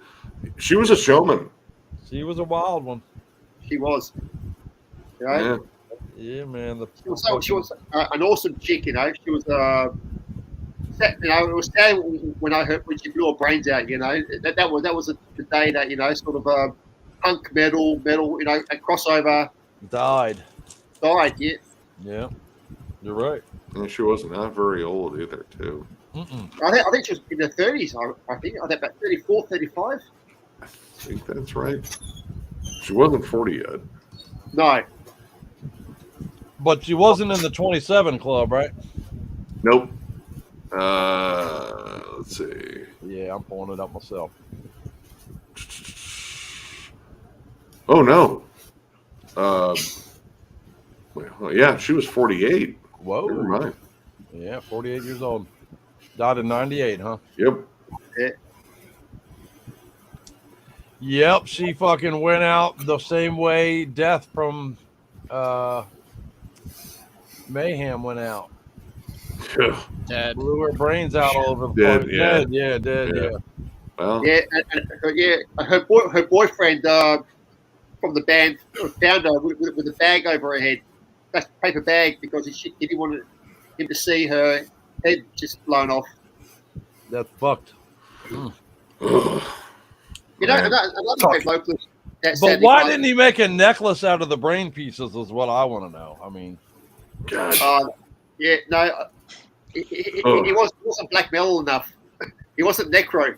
right, son of a bitch. What about Jill Janus, the lead vocalist of Huntress? Hey, what about my Oh, yeah. Dude, Jill, I met her, and I loved her so much. She was so nice, and She was oh my awesome, god, man. she had an amazing voice.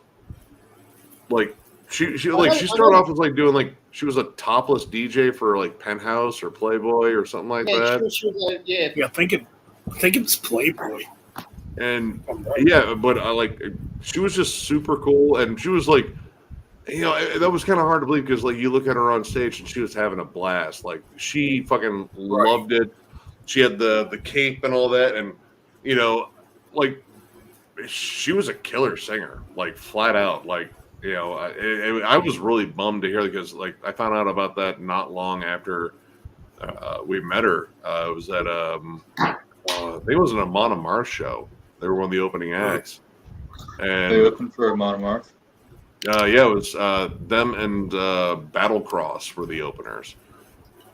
And actually, that was the one that Children of Bodom was supposed to play on, but Alexi got fucking stupid day drunk and fell out of the fucking bus and broke his hand, and couldn't play. And yeah, that would have been the last time I saw Children of Bodom because, yeah, like he man, that dude was a disaster, unfortunately. Yeah, But Jill was just amazing. She was just super fucking cool, really down to earth. She loved talking to the fans. Yeah, you know, like when she was alive, I talked to her on Facebook, and I was trying to bring her come to Australia to play Australia. Dude, she put on a killer performance. Like, man, she engaged the living fuck out of the crowd. Like, you know, everyone that may have not been a fan of Huntress or just like, I don't know, like I think they left there going like, dude, that was just fun. Yeah. Yeah, it was sad when she had breast cancer, when she had her breasts cut off. And I think that's what sparked a bit of her demons as well. No, it was I think it was ovarian or fallopian, maybe. It was the downstairs bits. Like, I think she had a total hysterectomy, I believe. Yeah. And I think she had some, you know, she was abused at school, and she had all these demons in her head, you know. And I don't know how she put it. Yeah, I know. Like, I think one of the guitarists that was her husband, and you know, they did their best to work through all that, but you know, sometimes unfortunately that shit kind of catches up with you. Yeah. But yeah, that was a shitty loss. Yeah, she's supposed to do it. Sorry, go Ben. Go. Now I saw Hunters 10 years ago at Mayhem Fest, and they were excellent live, you know.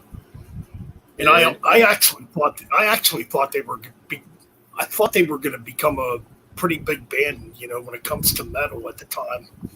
And it seemed like they were kind of on their way there. And yeah, that's kind of a tough one for me because I was really into Hunters too, and I thought Jill Janis was really cool. You know, Yeah. She was. that's a female. Oh, sad fucking shit there, but Yeah, she was singing for that metal orchestra of New York. Oh, what's it called? Trans-Siberian Orchestra. Yeah, she was doing some stuff with them as well back before she was alive. Did she? I mean, she had the chops. Yeah. So, I mean, I can see it happening. And I think Hunters were about to release a new album before she. They were writing a new album as well before she took her life. So and that was sad. I think the last thing she did was the Brian Posehn like comedy metal album he did. Okay, Oh, I didn't yeah. know that. Yeah, I mean it's more of a novelty than anything else. Like, you know, the jokes are kind of funny, but yeah, she was on there doing like some really cool high pitched wails, and Brian ended up dedicating part of the album to her because he was good friends with her too. But Yeah, she was amazing woman, you know. Yeah. Which it was a loss for, you know, when I heard it on Facebook, you know, it broke my heart because, you know, Huntress, you know, when I heard their first album, you know, Seven Swords album, that album just fucking kicked me in the gut. It was so brutal. It was so dark. It was so, you know, with a mix of thrash, bit of black metal in there. It was a lot of trad. Great. A lot of trad in there. a lot of trad as well. Oh And yeah, their last album, yeah. Yeah, I got Starbound Beast and Spell Eater. which was very Spell metal. Eater, really good album.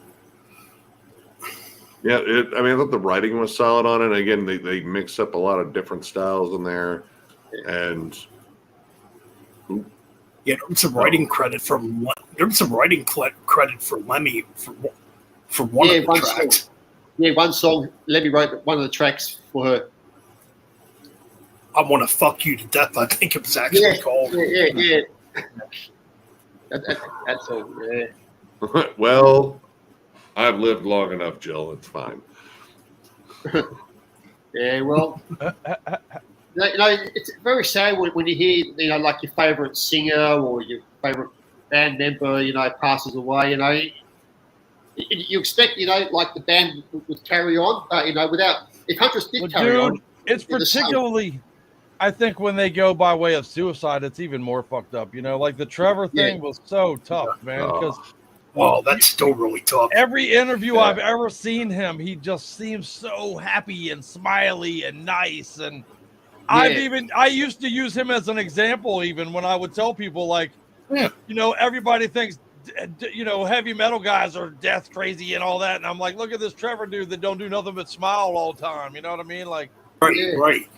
And then, you know, I got to meet him. I got to meet him a couple of times, and he always seemed very nice. Yeah, dude, you know, that one's like the first time I met, I've told the story before, but yeah, the first time I met Trevor was when they were playing at Ozfest 2005, and we talked about Iron Maiden for like 10 minutes because he was happy that he was playing with Iron Maiden at Ozfest. You know, yeah, that's awesome. They tore it up on that second stage too. Yep, they were so badass. Let me ask you that. What's more difficult as a fan to swallow? Losing someone in the manner in which Trevor left us, or losing someone in the manner in which Riley Gale did? I mean, God, they're both fucking sad. I know. So brutal. That's pretty tough. It's a tough question, I get, but I mean, they're entirely different pills to swallow as a fan, though. That's for sure. Yeah. You know? I mean, at least you feel as though with like an overdose, like he Riley made it public that he definitely struggled with that stuff. So you feel as though like some of that was like preventable if he was able to like get to like treatment or a goddamn mistake. Yeah, and it wasn't intentional. Like he fucked up and it took too much, and that's all it takes.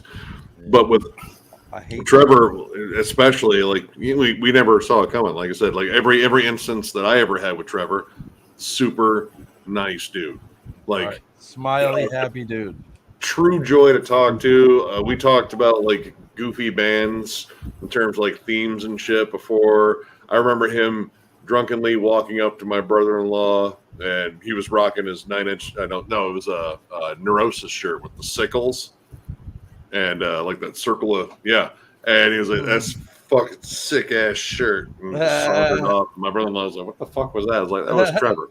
He likes your shirt." Yeah, that's awesome. All the times I've run into him, he's just been a solid dude, and you never suspected for a second that he was really going through anything dark. Like, that was, never put off on stage, never put off in interviews. And, when it came down to fan interactions, I never heard that shit. Never. A lot of people are very open in public with their depression, and his was very hidden, I guess, because I never saw or heard anything about it at all. Yeah, I mean, it seemed like it caught everyone in the band off guard too. Right. Like, I know like Brian, rhythm guitarist, the guy that's now the front man. Right now doing vocals. Yeah, that was his best friend for like fucking forever. And I don't know if he fully told him all that was going on. I don't know. Yeah, they're both incredibly sad. Like you want to see them live long lives. You want to see them, put out more albums, go on more tours, get more successful. It's those demons, that are in here that you don't see, and it's just you can't do nothing about it, And I don't condone suicide. I think killing yourself is wrong. I think I'd rather die when I fall asleep, and putting a gun into your head, mouth, and taking drugs, and stuff like that. Sometimes you don't get to pick how you go out, though. Like that's the thing. Right. Like you're not gonna know when, and like for some people that's the last act of control that they have. Right. And I mean, I get it. I just I really wish people would just talk about it, like, because that is a permanent solution, not really a solution, honestly, to probably something that is temporary. Seek help. Not always. I mean, it depends. It does depend, though. Seek help. Like, I mean, all right, like, I don't agree with suicide, but I also don't agree with telling somebody else how to handle their shit. Yeah. And Kevorkian, I'm the same. I agree. Death with dignity. I agree with that too. If you have a terminal illness and your life is going to be relegated to suffering, right? Exactly. That's a great example. Like, if you want to punch your own ticket, right? If you got the fucking gall to do it and you've said your goodbyes, Well, euthanasia. It's illegal now. Just go to your doctor. Say, doctor, I can't take the pain. If you're dying, I can't take this anymore. I want to be, Where is that legal? That's not legal here. Oh, here in Australia it is now. Oh, yeah, it's not here. No? No. I can't go to my doctor and tell him to help me die. No. Not the state. I think I want to say like there's I don't know, avenues for it. Like, I think it might be legal in 1 or 2 states. There's kind of a deal. My understanding is in a lot of hospices now, there's kind of a hush hush. We gave them a little too much medication situation going on here and there, but that nobody seems too interested in enforcing as law. Well, it should be law. It should be law in America. Because if it's a law, a law here, I understand the compulsion to want to take that control yourself. I get it. I'm just saying. Yeah. I don't condone it, but I get it. You know. Yeah. And I don't think that I get to make that decision for you. You know. And I mean, at least like we can only speak from our personal perspective and shit. Like, I see life as a journey, like something worth like checking out. Like say you can get off at any time you want. It's worth living until it isn't. Yeah. Yeah. At the same time, who knows what's coming down the pipe? Who knows? There might be something absolutely awesome that you get to actually check out. You might meet some of the fucking best people on the planet. You might fucking fall in love. You might develop superpowers. That's a little fucking outlandish, that last one. But like you don't know. And that's kind of the cool thing. That's true, yeah. That's a good point, you're not in the thing. I was actually talking to my buddy about this because he went through like a really dark period after his fiance, they split, and he was in a dark way about a year ago, and talking to him now is like he's in a much better place, and we were talking about that, and one of the things I bring up a lot is like living, you are guaranteed tragedy. Guaranteed. That is going to happen. If you live long enough, you will experience. The longer you live, the more of it you'll experience. Yeah. You will feel it. And that's the shit part. But happiness is almost a rarity, and you have to go out there and find it. Yeah. And that's. But let me pose this to you: like, what if it's a really good point? Chief reason for happiness is gone? My friend, I have a very good friend. I guess I won't put his name out there, but he sings for a band that we like and support and all that. About 6 months ago, his wife, who he's literally been with since they were both 13 years old, he takes her to the hospital for a stomach ache. Well, she don't make it. She literally her system shut down. She dies. We're trying to keep this motherfucker alive every day right now. But I will tell you, man, it's tough because inner side of myself dude, if Scully leaves this world today by whatever way, I'm 5 minutes behind her, brother. And that's just a fact. I won't be here if she ain't. That's just the way it is, So I'm trying to counsel this dude to not do exactly what I would do. You know what I mean? It's fucking like, so it's tough. That's weird. That's weird you said that, And he knows it. He knows it too. He'll literally tell me to my face, dude, if Scully left, you do the same fucking thing that I'm thinking about doing. So shut up with that, And, yeah, but she's here. Like we're not at the you're at that moment that I'm not at. You have to use a hypothetical for. Like this is your line in the sand moment, and honestly, who knows what the future holds?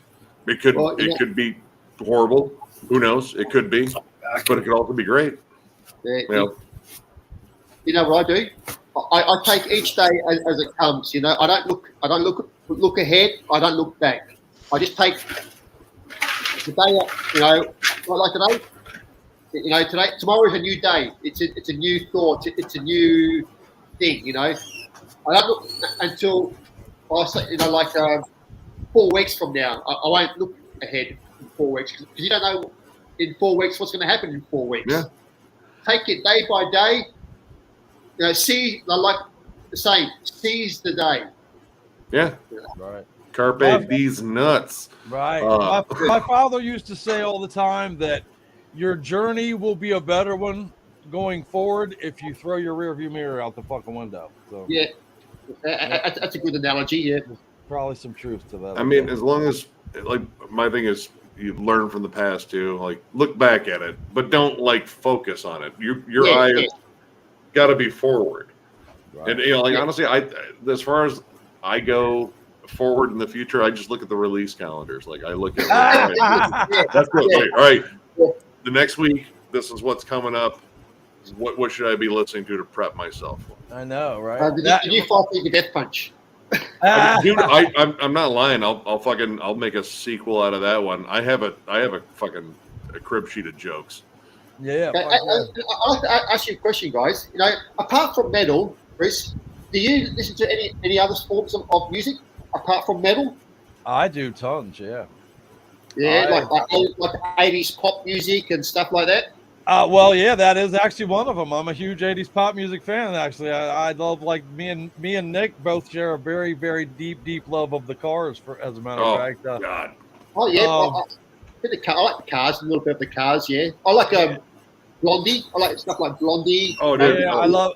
I'm a big punk guy. I grew up on like fucking GBH and the Exploited and all that kind of stuff. Yeah, you know? Because I'm the same age as you, Chris. I'm older than you, but you know, we grew up in that sort of in that era. You know, My mom listened to a lot of pop and prog. Like I listened for a young kid. I listened to an obscene amount of Yes, Rush, Hawkwind, Genesis. And it all had Peter Gabriel. I love Peter Gabriel. Peter Gabriel rules, dude. So is, but yeah. I like a lot of jazz. You know. Yeah, jazz. I kind of I like the black metal jazz. You know, black metal jazz. Right. You know, other jazz. I'm slowly, trying to ease my way into it, but I'm not a big jazz fan. I like sax-driven stuff. Black metal jazz. What is that? That White Ward. White Ward is black metal like jazz. Psy? Yeah, White Psy Ward could be is like brilliant. Yeah. I sort of like Psy, but like if you just do a band like Shining had an album which was all black jazz and I own it. Different Shining, not like the suicidal fucking lunatic. The black jazz one, which I think they're way more interesting, honestly. A little bit like industrial too. Yes, so like Jeff. Speaking of Shining, I didn't mean to interrupt you there, Frederick. No, you got it. I just thought I saw Shining's making another album. I think I heard that somewhere. Who is? Shining, the crazier one. Okay. Because I don't know about the other one. Because their last album was 2015. Yeah, I think the other one who committed suicide, the one who used to cut himself on stage. No, he's still alive, I believe. Yeah. Yeah. Because the last thing he did was that cover of whatever that fucking Cure song that Behemoth ruined. The Forest. Yeah. No. Well, you know who does the best Forest cover version? Carpathian Forest. Check out that version. I mean, so that makes more sense. I don't own a lot of Carpathian Forest. I was into a lot of that stuff though. I like the Cure. I was definitely a big Cure fan. Killing Joke. Yeah, right. The Melvins and Depeche Mode and the Melvins. Yeah. Another great sludge band. I love the Melvins. Yeah. There was a time even where I was Sisters of Mercy is Floodlands is nothing but catchiness. Masterpiece. They just played here not too long ago. God. Oh, cool. Yeah, that's good shit right there. I didn't know they were still playing. Yeah, no, they're still. They haven't put out an album, I think, in quite a while, but Sisters of Mercy is still rolling around. Like, that's generally the first band I think of when it comes down to just flat out goth rock. Right. Definitely. I mean, of course, I love The Cure too. Just lots of classic rock. God, man, industrial, electronic music, punk. Yeah, I was gonna say, were you a big punk kid, Nick? I got into punk more in the 90s, so it's more of the skate punk scene. So like Jim Carroll and stuff, and Pennywise, No Use for a Name, Rancid. See, I never liked Rancid. Me either, dude. I'm glad you said that. I didn't. Lagwagon. Okay. You like that pop punk? Oh, that pop punk. Well, it was the skate punk scene. No Effects, like any band that sounded like Pennywise or No Effects. Like I was really big on them, and then like the hardcore scene because I got into like Victory Records earlier on. So Snapcase, Strife, Hatebreed was in there too. Integrity. I was a big Integrity fan myself. God, somewhere in there I got into Terror too, which Terror is still like one of my favorite Fucking hardcore Terror. bands. They don't have Yeah, I that was a album. huge Terror fan. Yeah, fuck Dude, yeah. dude, fucking Scott Vogel is still like the man. Like, dude, like everything he says sounds like a fucking death threat, and I love it. Fuck yeah. I was a big fucking Agnostic Front guy. Loved them. Yeah, same. I like Pro-Mags. I like Madball more. Like I can't like all right, Roger Moret's vocals are kind of hard to get into. Like I liked Cro-Mags, you know, Cro-Mags, like I think it was Near Death Experience was the first one I ever picked up. I didn't get their earlier stuff until much later. But yeah, like Agnostic Front I couldn't get into just because of like the like that weird delivery. The Oi Punk, baby. It's Oi Punk. Yeah. But at the same time when I heard Madball, that was something I got into like right away. Like Freddie's vocals, he's just got that New York snarl to him. Yeah, and I was already a fan That's of very Sigur Rós. hardcore-ish though, maybe more so. What? Yeah. Were you like into like GBH or any of that kind of stuff, or? See, I had heard of GBH. I just City Babies Revenge or any of that, or? I listened a little bit like Rich Kids and LSD. Ah, yeah, right on. Broken Owned. Yuppie Punk. Yuppie Punk, right? Yeah, I think that was. I think it was the. God, but like I got into like Bad Brains, and then I got to see Bad Brains live several times, man. So. Damn, dude, Bad Brains were insane. They were a DC band, dude. I used to hitchhike to DC just to see them motherfuckers. Bad Religion. I love almost every single Bad Religion album. Like, yeah, that '90s period of them trying to be a alt rock band did not work for me very much. And it's aged even less well. So. Oh yeah, No Substance is. Yeah. Well, I mean, kind of accurate there. Yeah. The big one, Discharge. Oh, dude, Discharge. Yeah, like that was where I think the first time I ever heard the term D-beat. Yep. Yeah, like good shit. Punk. Like I took like I got into the skate punk and the hardcore, and then I started finding like the other stuff in there, and all the bands I'd like kind of see. Like I remembered seeing the video for TV Party. For Black Flag on MTV. Yeah, I was a huge Black Flag fan. I loved Black Flag when I was younger, especially. I loved Black Flag. See, I was bigger into Dead Kennedys just because like Jello was a nut. Yeah, and there was. I liked them, but they were so bubblegummy in my opinion. You know what I mean? Well, they had that surf rock kind of weirdness to them. Surf rock. Too many of the yuppie girls liked them, so that bugged me a little. You know what I mean? Like, I like where Black Flag was like in your face with the political commentary and social commentary. Like Henry Rollins, like, listen, I won't fight you over every subject. Yeah, goddamn. Fucking Jello was like, listen, I'm just gonna be this weird voice in your head that's gonna repeat shit. Yeah, right. And welcome to Frankenchrist, bitch. That. I never was much for the Dead Kennedys or the fucking Dead Milkmen or none of that shit. I like that California sort of hardcore, like Excel, Suicidal. Yeah, me too. Fuck dude, Excel, there we go. First album Excel was silly good. Yeah, dude. Excel was fucking awesome. Yeah. Yeah, I like all the stuff that grew out of that. Even like, see, I think that's where a lot of the thrash stuff even grew out. A lot of some of that stuff. You know what I mean? That mixture of punk and metal is where it's at, man. I used to like fucking Uncle Slam. Remember Uncle Slam? Ooh, Uncle Slam, yes. Nuclear Assault, dude. Yeah, dude. That was Nuclear Assault. Nuclear Assault was fucking staple shit. Yeah, man. Yeah, Nuclear Assault. All that sort crumb of suckers, man. We all big crumb suckers guys at all. I love crumb suckers. Yeah. They used to. I think they're the ones that had that song called "People Are Dicks." Yeah, that's right. Yeah. People are dicks. They're not wrong at all. Yeah.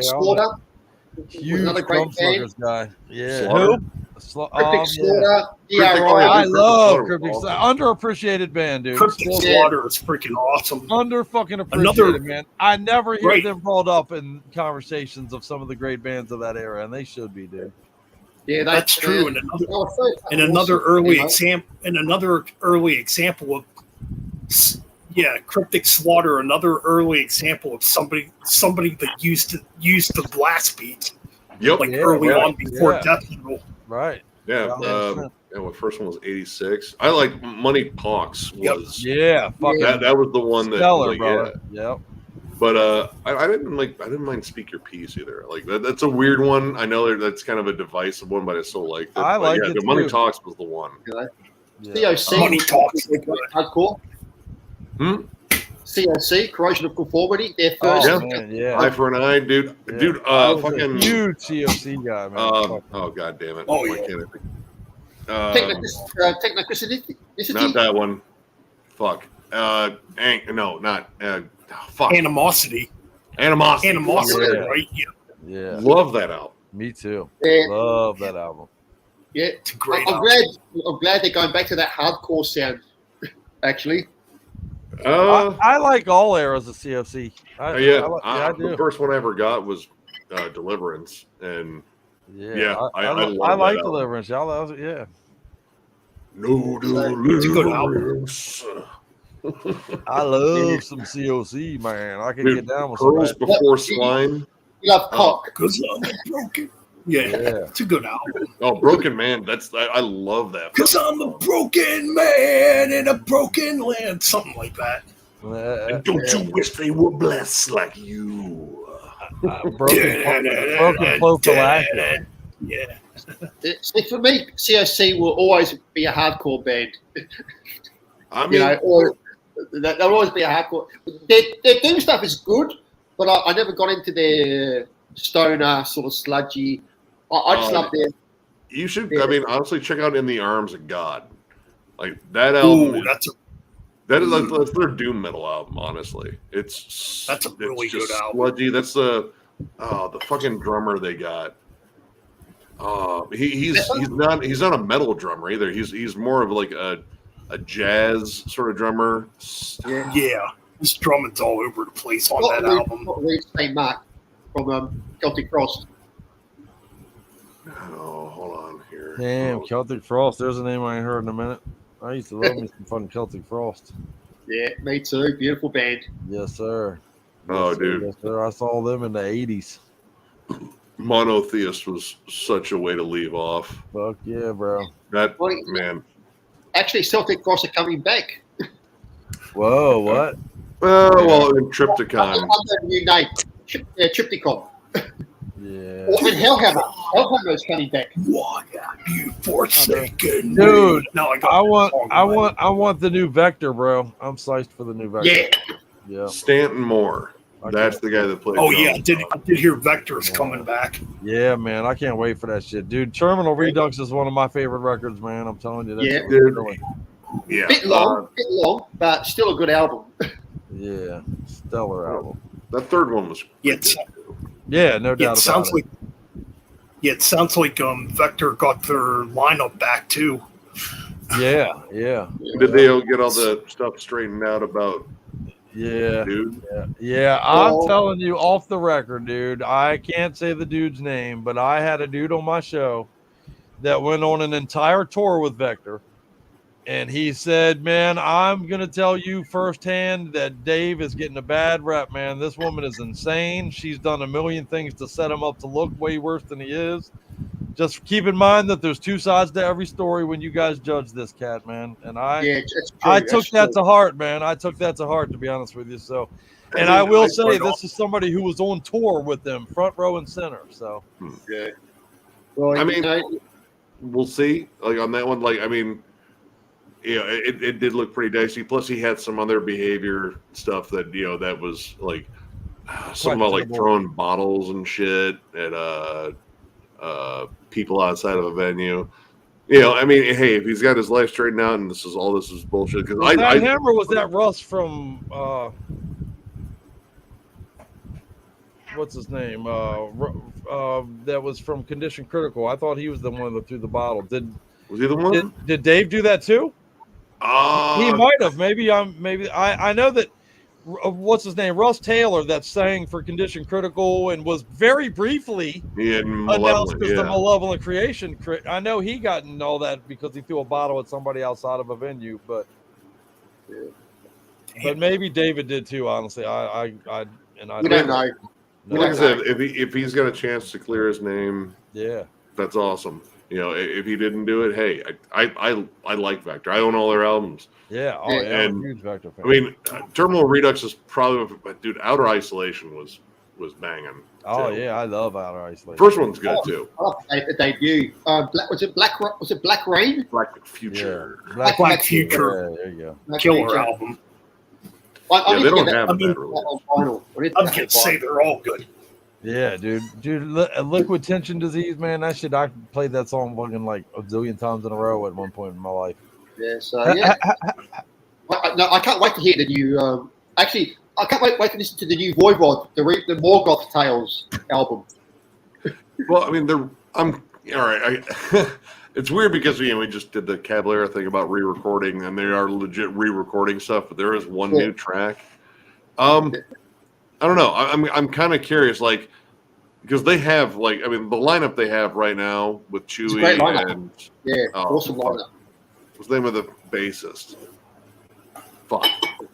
It's not Black. Fuck! I forget the name. Then. It's not Blackie. No, it's some French name. I think it's some French name. Yeah. Oh, I forget the name, but Cordon Bleu. Isn't it Cordon Bleu? It's baguette. But they got a killer lineup right now, and I'm kind of curious to hear like what they do with some of the older songs, especially the punkier stuff, like stuff off Roar, like pre-Killing Technology. Yeah.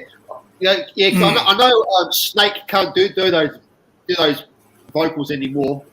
You know? Yeah, he's been kind of settling down into what he does now, and honestly, that's good because he's found a good range. He's not destroying his voice, and he's generally got good help behind him because everyone, minus Wade, does vocals.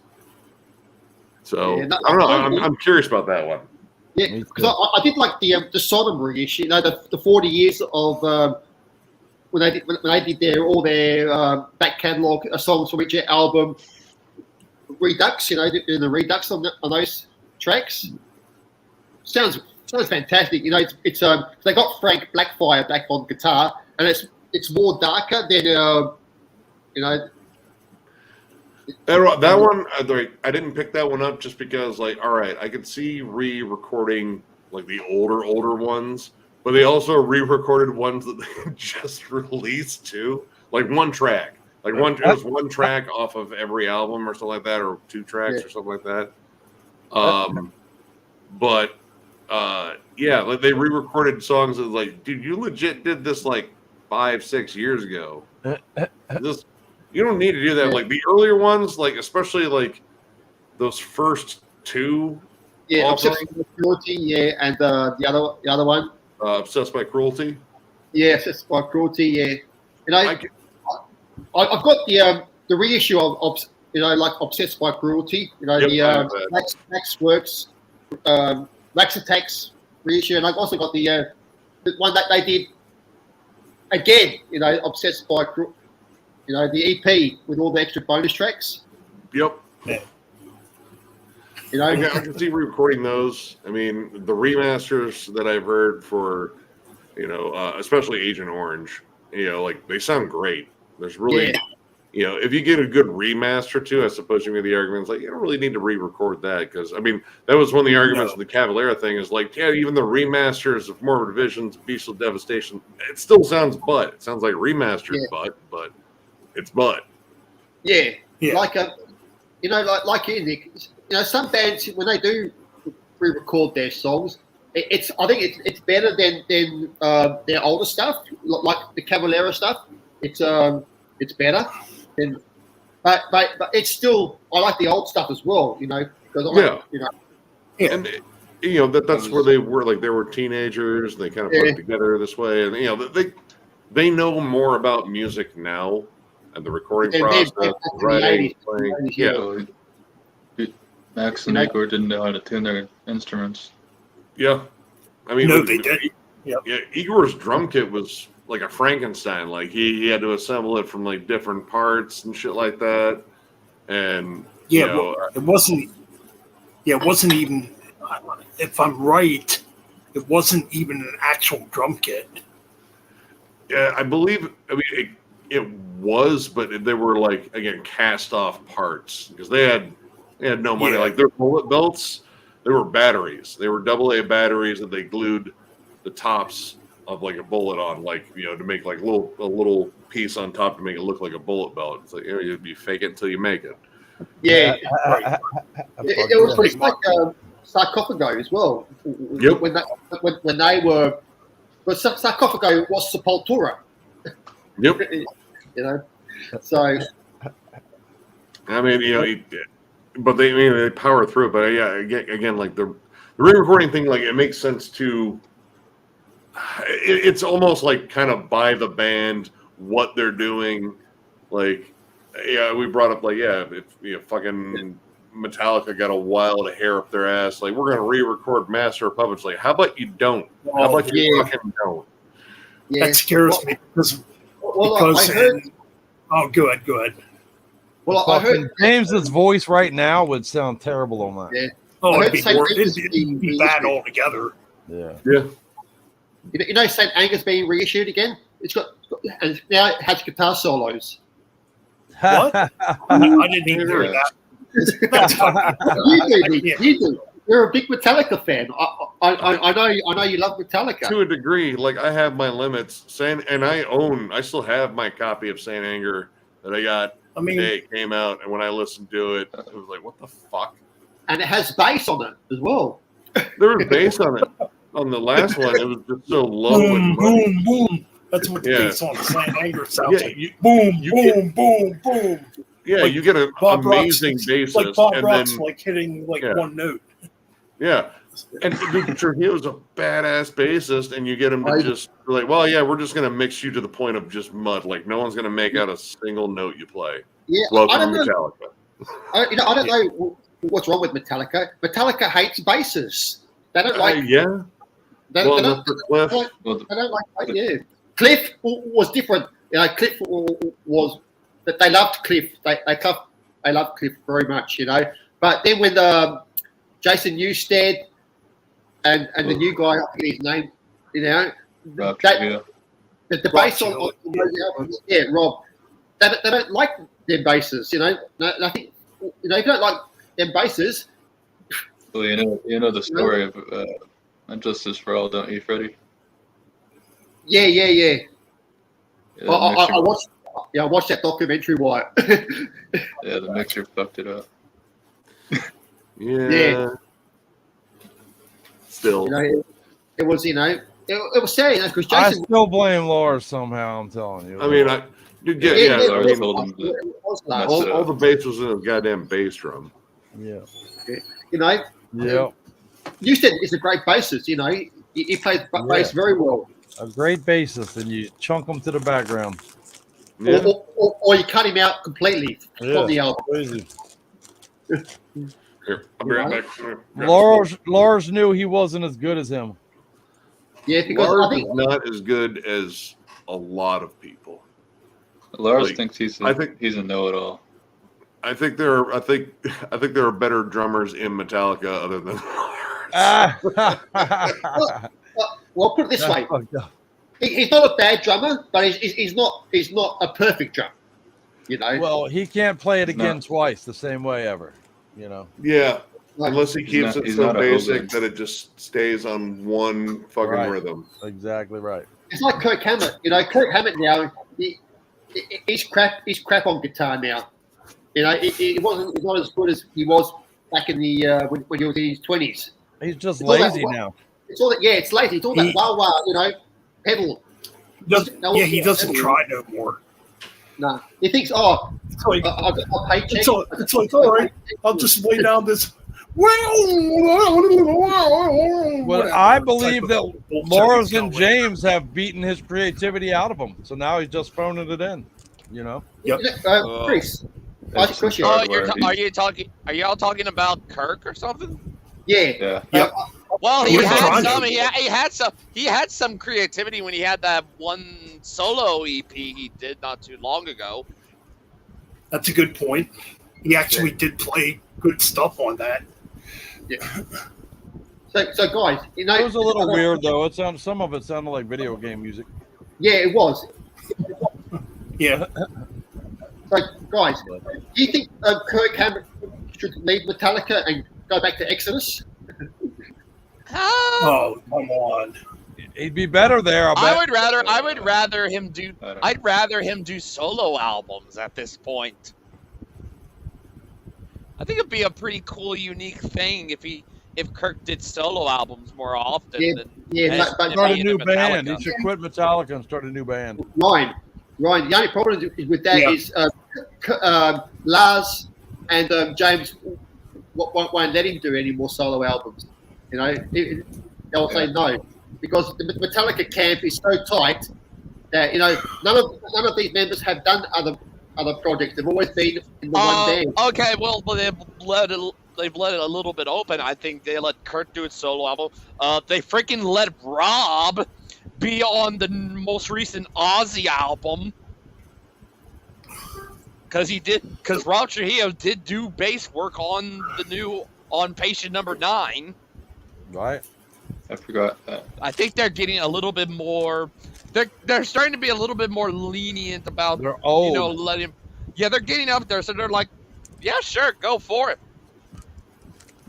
I think they're a little bit more laid back at this point because they're already making millions upon millions of dollars. It's like a little side project they're doing ain't gonna freaking hurt at this point. What do you guys think of 72 Seasons? That's a good. I fucking love it. I fucking love it. Oh, really? For me, when I first heard it, I'm like, it's not that good. Then I listened to it for like a couple weeks. I'm like, yeah, it's okay. But then again, I just replayed it again. I'm like, man, there's other stuff out there that's way better than this. Yeah, to me, I look and see. Yes, there's still some of that thrash stuff, but they're taking elements of what they did in the '90s and combining it with some of those thrash moments. You can get like a hell of an album. So they're taking aspects of stuff from. They're combined Black it with Album. thrash moments. Where were the thrash moments at? I missed them. Let me think of which ones there. There's not a single song on that album that makes me picture a mosh pit opening up in front of it. Nah, that's true. You know. For me, I prefer the new Megadeth album. No, Man, I love. Was way better. I definitely prefer the new Megadeth album musically, but lyrically, it is fucking stupid. The lyrics of the new Megadeth album are fucking dumb. Yeah, I want to be a Martian. I want to, man. Shut the fuck up. That's the lyrics are dumb as shit. Hello, ladies. I think Dave is trying to do Hangar 18 again. Yeah. Musically, it's a good album. I think. Musically.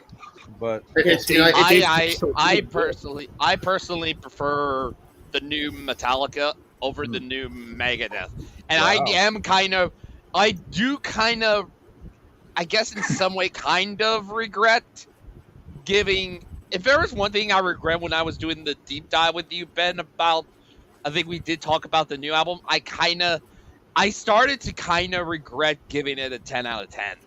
Mm-hmm. Ooh, yeah, that's kind of. Because I was listening to it, the more I was listening to the 72 Seasons, I'm like, if any of those two albums that deserve a 10 out of 10, it's this new Metallica album. Sure, is it perfect? No, but it's damn near close. Isn't 10 out of 10 perfect? Yeah, that deep dive was a disaster, man. Hold up, wait. Your stance is that the new Metallica is damn near perfect. Yes. Wow. All right. That's a very interesting take, my friend. I could not disagree more. Like my ranking went back down to a 6 out of 10 at least. I mean, it's like it's better. I go 4. And I say, hey, I don't blame you there. I don't even think it's a metal album, honestly. I think it's a hard rock Four and is roll too high. album. 4 is Yeah. too high, mate. 4 is too high. I won't argue hard against it. 2 out of 10. I don't wait think for that Megadeth album. I don't think No. it's a metal record. No, it's not a metal. It's a new wave of British heavy metal. Right, You know, exactly. It's an homage. It's a love letter to their love for the new age of British heavy metal. Exactly. Wait, It is. Then there's 72 shit seasons? on. It- Diamond There's Head. shit on that fucking Especially album. Diamond Head. So- Diamond Head. Right, It's exactly.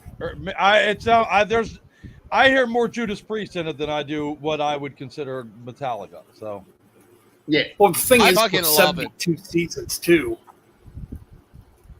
Like this time around, I had a hard time listening to it because I'm like, okay, there's no structure behind these songs. They're just throwing together a bunch of riffs. I think Lars Like at least, solos are lazy. like at least back in the day, as much as I hate to say this, when they had Bob Rock producing them, there was structure behind those songs. There's no fucking structure behind these songs.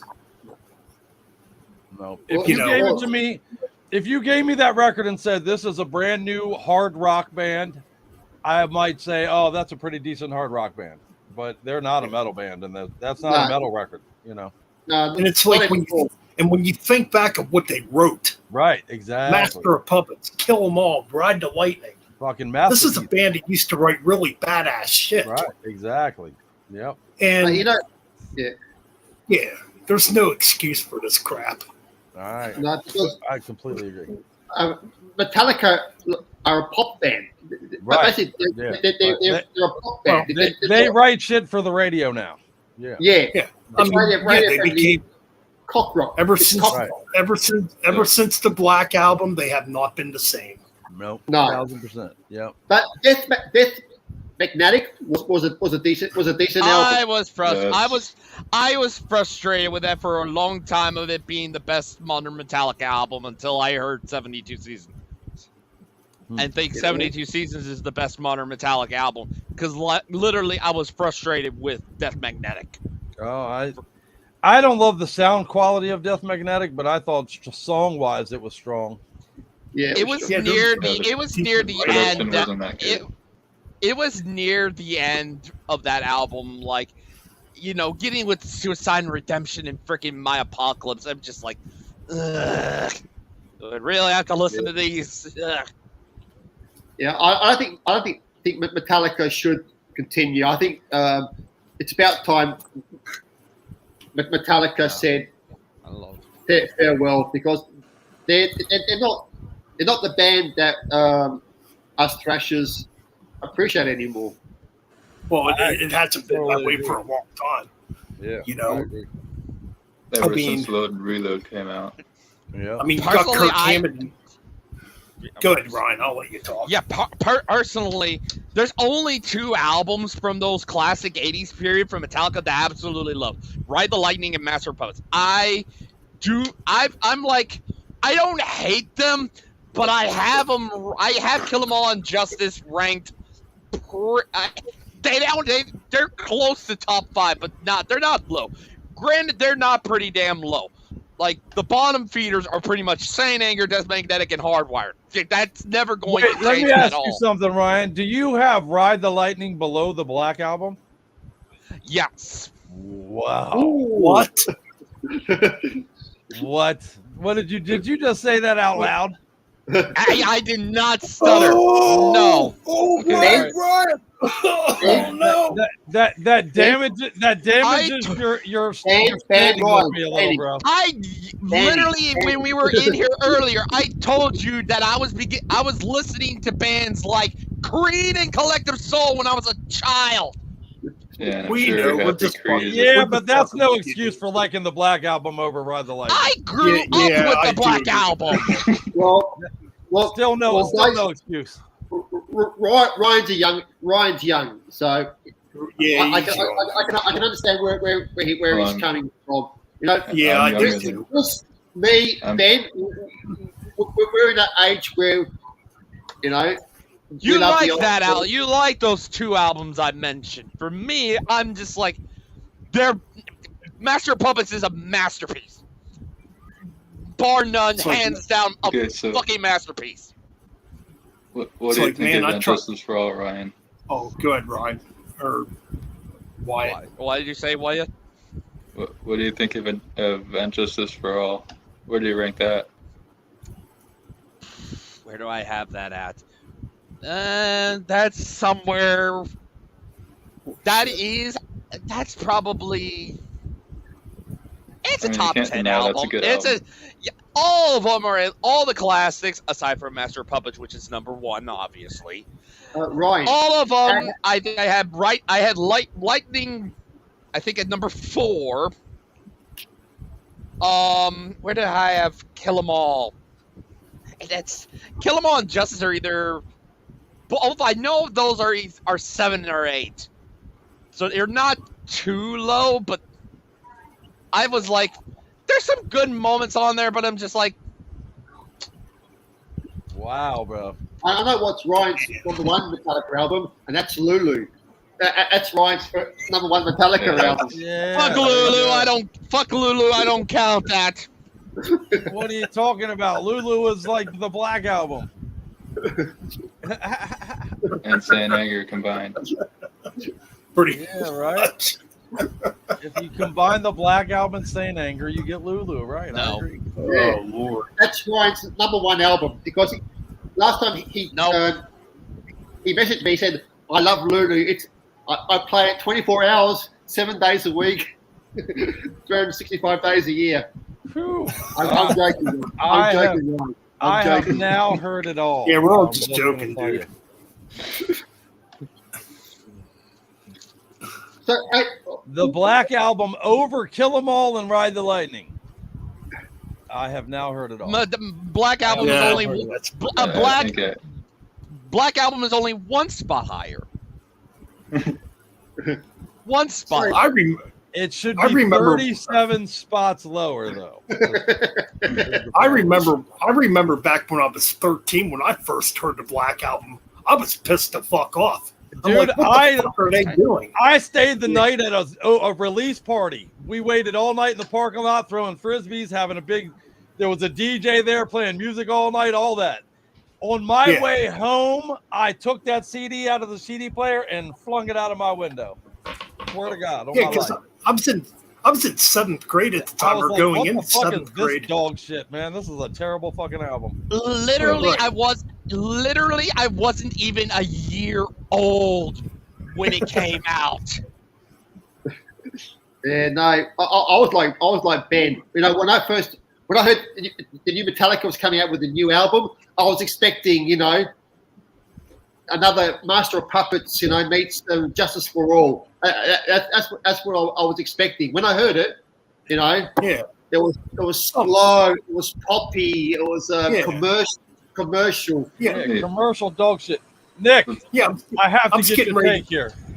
Ryan go ahead. just said that the Black Album ranks higher than Kill 'Em All and Ride the Lightning. Absolutely wrong.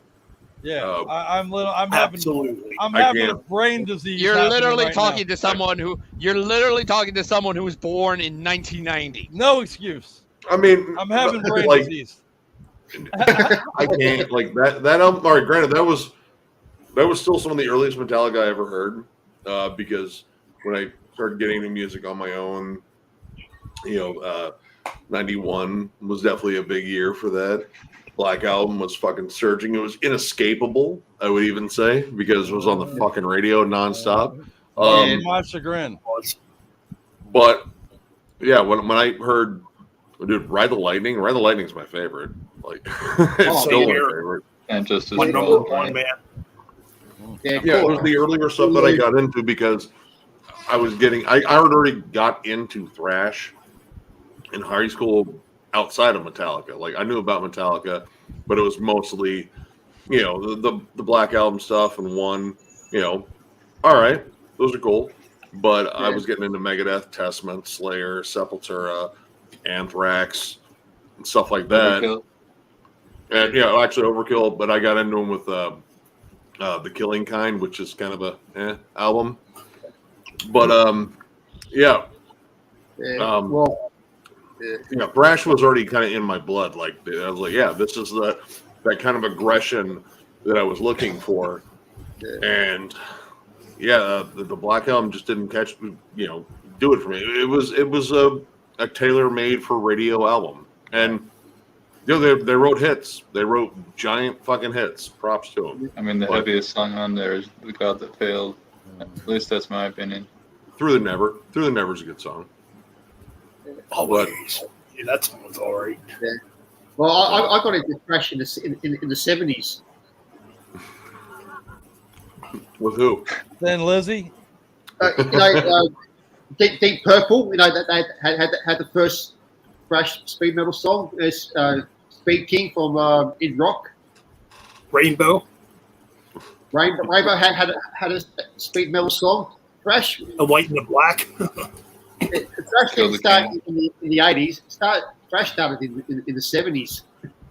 Yeah, but I mean, it wasn't called thrash back then. No. But I think the first band that started it was Motorhead. Motorhead were probably Motorhead, Savage, Sweet Savage. Sweet Savage, Riot, Satan. Yeah, dude, Court in the Act. Yeah. Court in the Act is bordering on a thrash metal album. Yeah. It is. People think thrash started with Metallica. Even the demos before that were like borderline thrash metal. Yep. Venom had sort of that thrashy sort of sound too. It was Raven did as well. Raven. Yeah, Raven. Yeah, Raven's in there. Raven. Savage. Yeah. Savage. Yes. But I think thrash became thrash probably with, Exodus. Exodus was the first thrash metal band. Well, with the first like demos and such with Exodus, yeah. But I mean, the Exodus first big awesome. one. I mean, Kill 'Em All was the landmark album. Yeah. But I mean, That was in terms that of what I think like the best Bay Area thrash like representation, probably Bonded by Blood. Like that's Oh my god. See, the first time I heard Bonded by Blood is with Let There Be Blood. I've got some gossip for you guys. There is a Paul Bailiff action figure out. Oh, the retro figures? The retro? Yes. Oh. Did you guys see that on Facebook? I haven't seen it yet, but I'll get that. No, I haven't seen that one. I got the Napalm Death Scum Demon. Oh, Yeah, I showed it off in the death metal stream. Because that's awesome. Yeah. See, you know what? That's another good point. This is how iconic extreme metal has become when action figures are being made. Yeah, but for sure. Yeah, I mean it's practically a pop culture thing. Like I mean, Napalm Death is a pop culture little nugget of information with You Suffer Alone. Like the world's shortest song. They still hold that record. Yeah. Like a lot of people told you through the years, all this stuff's gonna die, it's gonna go away. No, it's not. I think it just got louder and more obnoxious. Yeah. I was like, Right. Metal has become so popular now. It's not underground as it was. Back in the day. It still has its underground roots. But it's become more popular in the mainstream. Like with you see all these movie stars wearing metal T-shirts. Like, who are not into metal, or maybe they are into metal, but who knows? I mean, I know there's definitely some movie stars that are metalheads and shit. And I do appreciate that shit. Kim Kardashian, I don't think she's into metal. No, but she's rocking that Morbid Angel T-shirt. Or Justin Bieber wearing a Judas Priest or Iron Maiden T-shirt. I mean, I think any one of those, like, they could have listened to a hit earlier. I was like, yeah, I like this. I'll just get the shirt. Like, whatever. Yeah, maybe. But I mean, like, in terms of like, I would say the popularity of it now, just in terms of like, there's an abundance of bands. Like, I think honestly, we have probably more metal bands now than we ever did. Yeah, and because like, well, I mean, social media, you can have a band camp. Yeah. YouTube. readily YouTube. available for touring. It's not just the music; it's also an image, a brand. Yeah. The genres have broken up even more. There's Yeah. it's I was trying to explain that to someone who was a non-metalhead today. Is like one of the things I like about metal and what kind of keeps it fresh is it's not just like metal. Like it breaks down further and further and further and further, and Right. the fact that metal is sort of fearless. We'll do a country metal album, we'll do a jazz metal album, we'll do this. Well, a blues Because metal album. we know we're not, we know we're not Cinematic. popular. There's even bands that are calling themselves cinematic metal now. Yeah, There's but anime the metal. thing is, they know that the level of popularity, it's very rare to get on that higher tier where you're actually packing arenas. So why not try something? Why not? Like the whole thing about metal is we're underground music, and since not a lot of people really have their eyes on us, why not try something just fucking wild, something absurd? Why not pioneer a whole new sound? Yeah, fuck yeah. Right. That's Yeah. it. Because Good point. you look at like the metal tree. It's all basically just it's all metal. That's what it is. It's metal. Doesn't matter if it's thrash, black, speed, death, doom, power, glam. It's metal. That's what it is. It's these subgenres are made by the media. But it's just metal. That's all it is. But at the same time, like if you said, like all right, if you were to like compare bands in terms of like, Candlemass versus Slayer, you just say, they're just metal bands. Is there any difference between them? Like, well, yeah, but they're both just metal. You kind of need. I understand that. Yeah, but but like it's just a brand. It's just a side step.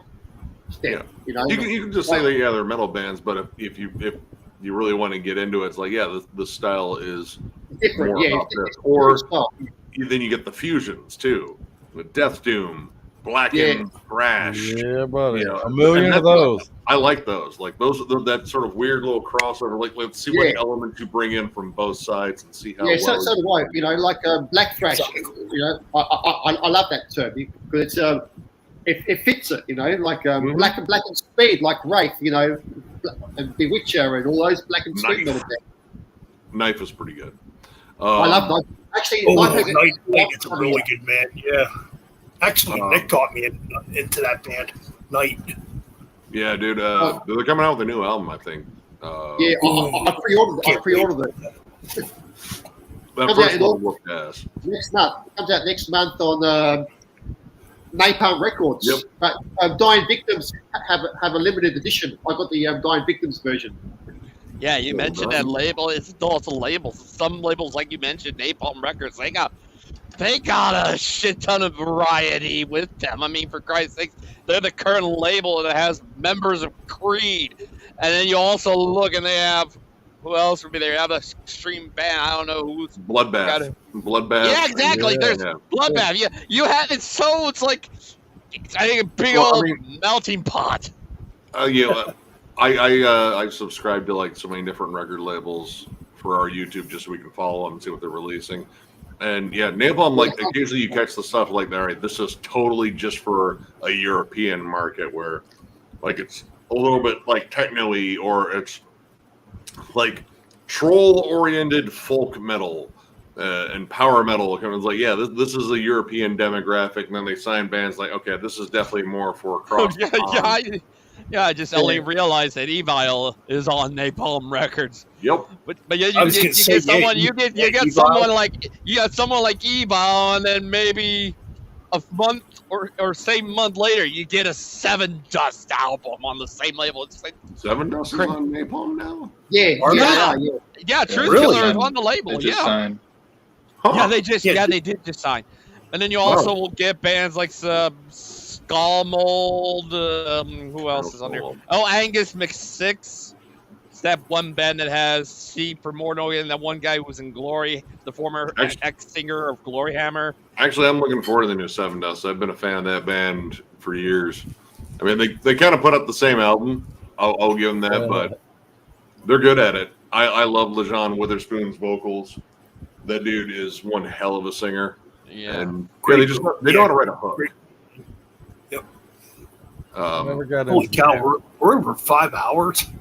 Yeah, I was gonna go to bed. I just anyway. realized now we're over 5 hours. Yeah. It doesn't Yeah, feel I'm like gonna go we've been 2 live hours for because- 5 hours. Tired just hit me right in the face, to be honest. with you guys. Yeah, I'm getting there Chris too. Metal-O-Mania, man. Sorry we kept you here this long. No, I've had a blast, man. This is fun, and let's do it Dude, again. I'll definitely do this again, man. Thank you for coming on, man. Fuck yeah, I appreciate you having me, all of you guys. I enjoyed hanging out with all of you. Yep. Yeah, it was nice meeting you, Chris. Yeah. Back at you, brother. Let's do Good things hangs, in the good future, guys. conversations. Yeah. Yeah. But yeah, I'm gonna dip out as well because I'm getting tired. Long day. I'm gonna have a long day tomorrow. I'm gonna get tackled by my nephews. Nick, I have a thing not until the fall, but I want to talk to you about it soon. But I'm scheduling it for the fall, but we'll talk about it sometime soon. Oh yeah. Let me know. Yeah, cool. Yeah, well, whatever. You got some crazy plans? Yes, I do. Yes, I do. I got a goofy plan, so we'll talk. Oh, I'm down for goofy plans. You know Yeah, that. we'll have fun. We'll have fun. All right, dude. Well, I'll catch Hey, all man, it's y'all been later. fun, man. Hey, I Hey, love hey, you hey, fucking hey, guys, man. For real, I love you motherfuckers. Hey, man, Yeah, we love you too, man. We love you both, man. All right. But yeah, later, we're gonna guys. end the stream Well, anyways. All right. Yeah, I'm heading out to you later. All right, guys. Be Stay good, metal. guys. Thanks for having me, Frederick, gentlemen. thanks for joining too, man. Later, guys. All right, we're down to just me and Chris. All right, guys, we are Be good, done brother. for tonight. Chris, I'm gonna go Chris, fast thanks out, for. brother. Hey, man, Chris, thank you for coming on, dude. It's been a blast, dude. Fuck yeah, man. I have had a blast, brother. For real. We will do it Oh again. yeah, can't wait, man. Thank you Sounds good. very much, man. By the way, before I leave here, subscribe to Yes. the Metal-O-Mania. All right, guys, we are need ya. out. Later, brother. Thank you very much, brother. Much love. You too, man.